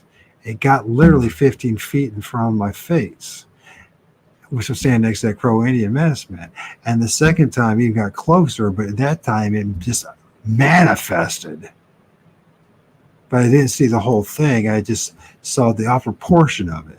And then spent 3 fucking crazy days, the craziest days of my fucking life. And yeah, there was some soul activations, and it was all part of the learning process, right? Absolutely. And I'm grateful for it in the long run, but I wasn't grateful at the time. And you know what? I suffered terribly for it. And there was no empathy or sympathy from fucking anybody, including Bigfoot. So if Sasquatch was trying to teach me a lesson, he sure did. You know what some of the things he taught me? Hey, for me at least, I don't know how you feel about it in your life, but I think that we're all on our own. I mean, if you can have some friends, man, and you really have friends, you can really have honest conversation about stuff. I mean, cherish those moments and those friends, because you're one of the exceptions. You know, like I said, most people die alone. And you heard this, and I to remind you, you're lucky to have one good friend by the time you're an old man or woman. It's not just a statement. That's just not exaggerated. That's literally the case. Now, it's one thing to have a lot of acquaintances and maybe have some false friends or people you just hang out with because you don't want to be alone. There's another thing to have a good friend. And a good friend is you can be who you are and talk the way you talk. And as long as you're doing the best you can to be respectful. But if just because you don't like what somebody says, that doesn't. And you bail out, which I totally expected would happen, by the way. So, because I understand, what I'm dealing with. So. Anyways, folks, thank you for listening to my rant. And I appreciate the few of you that stuck around. You know, one of the weird things, too, is I tried to go on Rumble. I really, honest to God, did. And you know what happened? They wouldn't let me get on Rumble again. The setup of StreamYard and Rumble is a mess. And it shifted the other two channels that are supposed to be on YouTube over. Literally, it did. It shifted it over to my channels on Facebook, because I know damn well I didn't put them up. The two channels on Facebook, because I'm not getting any traction on Facebook as far as views. And so the first half of the show, I'm like trying to figure out how to transfer the live over to YouTube from Facebook. So the learning process. I don't hate anybody. I don't hate Mike. I hope you have. But you know what? If it's a problem, me asking questions and saying, how do you know this? I mean, I've had enough storytelling. I don't need any more stories. I want some proof about stuff. You know what I mean? I don't need another scary story. And I don't need to just don't care. I mean, or not even just a scary story, but another story. Story time for Michael Adams is over. I'm 56 years old. I want the fucking truth, and if I can't have it, then I'm holding something accountable. And okay, it's fine. So in the end of the day, it's understood that you're asking for things you can't find an answer, right? Well, then, okay, so if there is something on the other side, and there is, like, say, a council or a Godhead or something over there, I'm going to give them a piece of my mind, and I don't care if they, yell at me like 1,000 Bigfoot screaming at my ear, and they, I'm going to keep at, because you know what? I'm not just asking the questions for myself. I'm going to be asking that entity, that being, or whatever the fuck these things on the other side, how they can live with themselves to allow billions upon billions of innocent people, children, adults. Adults are just children and just as well. They're just human beings. How could you allow this to go on for thousands of years? And how could you cause and allow so much pain and suffering? And how you could just sit back and lie to us and or let this whole thing about free will? No, it's a very limited free will, people. You just have just a very limited free will. It's very fucking limited.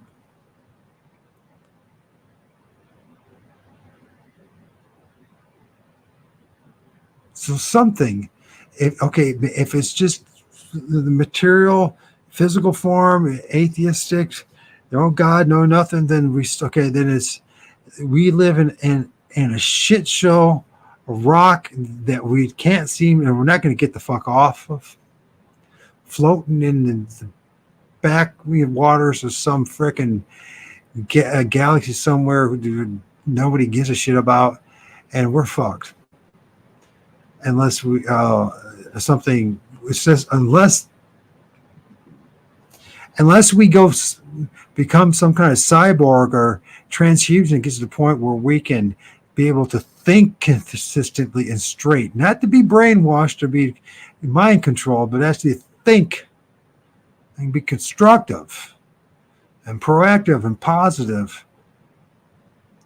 and not be distracted by pain and suffering and heartache, which I don't see is going to happen too soon. And if they do figure out the technology, it looks like you're going to have to pay a hefty price in order for you to have that. The rest of us, they're going to reduce that like they use like every other technology to wage war on us and to enslave us. It doesn't matter what it is. And all you have to do is just pay attention. So this is, and I don't like Alex Jones that much, but the one thing he did say that's true, prison planet it is. Of course, it wasn't even his idea, but he made it something that's a household name, right? Prison planet. And this prison planet, that means because there's two options. Somehow we got stuck here, or somehow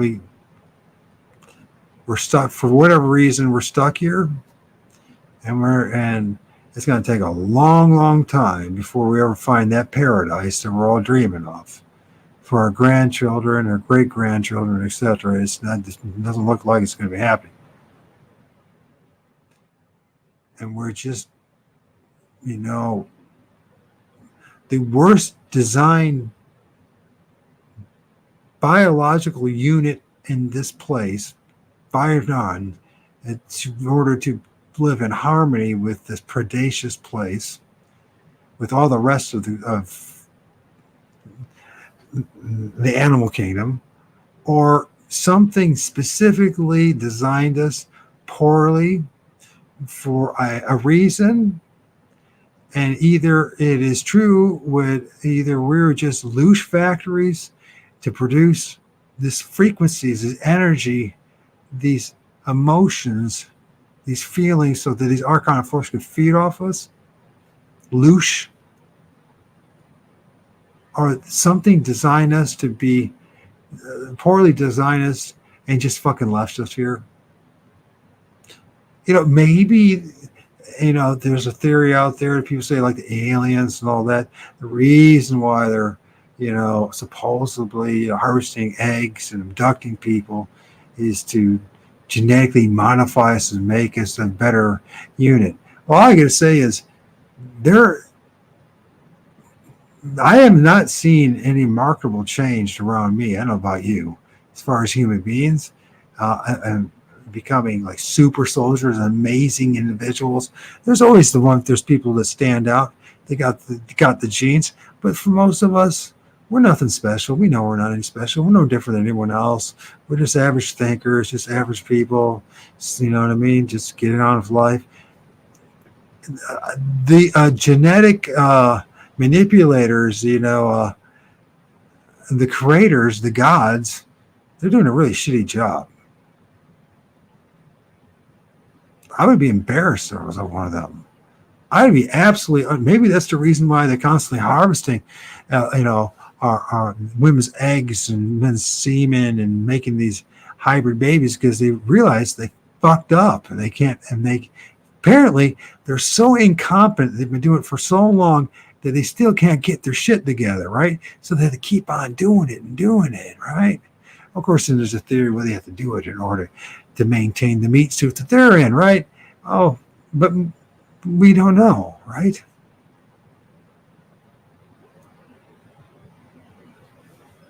Some people say so.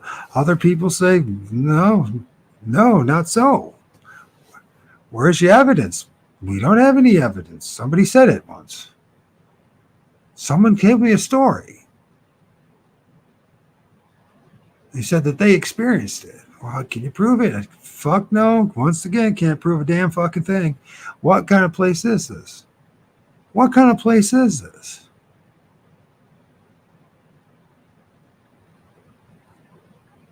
So it's the mysteries that make life more interesting, right? Right? But are we supposed to be stuck for eternity just recycling the same old mysteries? Or rename them? You know what I mean? Once there were fairies, and there were leprechauns,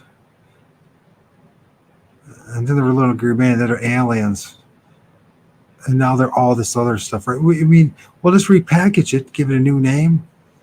Same story, basically. Just new name, new places, new scenarios. And you know what? And when people get tired of that, we'll just give them a new fable.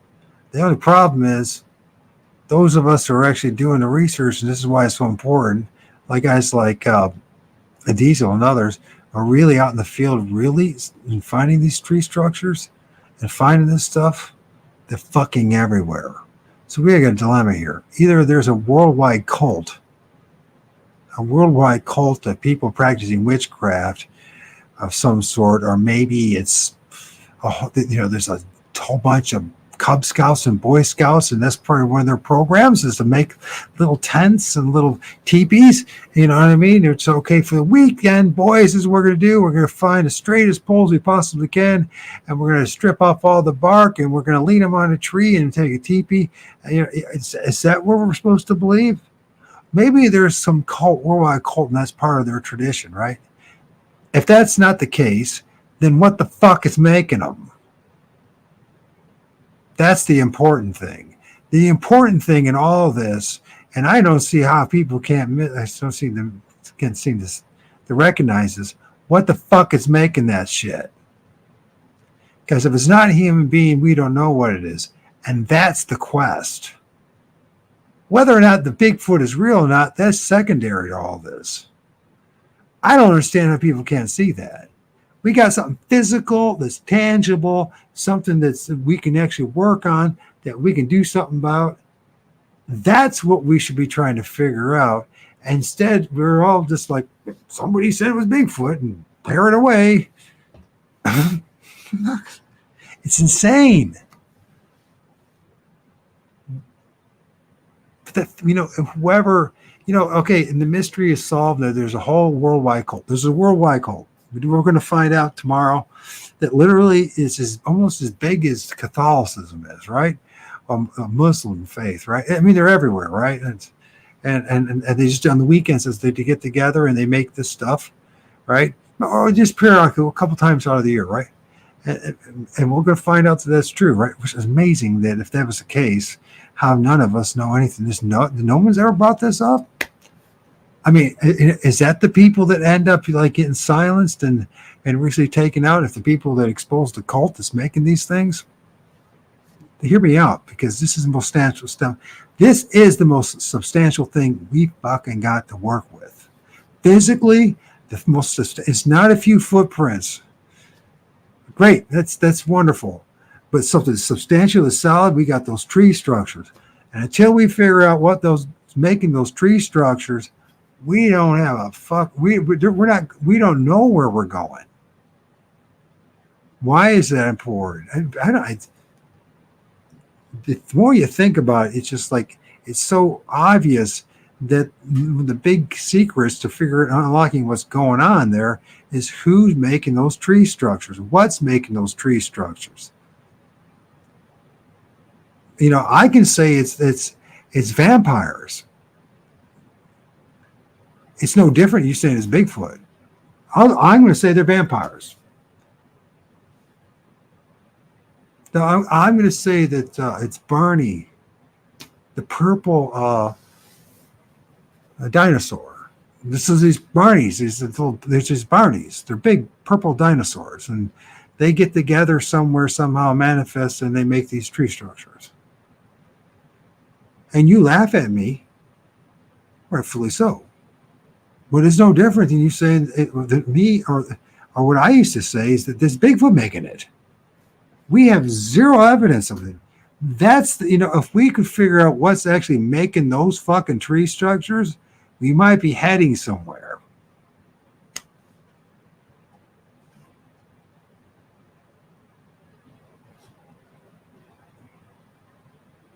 Something to think about. I mean, the next thing that you have to talk about too, we need to talk about fairy rings and what are they? Those saucer circles or whatever they call them, UFO circles and crop circles, and we know that the vast majority of them is human, but not all of them. When we're talking, somebody say it's up to 99%, depending who you want, but that 1%, that's not made of humans. What's making us? I mean, government's included in a human thing, right? Or any kind of government technology. So what is making those crop circles and those fairy rings and all those other strange glyphs and stuff like that? I mean, so people say they have this mind speak, and they're put their faith in it. They absolutely, it's 100% Bigfoot. But here's the thing: how do you know that? How do we prove that? How come you say it's Bigfoot? Someone else says it's an alien. Someone else says it's just their mother, the past, their deceased mother, and on it goes. There's no way. It's like it's worthless. They gotta know it's absolutely fucking. On the other side, they gotta know that mind speech is just cruel abuse. Is what it is. They gotta know that this is useless. They know that as long as people are have to operate in testimonials instead of the truth, there's nothing but confusion is going to happen. Now, that person who swears they had mind speak with the Bigfoot, here's the bitch. Here's a real bad thing about the whole thing. I wouldn't be surprised there really are people that actually have mind speech with a Bigfoot, but everyone else says the same thing too. To be part of the club, who deep down inside really don't know if it was Bigfoot or not who did it, or Sasquatch talked to them, but they'll say it anyways to be part of the club because they don't want to be ridiculed. But this is how it works. You start asking questions. You start just asking honest questions and just watch everything, just fall apart. And the other people will rationalize all day long. They'll justify it one way or another and just say it's because of this, because of that. It's the way your tone of voice. They didn't like the way you said it. But the truth is, at the end of the day, what they don't like is the question. Because the question cannot be answered honestly, with integrity, with definitive answers. And that's a problem. It's not even an attack on the person and what they're going through, as much as it's the fact that we are in a system that encourages BS and speculation and assumptions instead of going to something that's more. We even got a science that says that we don't have to prove anything, which pretty much means we can't really fucking prove anything. Anyways, thank you for listening, you guys, for the ones that stuck around. What can you do? I don't want to play games. I don't care. I'm not going to say whatever it needs to be said in order to have a following. I can't do it. I can't do it. So thanks, guys. Take care. Have a good night.